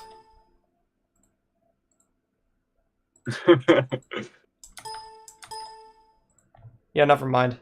You guys have to see this. How are you still live? Because I haven't streamed in a while and I wanted to do this entire thing in one stream.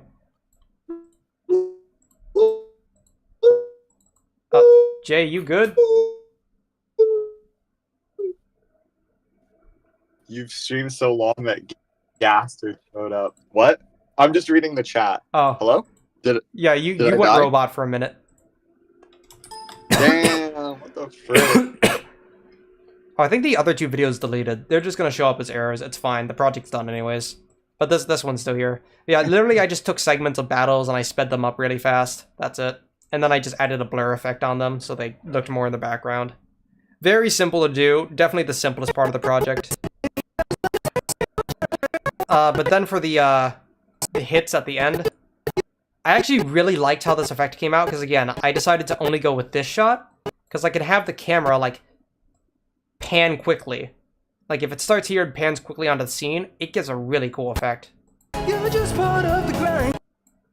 You're just part... Let me like let it load that a bit, just so we can get the transition, because it's just like a quick cut followed by a smooth in that really works well. I really liked how that came out. Poor Pink. Yeah, poor Pink Addison, but hey, I'm the orange Addison for a reason, because Pink's a loser, you know, you fucking died. What a loser. You got froze. Yeah, but, and then, again, this was probably like the simplest background I made, just 2 walls, the shop background, and the floor.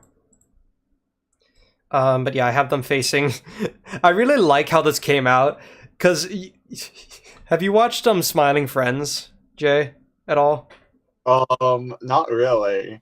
There's a scene, it's a like an adult humor comedy, and it's actually really good. Yeah. There's a scene, the whole point of the show is they're like supposed to bring happiness to people. But there's a scene where they're facing a suicidal guy. And he's got like a gun to his head. Yeah. And they're like looking at each other. And the 2 workers are looking at each other. And one of them's like, "Oh no, we gotta save him." And the other guy's like, "Dude, I think he's a lost cause." And he's like putting his hand on the other guy's shoulder. He's like trying to preserve the innocence of the other guy. And just that sort of style is what looks like it. Like just Pink Addison going on in the background. Chris all of a sudden turns into WoW and is like, "Hey." And then Pink Addison's like, "Wait, what?" And then dead. This was actually a very cool transition out of the fact. And again, these are the background. I just colored them differently. It really was. How I did that was I took an individual sprite of Pink Addison. So this is a separate sprite of him. You can see back there. And I just superimposed it over the shot. I like tried to line it up as best I could. And then so when it faded out, and the entire shot faded out, you can still see the Pink Addison. And then I suddenly threw him into the ring. And I'm very sad that this ring doesn't actually appear for that long. And again, because I turned it into the tiny ring later, and I know more mixels. I really should have made the ring just bigger. Like, oh my god, why is the ring so... Yeah, I should have had it like be this. Maybe a bit smaller like that. Yeah. But whatever. Yeah, but this shot... Yeah, that was... This sprite I shared with Jay, I was very proud of this. This is just a composite shot. I just have the freeze ring. These pixels up in the snow globe are already... snow globe are already transparent, so I can just throw Pink Addison. But this is probably, next to the wear-wire, this is probably the most Mixels part of it. Because I just didn't, the fucking eyes, yeah. I wanted to lean into the comedy. I wanted to go from comedy, slowly get more serious. I kind of just naturally became that way, but I wasn't taking it too seriously, because it's a cover of Thriller, for fuck's sake. You can't take that too seriously. But yeah, so he's just vibing behind there in the snow globe. You're saying something? No, I was just gonna say, is that like what you're talking about like the mixing the pixels because he's small and the big pixels? Yeah. I think it's fine. I should have scaled it better though. I really should have. I really like how the ring itself came out though. Like the blue metal, the shine on it, and the little snowflake symbol on it. Like that. I think that really showed what the freeze ring was meant to look like. Mm-hmm. I really like that. I looked at a lot of references for that. The Addison snow globe. I would die for it. Hey, I'm not. Hey, if you want me to sell it, you just gotta say you stole. Maybe I should become an Addison ring. And this shot, I got the impression that you didn't like this shot, but I'm not sure. No, I thought it was fine. Okay. But you were right about like the ring could have been bigger. Now that I think about it. But I really liked, again, the snow in the background. This was just a tundra fog with some effects put on it. Just like changed some of the lightning and the hue, gave it a blue hue, and I thought that made a really cool background. Then I had Chris like peering through the fog. These are custom sprites. I really wanted to do some focus on Chris's red eye, because it just creates some good creepy imagery. And plus it can be like connected to the player, or like them like seeing everything that the player's doing and being worried. But like I wanted to give this menacing look to the camera as Noelle takes the ring. Then we move on from there. This second verse, probably the most complicated in-between shot stuff I did, which again, very different than what I planned out in the storyboard. So what I did was I took this shot. I have two composite shots layered over each other. Because again, they're transparent, you can do that. This one is the top one. It's literally just Noelle walking so far. But I changed that in a minute. And then this one is also Noelle walking. And then this in the background is the mice room. And I just, when it flashes black here, I just change it to have the stands have the same ice effect over them. And the mouse room, also very simple to make. But the thing is, I didn't make this. Oh. Octo did. No, Octo, I mentioned him earlier. He's the guy that made the Big Shot Snowgrave version. He's making all the sprite animations. Like, let me show it up. Let me just show you ugh, his animations, because honestly, it is shorter. Octo, Big Shot, and he also had a lot more people working on it. But it's still such a fucking cool animation. It's got 100,000 views. Holy shit. I really recommend going and watching it, because it's great. So turn on headphone. One window.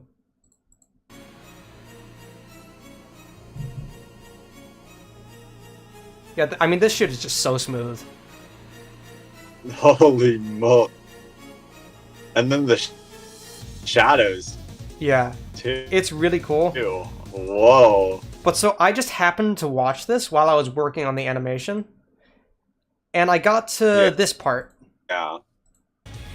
And I realized, oh shit, he's made some of the city rooms, specifically this one too. And I was like, maybe I could ask him for help, you know. So let me just take back the headphone. So a little summary of our Discord conversation. So this wasn't actually the first time we met. Octo actually DM'd me all the way back in like let me go, yeah, all the way back in August of last year. When he was first working on the Big Shot animation, or maybe just one of the other animated OST animations. But he goes, hey man, really cool, your last animation. I think he was mentioning the Spammed and Baited one, which was like, ooh, because that got super popular. That really did give me some exposure. But he was like, what software do you use? And it ended up, he used Adobe. I used HitFilm. Adobe After Effects. He used Adobe After Effects. I used HitFilm. He did offer to our rules card me a copy of After Effects. But I declined because I'm just too used to HitFilm.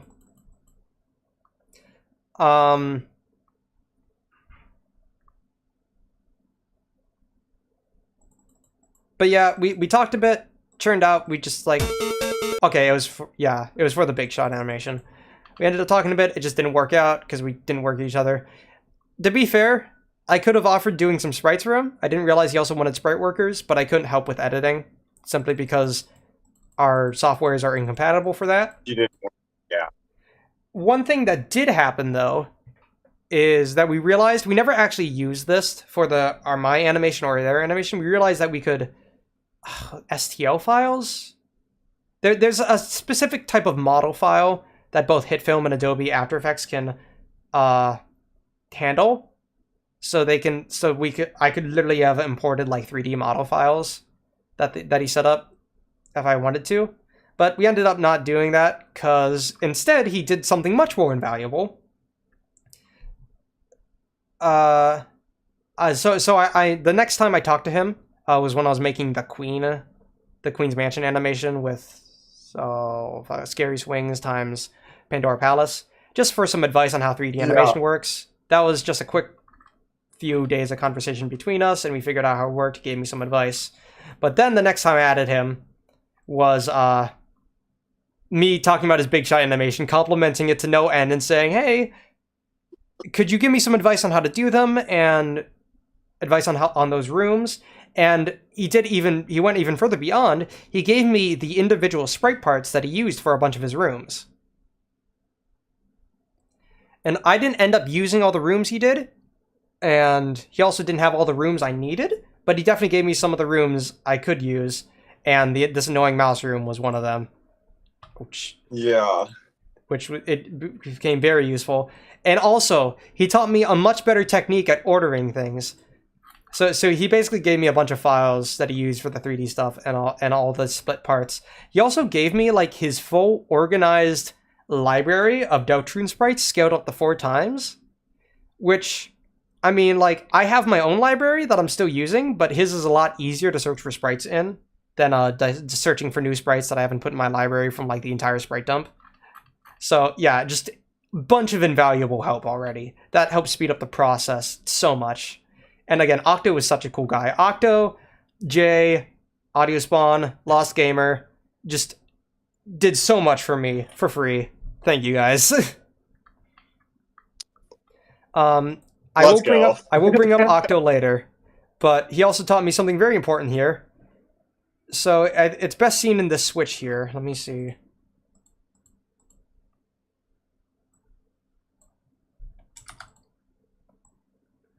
No. Oh, he also layered the sidewalks separately from the main ground, because in his animation he actually had the sidewalks be a bit up and like gave them some depth. I didn't do that. I didn't think it was worth it.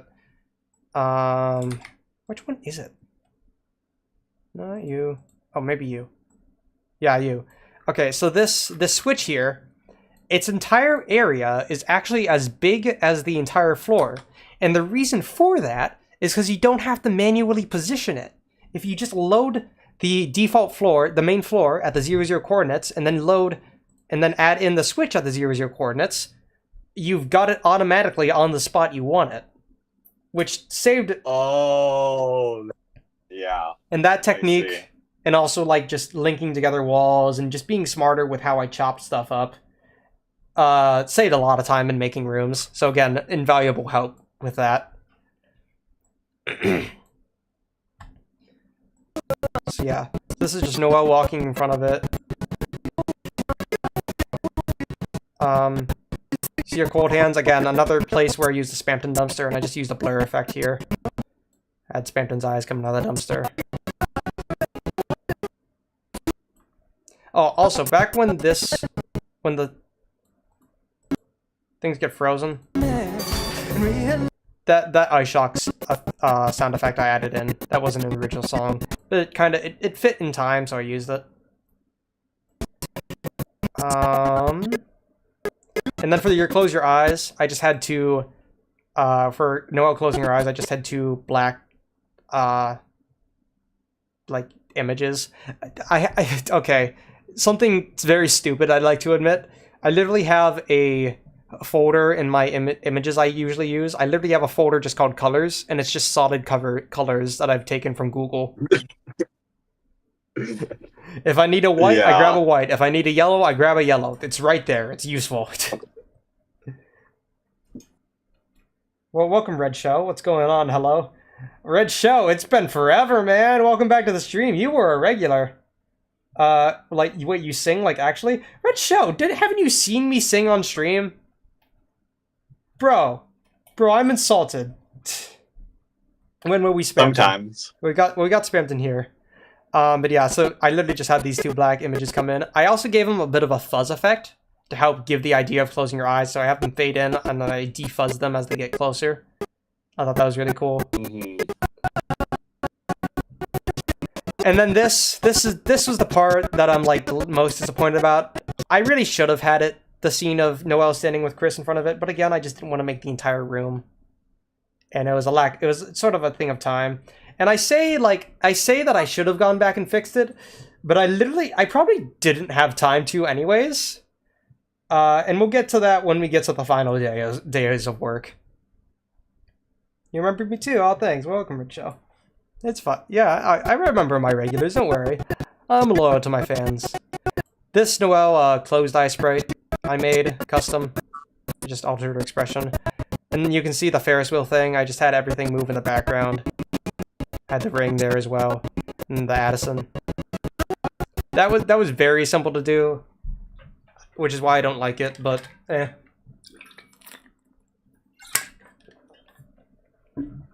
However, this next part was very complicated, and I'm very proud of how it came out.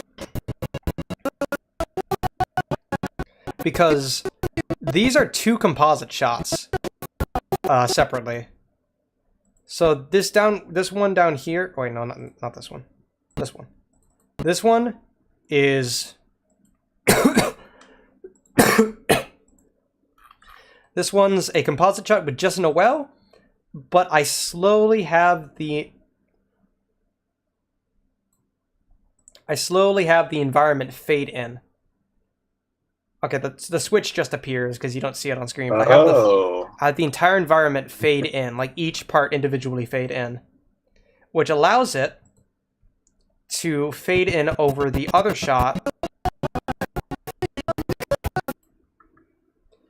Like literally just everything fades over the other shot behind it. Oh,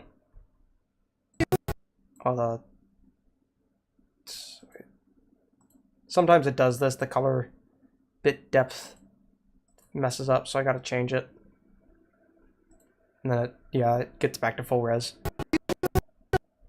And then I had this shot in the background, which was same room. The switch alleyway, and again, this was one that I think. Actually, no, this one is one I made custom. However, I used the techniques that I had from that Octo had taught me, which made it a lot easier to make.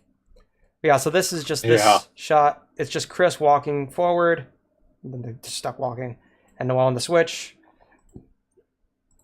And I have that in the background, and then as this shot fades in, it fades in over it, and allows it to. It basically allows to get two views at once, and I really like how it came out. And then we get that focus on Noelle moving her foot. And then this is back to actually that original composite shot. Actually, no, it is this same one. Yeah. So I basically add in the new walls, and I do the animation over here.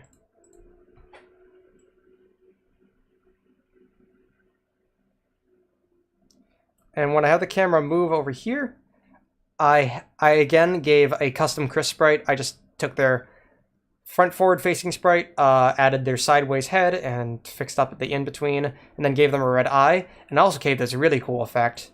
I had a second version of the eye, which is literally just, this is just 2 pixels. This is literally just an image that is 2 pixels. I had it expand over the eye and it created this really cool flashing effect. This video seems like stupidly well made. Oh yeah, this scene. Red Show. We released it on my animation channel back on Thanksgiving. Go watch it, please. I'm begging you. And then for Noelle, I had her eyes shrink. Again, these are individual pixels because I wanted that effect. It ended up being not as noticeable because we zoom in on our eye. And the reason I zoom in on our eye is because that creates a white background that we can then fade from to create a crash for the chorus. Which I really like that idea. But yeah, her pupils actually dilate here, which I thought was cool. They're actually separate sprites that get smaller.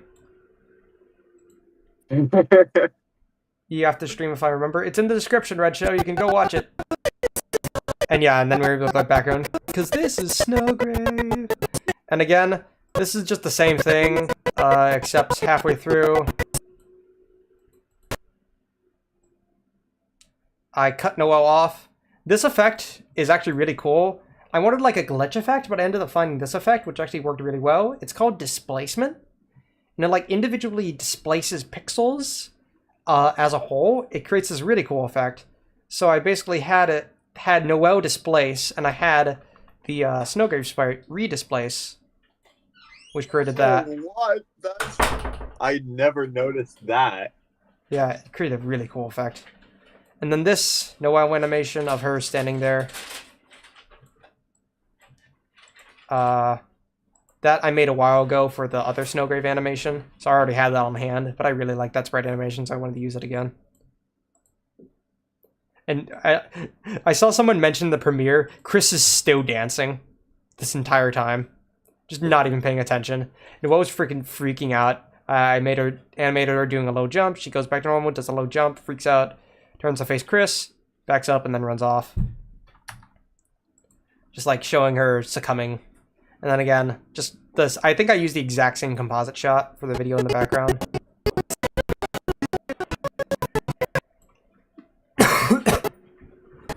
And then for the end, this part we spammed in was again really scuffed. First off, hi Chris.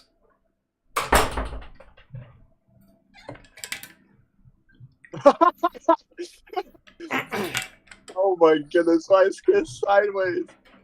Yeah, I didn't make a separate sprite for the arm because they're off screen. It just kind of works like that. Yeah. And the Spamton arm. Flat Chris.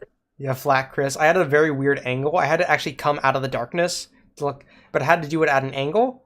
So it creates this weird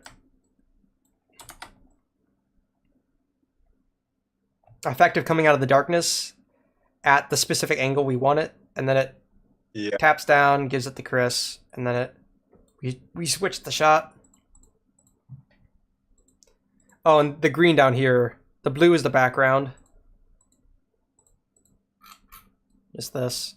And also, I added this sprite in here. It's just a solid plane that I created within HitFilm itself, that I took the color from the floor, just to widen the floor a bit. Yeah, we do that, then we switch to Noelle. And this was really cool, because again, this is just camera work. All that's here, there's no animation here, it's just the background. Chris holding the thorn ring, I made that custom sprite from their holding out their hand animation. I put the thorn ring in there. And then I had Noelle staring at it from the background, and it's just some parallax that's naturally created by moving the camera, which creates a cool effect. And then this one is Chris coming in, putting the thorn ring on Noelle's finger. That's actually Noelle's act sprite, which is really funny. She just happens to have her finger stuck out, so I thought, hey, that works. So depraved Snowgrave timeline, and this I'm really proud of, and it's so dumb. So again, when the shock appears behind Noelle, I think that's actually a 2D, so it doesn't appear with the rest of everything. But again, everything fades out. Except for the dumpster, but it's not on screen, so who cares? But I basically did some animation. I again made her eyes separate, but this time I had them roll up. And because her eyebrows are naturally black, they actually blend into the eyebrows, so I just deleted them when they went into the eyebrows. Yep. And I don't know, I just did a bunch of smoothing out in here, and it created a very cool effect. Very smooth. But the background thing here, the thing I'm most proud of, where is it? Anime shock, I called it. Because it's a very, like, JoJo style thing. Very anime thing. So I had it here in the background. Yeah. And I wanted to simulate the shock Noel had. You guys want to know what this image actually is? So all the way back in, like, 2020, I think.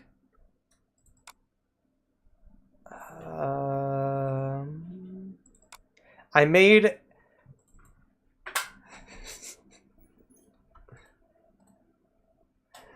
made an Undertale times Among Us animation. And if I do full screen,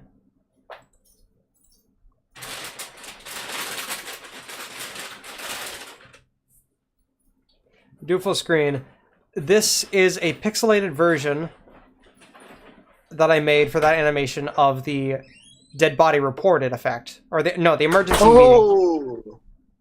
Like the. So I had this spread on hand, and it was very well textured. So all I did was I took in the Asaprite, thinned it, disjointed it a bit, so it had like that. Oh wait, I haven't shown you guys. You can't see it on screen. Yeah, here you go. This is the original sprite. I mean, was it lightning from Azrael? I actually could have used lightning from Azrael. That's a good point. I should have used lightning from Azrael, but no. I just made this smaller because it's got a, like, electric look to it. I just thinned it and I disjointed it to give it like the angled bit in the middle, and it became this. And yeah, I then just did some masking to have it like spread out and then faded it. And it creates a good effect. So you can't argue with it. Literally snorted that sentence. Yeah, that's great. And then this.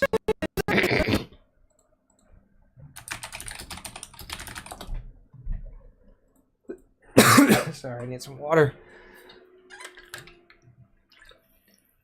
You see all of the frozen, frozed. Yes, the bridge. This was very fun to do. From this point on, I started using, for like any dark backgrounds, I used the battle grid. I have to thank Yudi for giving me this like a while ago, actually. But it's just... But this is just the battle grid from the battles given from the Deltarune battles. It just put in frame by frame so I can use it in hit film, which is very useful for the backgrounds. It just adds some texture to otherwise completely black backgrounds. But then besides that, this is literally just the camera zooming in, or not zooming in, just moving through the sprites, and it comes in on Noelle. Again, this is an in-game sprite from Noelle. That's I think it goes unused, but it might also be used when she gets hurt. Oh, I think that's what... I feel like I recognize that one. Is that when, like, she's, like... I think it's at the end where, like, she is stuck on, like, the hand thing and then falls off of it? Oh, maybe. Or is that at the beginning? Is that the beginning where you just find Noelle? I don't remember. I just know it was in the files and I used it. Yeah, it looked familiar. And this image of Chris, this is just them falling through the Dark World. That I just looped the animation of when they fall with Susie into the Dark Worlds. And then this transition, everything from here on, I absolutely just went off with. So we have the heart here. No, yeah, the heartbeat. I have it just I just have it fade in, and then I have it like increase in scale and come back down. It gives it a cool bump effect. I did that on beat. Then I had it split. I had each part be separate, and I had them move part away from each other. And then a few frames into that, I had this big circle sprite that zooms in, and then that transitions. And originally I was going to have this be part of one composite shot, which is why this goes on for so much longer, but this really just has the angel in it, which I used in the next shot. And that angel sprite I made completely custom, by the way. I'm very proud of it. But yeah, we have this entire freaking scene, and this was by far the single most complicated shot.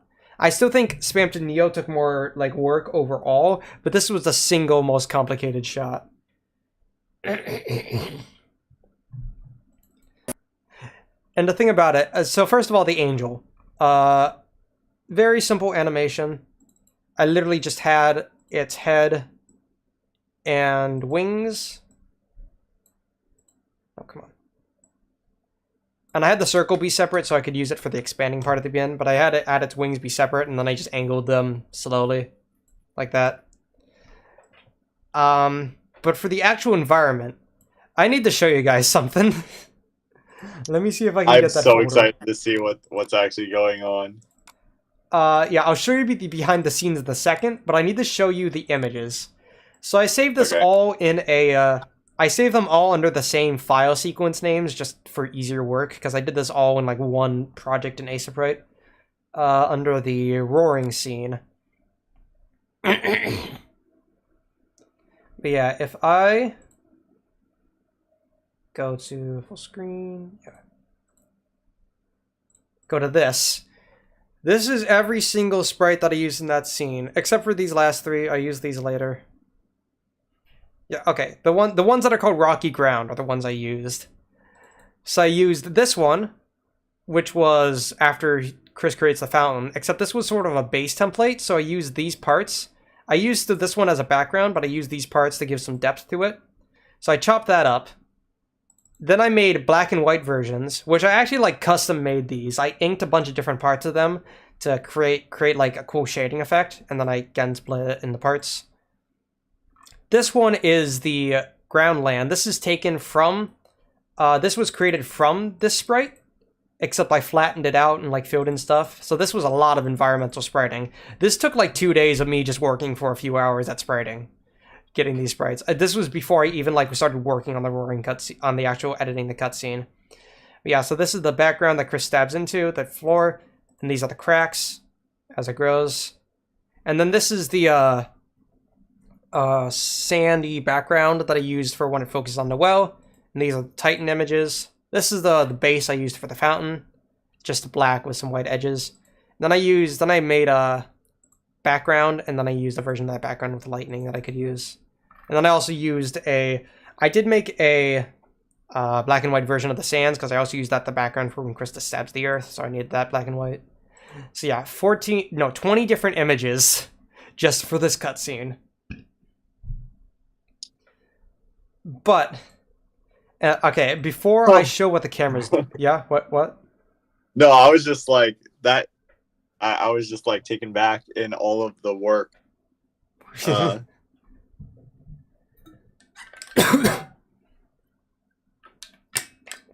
Taking a out of water. But yeah, before I show you guys the like what's actually going on, because the camera movement is fucking crazy, and I'll show that in a bit. I wanted to talk about the actual content. It's just the angel in the background. It's just the hills in the background and the floor, and then I have Chris. I made these custom sprites of Chris holding their sword. Like every sprite of Chris here is one I made, because there's just no equivalent poses in the game. So there's the sprite of them holding the sword. They lift it up, and they stab it in the earth. I really liked how that came out. I really like using smear frames. And then I just timed the cracks in the ground appearing. I literally changed the entire floor sprite to be with the animation. And then, holy shit, I love this part. So this part looks smoother because I actually add like shaking effects. That is so cool. I added shaking effects just to give emphasis to it. But so what actually happens is when the Earth cracks, I immediately, the next frame... Wait, it's here. When does this happen? Okay, here.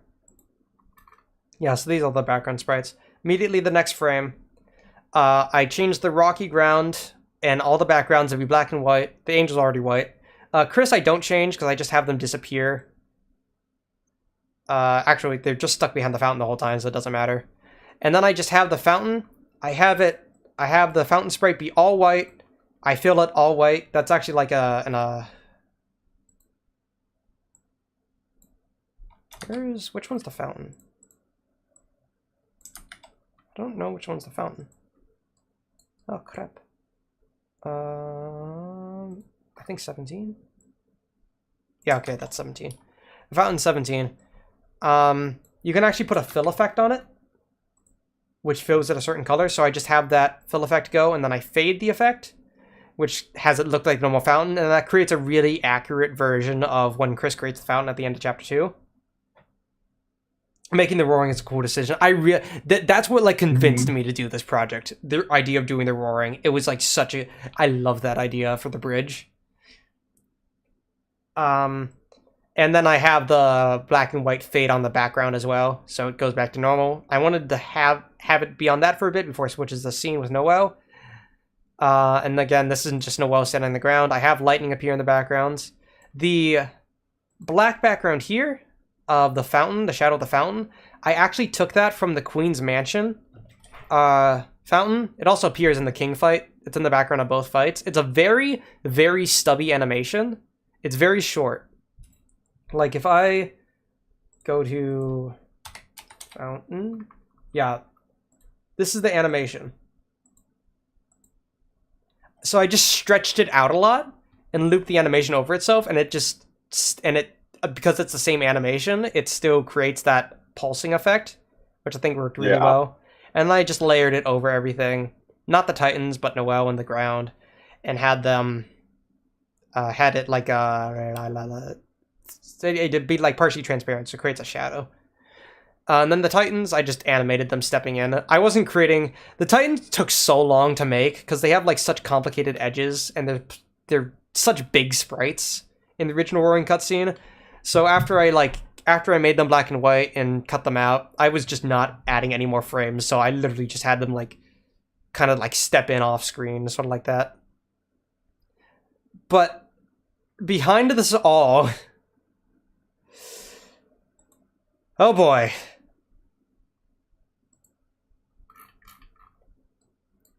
Look at this freaking diorama. So once again, Chris is not actually touching the ground. The angel is like between here. The background is just completely offset from this. Like this was so finicky to work with, and the freaking camera. It's about to show you the movement of the camera. The camera starts zoomed in on the angel, and then it moves backwards, literally through Chris's sword. So it has to go down through Chris's sword and angle itself. Yeah. And I have everything angle with the camera, so it doesn't look bad as it angles up. That's actually an effect you can do, by the way, because this is apparently a common thing. You can actually set them to align towards the active camera, which is really nice, so I didn't have to manually do that. So they align to the camera as the camera goes like super far fucking out. Like, holy shit. Yeah, exactly. Oh, that's so cool. And then so when the camera goes out, and then you want to like keep the zoom in, right? Yeah, I kept the zoom. If I go into the camera and then go to zoom. Oh wait, that's Chris stabbing the earth. Yeah, the zoom. I had like the zoom counteracted because I needed the camera to get a high shot perspective, but I needed the zoom to keep it within the boundaries. So it created this effect. Yeah. So it didn't like so you couldn't see the edges of this. I think yeah, that's why it looks like I think there this might sound random, but there was a Vsauce video about this exact kind of edit, or like if you go out but then zoom in and then keep on the same thing, everything around it looks distorted. Yeah, but, that's the idea. But like really, yeah, it's really cool. I've heard of that before. So it gets us this bit of movement, zoom out movement. Yep. Without like going off the edges of the area that it's allowed. And the whole reason I had to do this was specifically because because of the ground. Crap. See, the ground in the original cutscene, I didn't realize this while I was making the sprites, and I was not going back to redo the sprites. I did have to like put Chris at the right spot so their sword actually stabs into the ground. But which by the way, this big sprite is like offset. I like moved it around like 3 times to try and get it right until I eventually just gave up, and that was good enough. Because I can't actively like set it with Chris. Because I can't have Chris as a reference when I'm making the sprite. It's a little annoying. Yeah. Because like I can put them on the screen, but I need to keep them in line with everything else, and it was just weird. It's hard to keep track. It's hard to keep track of the center of a big hole when it's like that, because it's just like cracking, and it's comparing it to the others, just the previous versions is hard. But right. So this ground had to be angled that way because I didn't realize in the original Roaring cutscene it would come out so short. It's already angled in the cutscene because you're seeing it from a 2D perspective, but it's got a fake 3D with pixel art. So I ended up having to sort of recreate that effect myself manually. Then again, the fountain gets created. You guys want to see the fountain from like close up? Oh, because we can move around during this. Oh yeah, and right, the chunks that I created, they're like offset from everything too. I had to put them in front of the fountain, so it like actually looks like the fountain's behind them. Yeah. We can do a cool zoom in right here, right on Chris. Come on, let me align that. Yeah, look at this. Holy. Does that not look cool? And then the fountain.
in the chat. Oh, yeah, mic's unbroken. Sorry. I was looking with OBS because I realized I must have accidentally changed that. I was looking with OBS because Uh-huh. it will freaking hit film. It was recording the whole screen instead of hit film. But yeah, Oh, I see. what But happened? yeah, Yeah, I think yeah, I was just talking about the fountain. yeah, the fountain, the How way it- it's in front of Chris. The perspective is really It's so scuffed, but it's like really cool. yeah. And then for Noel, I did oh yeah, no, yeah. I was just making the music. I'm so glad that I could see all the behind the scenes to this. yeah. And then for Noel, it's a very similar idea. All of it's at an angle. And Yeah. had Noel give a shadow effect on Noel, and the Titans. The way the Titans move, it's a lot simpler. But the way the Titans move, they actually have to like come up, like rise up, so they like go along with the angling, and also it's just literally just, it's so dumb. Yeah, you just have them like walk up. Yeah, they That's just like the scariest part. walk too. up in the club Like, it because kind of of war is now. just terrifying. Titans walk up in the club with the roaring now. But yeah, this entire scene was crazy. It also wait, where is the fountain? Like the shadow? Oh, Where is that compared to everything? it is behind everything. I actually added a shadow effect on Noel just to make it look like she oh was on under it. Noel. So because I looked at this and I was just like, wait, where Yeah. did it go? Yeah. But it is above the rest of the ground, which is great.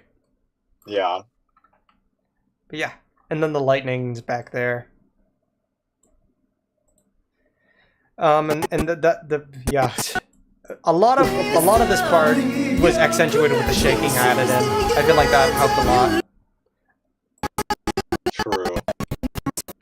So the Titans come in, it fades to black. I had the text fade to black as well, which I thought was neat.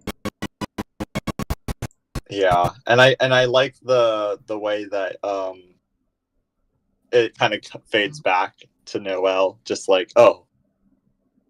Yeah, it's a dream. Because how else do you show the roaring without like causing catastrophe?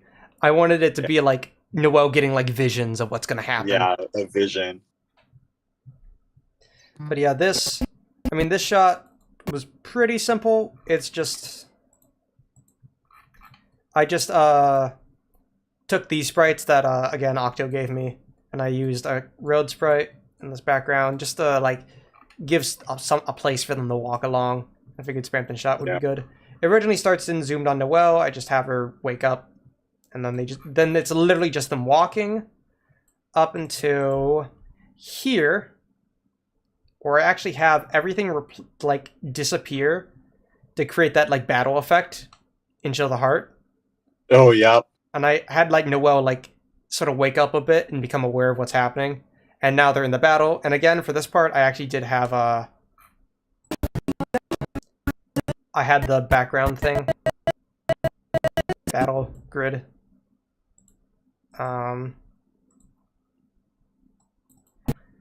Then I just had the heart swing around. I gave it like a little animation to swing around. And I had like Noel turn with it. Used just a bunch of different sprites I had for that. The heart floats here. Again, another example of using the... Actually, the heart is a good example of using the offset. Where is it? There it is. So the anchor point, the position is it's just moving around here, but the anchor point is it moving up and down. Yeah. So I move it around there. I have the phone appear. I just play its animation. And then I have the heart like reel back and like slamming it a while. And this is when the shot changes. And this was another shot I was really proud of. Like this image, like holy crap, that goes hard. Yeah. So again, that's Chris. Yeah, that's Chris with the watch in the background. I just have it playing under the composite shot. I actually like doubled the sprite size Like I doubled the sprite rates. I didn't get mixels just so I could create the watch a little bit more high res. You can see it's the silver watch. And I actually made it sure it was stuck on 1225. Oh, yeah. But then again for this, you can't actually see it well. I actually decided to make the entire shot go black just so I could actually see what I'm doing while I put it in. But this is just I believe that's Noelle's one of the sprites for Noelle entering the battle, which just happened to be good for her, like getting punched in the gut. But again, I used that same anime sort of thing. I had that fade out. And then and at the same time, I faded out the black effect so I could show again. And this looks so dumb, but it's also so weirdly smooth at the same time. I use another sprite. I use another sprite from her going to the battle to show her like falling. It's really smooth how this came out, and then I have her splat. It's so dumb, but it works. And then you can see I have Chris appearing. They just fade in. So Yep. Stop questioning. They have defense. Listen. Chris doesn't act and get stronger. Chris fights. Yep. Which works. And then again, I use that shake thing to have Noelle shake side to side specifically. So she shakes to get up. Again, I use that sprite. And then, break storylines.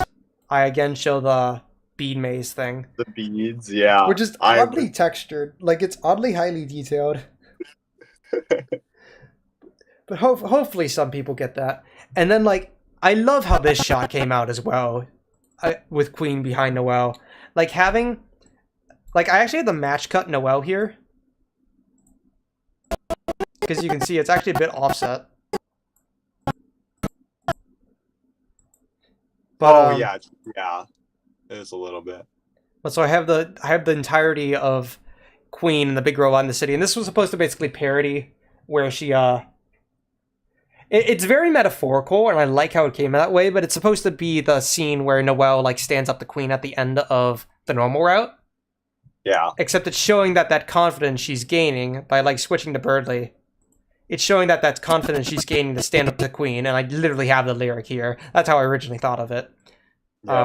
When I made that lyric, it translates to her that her getting stronger and her standing up to Queen also leads to her killing Birdly, which I thought was cool. And then I did another match cut there. The actual shot, pretty simple. I just have this floor area and I have the pillars under it. And I just use the city as a 2D background. And then I just have the big Queen sprite there. However, I am very proud of the Noelle sprites here because I made them.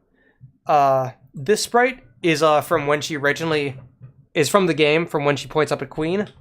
But then when I have the camera be behind Queen, and I had to do a lot of angling, by the way, to get it to be able to look over Queen without her like taking up the screen. But this sprite right here actually had to recreate that pretty much from scratch. Like I took just a normal Noelle sprite. I took Noelle's sprite of her pointing up, and just to get her arm back there. And then I just changed like so much around. Her expression is near completely original too. I edited it from when she like throws off the box, and she's mad at Chris. But yeah, it gave me that sprite, which is really cool. And then I match cut it with the Birdly room, which again that works so well. It really does. And it was really hard to get that angle. The hardest part wasn't like positioning the sprites, it was angling the camera each time so they looked roughly the same size. Because I couldn't change the camera much from this angle, but I also couldn't change it too much from the Queen's angle because I needed the Giga Queen to not take up the entire screen. So it was a lot of finicky working between them, but eventually got it to work. And again, this is the Birdly room, by the way. This is the offset Birdly room that I had to use again. Oh, the offset room. Thankfully, the camera doesn't move in this room, except for just going down, which is nice. That's so unfortunate. It really is. But I have it moved down. Again, that Noelle sprite, I changed her face there just to be more scared, a little teary-eyed. And then Birdly. Birdly, this sprite is really funny, because if you look at it for a while, it looks really wrong. Yeah, wait, actually, it does. All I did was I took Birdly's original battle sprite, painted over his face with blue, and like made the beak look as if it was behind him. No, because right now he's holding it behind him. Exactly. Oh god. It's like he's standing it's like he's standing and facing the wall, but then turning his head to the right. Yeah. But you don't notice that because it doesn't appear for long. Which I'm like, you know what? I'll take it.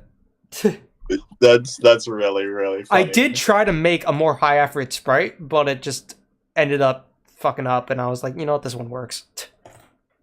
That's what we're talking about. The Birdly sprite. The Birdly sprite. Because yeah, he's actually facing backwards. Exactly. But oh god.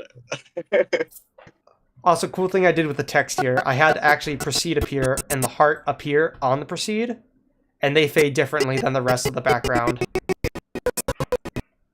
Because I wanted to be as if the choice was being made. Then into the Snowgrave.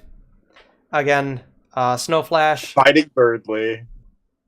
I think the headphones should have been moved. Maybe. I just didn't bother. So this is Noelle's sprite animation. By the way, this specific frame is like never appeared in game, and yet it translates so well to Noelle's sprite. So kudos to Lost Gamer for like thinking of that up of that angle. But yeah, I just took away her pupils. That's all I did. They took my fucking eyes, Goofy. No. My seaholes. My seahorse. I don't know why I said that. That I should retract that. No, you can't retract it now. And yeah, Birdly. I had the background gameplay be the Birdly fight instead, which is again another reason I wanted Merg's footage because it takes longer on it. And then we get to the hits at the end. I probably should have moved Noelle a bit to the left because she kind of blocks off Birdly completely. But yeah, basically it's just Chris acts and Noelle responds. So like Chris moves on the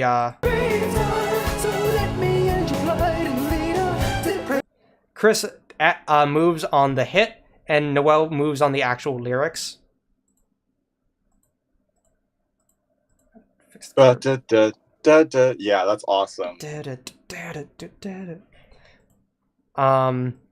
And I you see how Chris actually like holds the act, getting it ready beforehand. And Noelle, I just had her like shake a bit and like reach out. I'm not sure. I think I originally intended it to be her like stepping back from Chris, like wait, no, stop. But I also think it looks kind of cool as if Chris is like puppeting her. Like Chris reaches out their hand and Noelle is forced to reach out hers. Yeah. And then you don't see it in the composite shot because this is just still here. It's really funny when you have effects like these because the composite shot just doesn't need to do anything in the meantime. But yeah, I just have a static background that's literally just some static that I made some big grains and made it black and white. And then I just put Snowgrave with the heart on it. Then you get back to here. Birdie's still back here the whole time. Chris acts again. And this I thought was actually really cool. This is Noelle's fight animation. Yeah. Like her direct fight animation, not using spells. She fights like that. But it actually works really well for like having Noelle like trying to close her eyes and like not listen to Chris and like waving her hand back at Chris. Just new sprites in a different same sprites in a different context. And then Snowgrave again. This time much more zoomed in, supposed to be much more imposing. Noelle is on the floor now, and Chris act one more time. And this effect is really cool. Noelle lifts into the air, and we get the Snowgrave effect. And this is actually its own... Actually, no, it's not its own thing. It is in the composite shot. But this is actually a video. And the way I did this was someone posted a Snowgrave green screen on YouTube, a little alien, I think. I think they go by a small boy now. But they posted it on YouTube, I just downloaded it, and I just added a green screen effect, and it worked perfectly for this. Awesome. Instead of having to recreate that entire freaking thing from scratch. And yeah, as the sound's still here, by the way. The sound and the video aren't separate channels when in a composite shot, so I just kind of kept it, considering the composite shot doesn't have audio anyways. Yeah. But so I just made sure Birdie was centered on it, and you can see a few frames before his death, he has the shocked animation. He shakes around a bit as he gets consumed. He's like, Oh. And then for this transition, I just added a glow effect onto the Snowgrave green screen and increased it like to insane levels, so it covers the whole screen.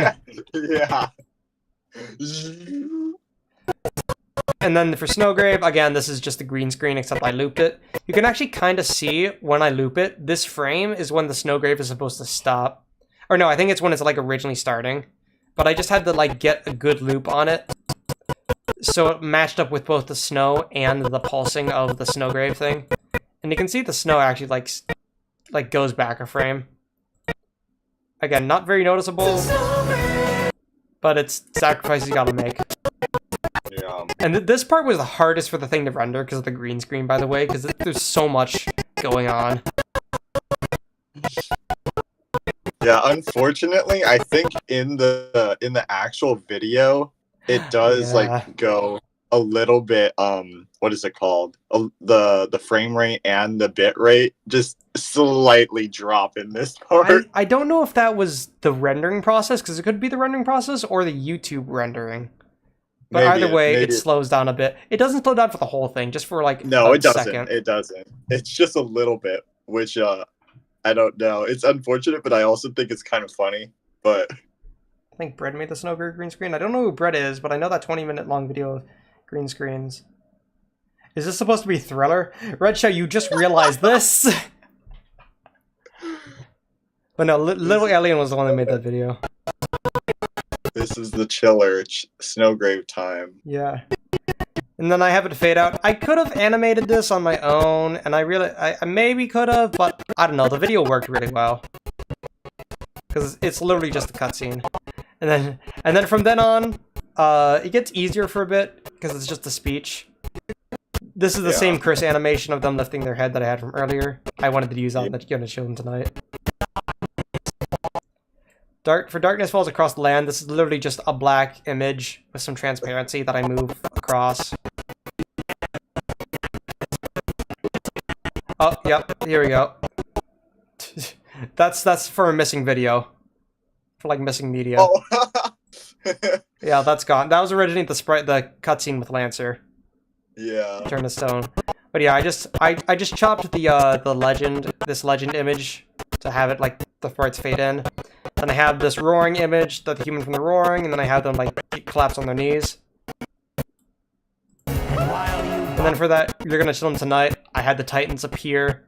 I don't think I had that. Yeah, a lot of this was not in the original storyboard, but I had the Titans appear behind them. And then I had the star. I made the star eye from the Titan. I made it separately, so it fades out separately. Oh, yeah. And then I really liked how this came out. The dumpster fading the background to black and having the strings appear. And the strings are really funny. I was originally thinking, how the hell am I going to do these strings? Because they're pixelated in the original thing. But I originally decided, hey, maybe I'll just try moving the strings, slowly swaying them themselves, and they will still work really well. But in order to get that much nuanced smoothness in their rotation, yeah, they're really freaking long. And I put the anchor points right at the top of them. So I see. So when you move one of them, it goes... Oh, not that one. Yeah, that way.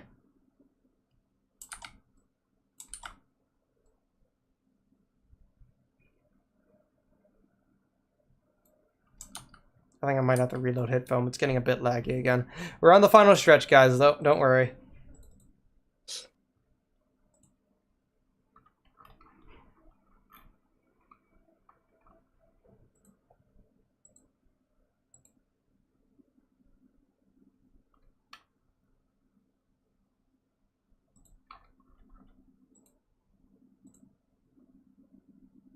the red alert symbol. Yeah. Yo, me when I see the red alert symbol in Deltarune, oh my god. Deltarune, hyper realistic red alert symbol.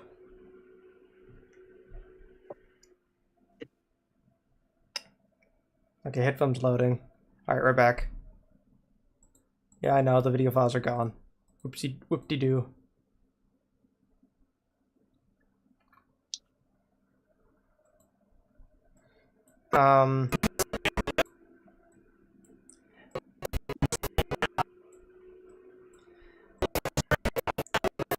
And, again, this shot, this is the same room for when, this is the same room I took from that Birdly room where I originally had the Vero cone running down it. Just the same exact room. Moving, panning down the hallway. And then I just faded that over, again, the Birdly room, which angled in all its angular glory.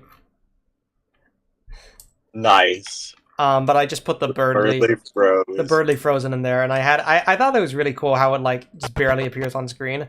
But the thing was, I had to do a bit of perspective work because this sprite is so fucking big that it like I had to like put it into the ground a bit so it appeared right. Yeah. And then I did want to Lewd to spam it a little bit, so I showed his glasses like come here and then fade out separately, and then we've got the missing videos. Oh, so great! Red alert invasion. Oh my god, the red alert invasion! I mean, I didn't have much to talk about this. The only main thing is that I made sure to keep a video in the background the whole time, so it had some structure to it, some main thing in the background. But besides that, it really wasn't much. Missing video alert part. I just checked as I was curious. You made something like this 7 minutes long. Technically 6 minutes. The last minute is credits, but yes. Okay, and then we get back to the animation. From here on, I made in like the last few days, and I decided, you know what, fuck it. I'm gonna go hard. I'm gonna go ham. So I did. And so this is the Queen's Mansion. This is literally, actually, this is the simplest thing. This is literally just 3 objects. Just the floor, the wall, and the door, which again has the offset anchor point. And you just go through it. I do a bit of zoom work so you don't see the door on the way out, because it's actually like, on some iterations, you could actually see bits of the door even after it swung all the way out. So I didn't want to do that. And then this composite shot I thought was really cool. It's basically just a bunch of sprites of the rooms that I moved over each other. And it created this cool parallax effect as it did that. Show like the mines under. Yeah. Or like the basements. The basement, yeah. I had that fade in and fade out. And then for this, again, very simple, except I had to take all the columns and make them a wall. And I had to do that individually because there's just darkness behind them. And it's black in the original image, and I had to get rid of that. And also like the vines. I had to have the vines flat, but the columns peer up. And then I had to have Spamton Neo. I had to have that separate sprite for that. That's a whole separate thing. So there's the floor, the walls, and... That's what I was saying. The arm on the thumbnail makes it look like Noelle has a creepy smile. Do you remember when I said that? Yeah, I remember what like, you said. The first time you sent me the image, I actually got scared. Well, you got scared? I didn't realize that actually frightened you. No. I sent the DM. I said I got scared. Didn't I say that? Yeah, maybe. I didn't realize you actually were scared though. The arm in the front of Noelle scared me a bit because that's what I thought. Red Shell thought that too. Well, hey, you know what? It works, doesn't it? It does. It's yeah. Fitting. This animation, by the way, I regret to say, because I really like this animation. I basically made this separate pocket for the Spamton Neo spray here, and I made this animation. I somehow pumped this animation out in an hour. I don't know how, but I had Spamton like just lift his hand and slam it against the wall with some dust particles. And then I had him lift his head, and I like fully I changed the vines, I changed the angle of the head, I changed it till Spamton's face actually appears and you can see a bit of his nose. Like, I thought that was menacing as fuck. Like, holy crap, that looks so cool. I love that. And I was like, you know what? We're a couple days from launch. I can tease something this late in it.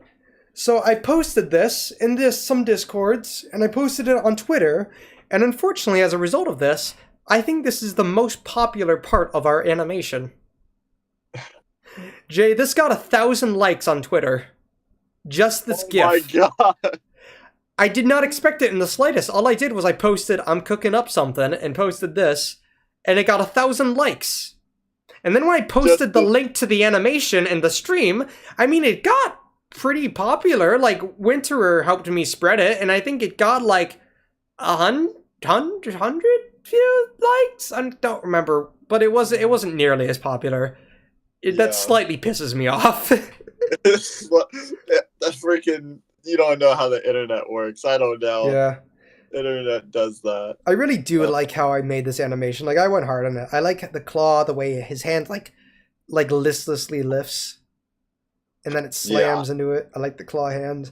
And I liked the like his eye peeking for a second and then seeing his colored eyes. Like that was really cool. I loved that. Oh man. I'm back. Oh wait, I gotta eat. Alright. And then this scene. Holy shit, this scene. This scene took a lot. So there's 4 main parts of this scene. Spamton Neo, the fountain, the ground, and Chris. I started off with the ground. I literally just took, So apparently for some reason the ground's like neon green. When you look at it, Undertale mod tool. I don't know why. It probably has something to do with it changing color with the fountain. Because I did have its hues change color with the fountain. I didn't do that until I had the actual fountain, though, and I will talk about that in a minute. Actually, wait. Just a second. Yeah, okay, I'll talk about the fountain in a minute. But this is literally just 3 pieces. This is the simplest part of the animation. It's just, like, a little cap. I did stretch it out a lot, though, so, like, the camera doesn't ever look past it. But Spamton Neo, holy shit, he took a lot. So Spamton Neo, where's the boy? Where is he? First of all, this had to be a fight. This is literally a fight. So I had to get a lot into the animation. So Spamton Neo, first of all, this man has 1, 2, 3, 4, 5, 6, 7, 8 parts moving at once. So yeah.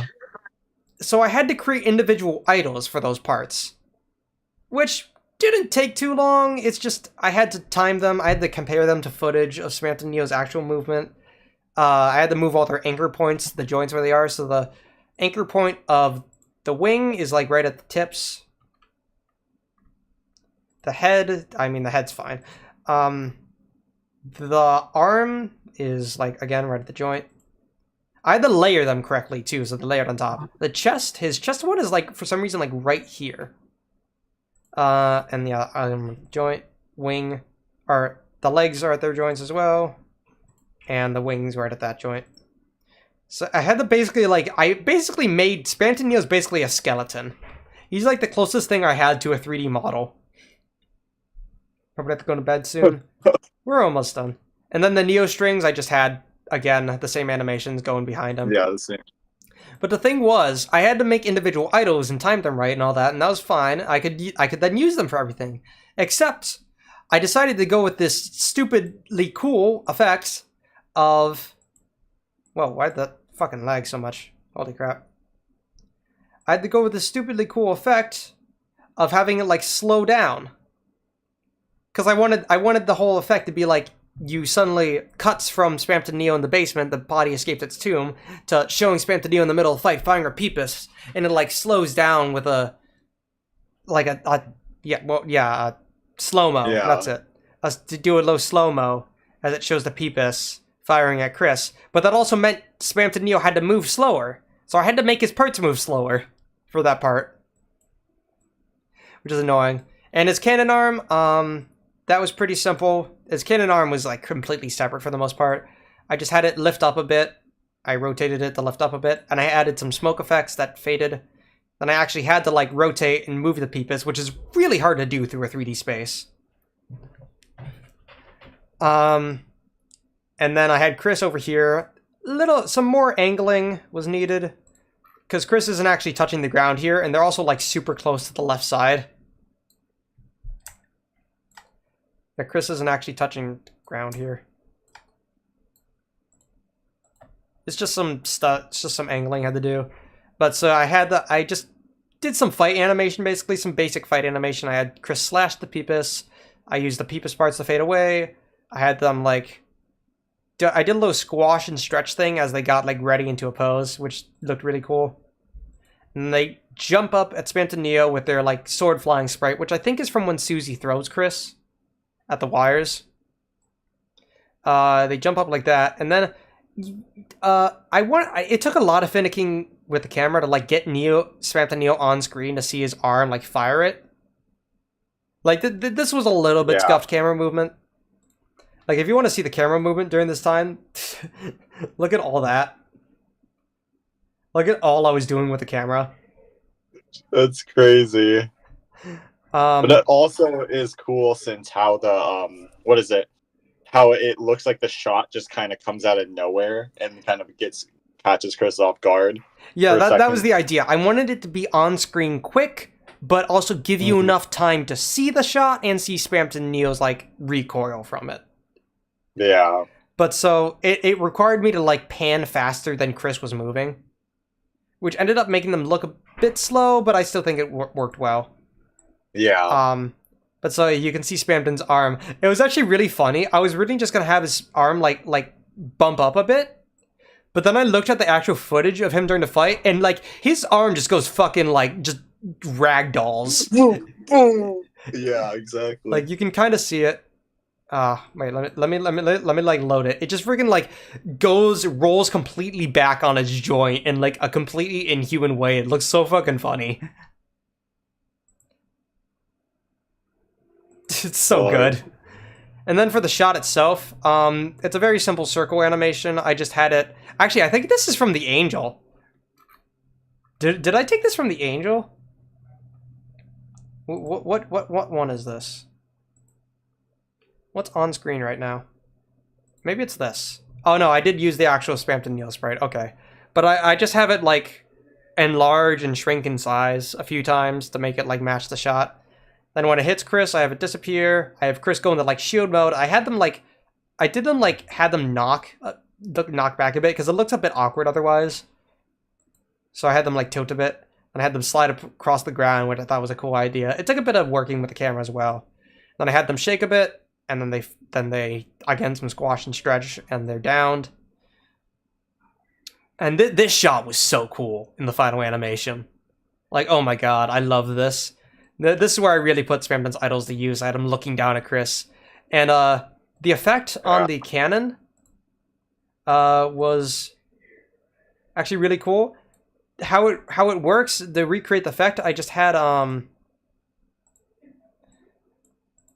Okay, first of all, his hand, like, angling like that, I actually had to change what Spamton Neo is. I had to make Spamton Neo himself a 3D shot. And so I could then use it... Wait, where the hell did Spamton go? Oh, he's dead. Oh, wait, no, this guy. This is what I want. Yeah, I had to make him 3D unrolled, so he's not flat. Otherwise, his, like, arm doesn't actually have any depth to it, so I had to make him unrolled. And then the big circle was just like a flat plane that I placed right at the end of the cannon. But the way how the animation works is it's just... circles appear at the edge, and they move in as they get smaller. And then I have a circle in the center that gets bigger, and then I just copy-pasted circle, and then I just moved the circles around to different points and copy-pasted a bunch, and it created a nice effect. Yeah. All the circles going into the circle. And I'm really surprised at how smooth that looks.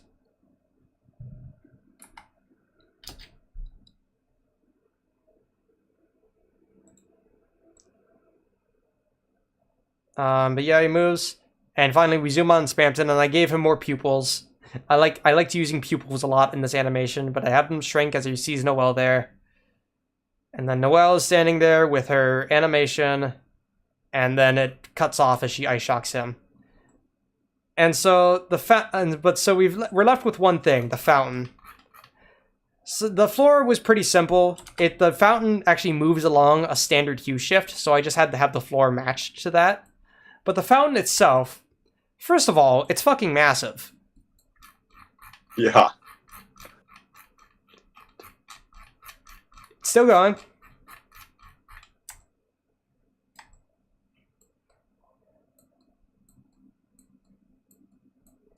What the? Yeah. So here's the thing. Octo helped me a lot with the rooms and the sprites, but in the end it was just giving me resources that I could work with and knowledge. This is the one thing that made me decide, okay, I need to actually credit Octo on this project. Octo made this fountain for me. Yeah. Oh my lord, this fountain is insane. Yeah, so let me get back to current view.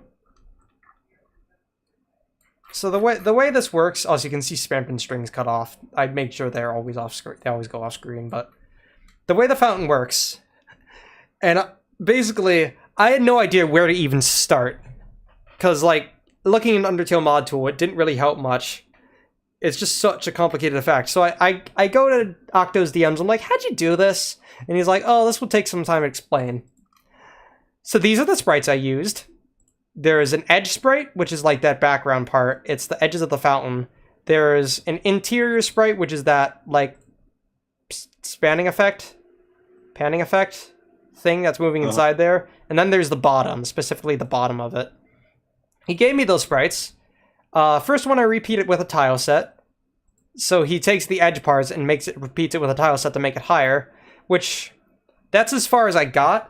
Because I think Hitfilm does have tile sets, but they're different than how they work in Adobe After Effects, and I was trying to figure out how to make them. But so then he goes, and then I have it scaling with an X scale offset so that it moves up, so that like the scaling of the fountain actually moves up the sides. Then he puts the part below to cover up the like to be at the bottom of the fountain. That sprite doesn't move, that's fine. Then he makes the pattern with the second sprite, that background sprite, by having 3 of them overlaid. One that doesn't move, one that's going down right, or one that's going down left, and one that's going up right, all moving at the same time, all behind the screen, again tile setted. Doing that forever. And then he has to hue shift everything to tint with the colors to get it to follow it. And yeah. I got as far as I'm like looking at this and I'm like, wow, thank you a lot. I'm definitely gonna need this. It's gonna take a bit to understand it. The next day, and this day was the final day. So be me. It is what hour was it actually? Time o'clock. No, because I can see actually like what hour it was. 6 a.m. I had done everything, and I mean everything. I had animated Spampin's laugh at the end. I had put the credits in. Was finishing up the lyrics. All I needed was the stupid fountain. I was actually like taking turns going between doing the lyrics and finishing up the animation, just because give my brain breaks. Yeah. But I'm looking at the stupid fountain. I'm like, okay, let's start this. I got as far as the tile setting thing before I mentioned to Octo, hey, I'm working on it. Got any ideas? I might need some help here. And he's like, so like, I could just give it to you, you know? I'm like, what? And he's like, you know, like we don't even use the same software. I could probably just give you an STL file, or what kind of file was he got? It was like an X something EL. Oh, OpenEXR file, which I guess would be able to import it as a 3D thing. So he was going to send me a few frames to see if Hitfilm could get it open. And like, be me, I kind of wanted to recreate it, but it was also 6 a.m. and my parents were supposed to pick me up at 9:30. Yeah. I could not have cut this closer. Even with Octo's help, even if he gave me when he gave me the video, because it took 30 minutes for the thing to render. Yeah. For it to render on his end. That's how fucking complicated it is. He handed that video to me, and he just handed it to me as a video instead of an OpenEXE file, because it's 2D. It can just sit there. That's why it's so freaking big, because it's just a big video. Yeah. But so he gives it to me. I put that in the animation, and I finish the animation. I go set it to render while I take a shower. I come back, it's still rendering. It finished rendering at 9:45. My God. My parents, by complete luck, and granted, I was kind of banking on it because they're usually late, they ended up coming at 11:30. Oh, okay. Which gave me time. So I rendered the video. Super glad that it actually fully rendered, by the way. Because there is sometimes some out-of-memory errors with HitFilm. But so I took the video, I threw it onto YouTube, I threw it on threw a copy of it onto a USB, just in case. And then while I was getting on YouTube, after I took any time I had left to make the thumbnail, and I showed you the thumbnail. Yeah, it was awesome. So that was the final hours. I could not have cut it. I literally finished the thumbnail and set everything to Premiere and be done 10 minutes before my parents got here. Could not have cut it closer. Wow. Yeah, so this fountain is basically just a giant video playing in the background. And then the end of the animation, I mean, I just had some fun timing Spampins. It was really hard to do it because the glitching is so fast, it's hard to time it by frames. But I basically just took a bunch of Spampton Neos, head sprites, and moved them around. I mean, I had everything else moving idly, and it was just the head sprites that were changing. This is all the animation for the head sprites, by the way. All the different times I changed it. So I had so that is the actual rhythm of the glitches. Yeah. I when he was glitching a lot, I like to have him just switch between a bunch of head sprites. I think it looked really cool. And I wanted to use his big gaping mouth sprite that's not used in game for the initial laugh. Yes. Oh, that's so freaking creepy. And for the slowed down laugh, I used another unused sprite where his face darkens. Yeah. Oh, speaking of Spampton, Temimations just subscribed. Welcome. I don't think they're in stream. Whoa! Yeah, I just saw the stream. Yeah. Yay.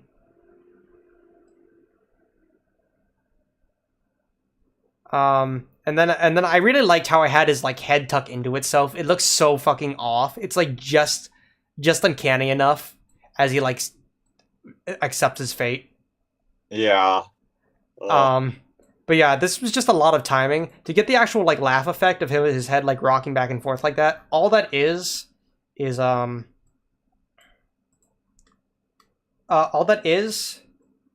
some rotation. So I have it start at a set point and have it rotate to a next point, and then I just copy it and paste it so it resets to that point. So it looks like it's hitching, and it creates a really cool laugh effect. Even if it wasn't even if it wasn't for a glitchy character, it just creates a cool laugh effect. Definitely. Yeah. That open mouth is so uncanny. Yeah. And also just the first laugh of how Audios One did that first ha, the ha, you can, if you're wearing headphones, you'll hear the deep throatiness of the freaking ah. Wait, I actually gotta tell you, Jay, so the 3 takes that we did, the first one, my criticism was, okay, can you do it a bit more monotone for the beginning lyrics? For the lyrics, so it fits more with the creepy vibe instead of just crazy Spampton. And he's like, okay, but keep the laugh. I like the laugh. It was good crazy laugh. And he was like, okay. Second take. Yeah. The laugh was about the same, just a slightly bit more monotone. I was like, okay, great. You did great that time. Give me your craziest laugh. And he delivered.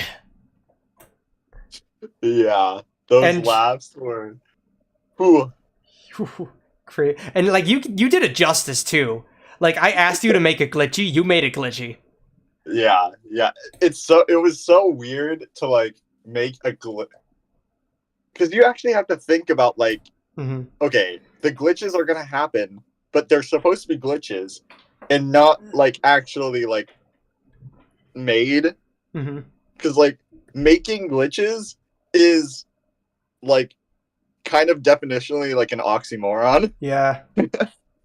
And so I had to think about it like, what kind of glitches would happen if it was going to glitch?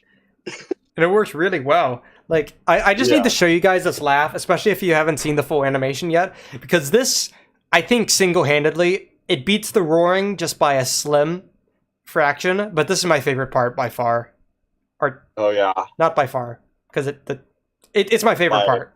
By short. By short.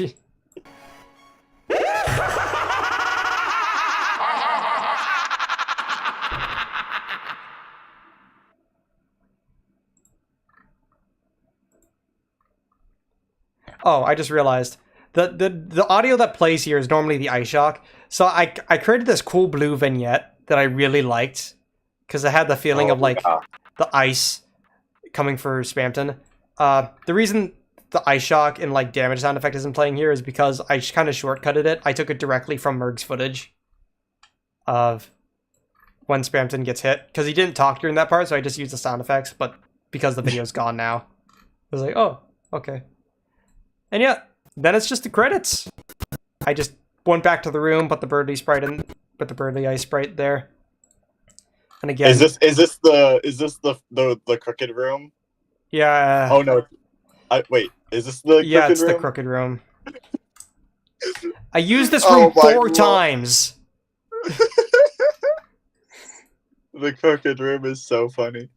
It's this is gonna be like a running gag. It just comes back to haunt me every time. Yeah, I just took a minute because I wanted to show off the instrumental a bit and like thank everyone. I mean, credits to Jay Christie boy. Like, dude, this project is as much as your baby as it is mine. It's my idea, baby, but you put so much into it. Like, really, thank you, man. Thanks. Oh my goodness, yeah. It was definitely a long ride, but it was. But dang it turned out, and it's uploaded. It's out there. It's out there. People can check it out. And there's Lost Gamer, who again made the cool dance animations and didn't kill me on the spot when I asked him to double the frame rate. Octo, just a huge amount of help with various environments, dumping the sprites on me and giving me the Dark Fountain animation. Then Audio Spawn, Sudsy Bubbles, special guest voice acting is Spamton, of course. And then I just Merg for the gameplay and Lou Alien for the small boy for the Snow Great green screen, and then Michael Jackson, of course. And then the standard Doutroon credit for sprites. And yeah, just let it fade out. So that is how you do the Thriller, guys. Freaking lots of scuffed stuff. You know what? There's a good amount of scuff, but there's a lot of shit I'm proud of. Yeah, there's really good stuff. Like this frame. This frame is so good too. Yeah, lots of the final product is great. Especially like the bridge. A lot of the parts. Yeah. Well, that's almost time. It's almost time. How Yeah. long was it? This was like. We went for quite a while. 5 hours. 6 hours nearly, actually. Almost 6 hours, yeah. Wow. I guess a lot of comfort. I guess it's time to nearly end this. But before we go, guys.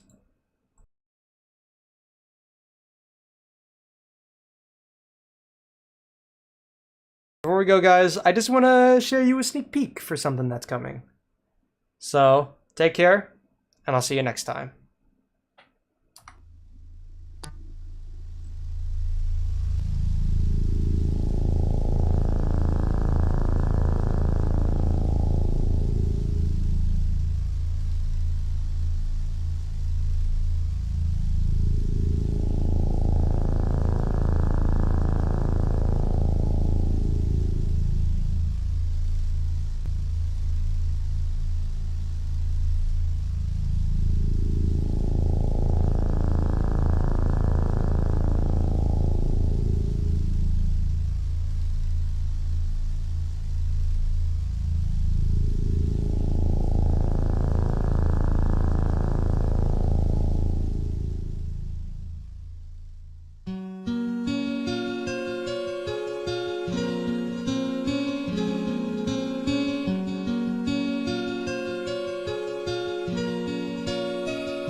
Hope you enjoyed the stream, guys. Now go watch Chiller, Snowgrave Time. It's in the description. Go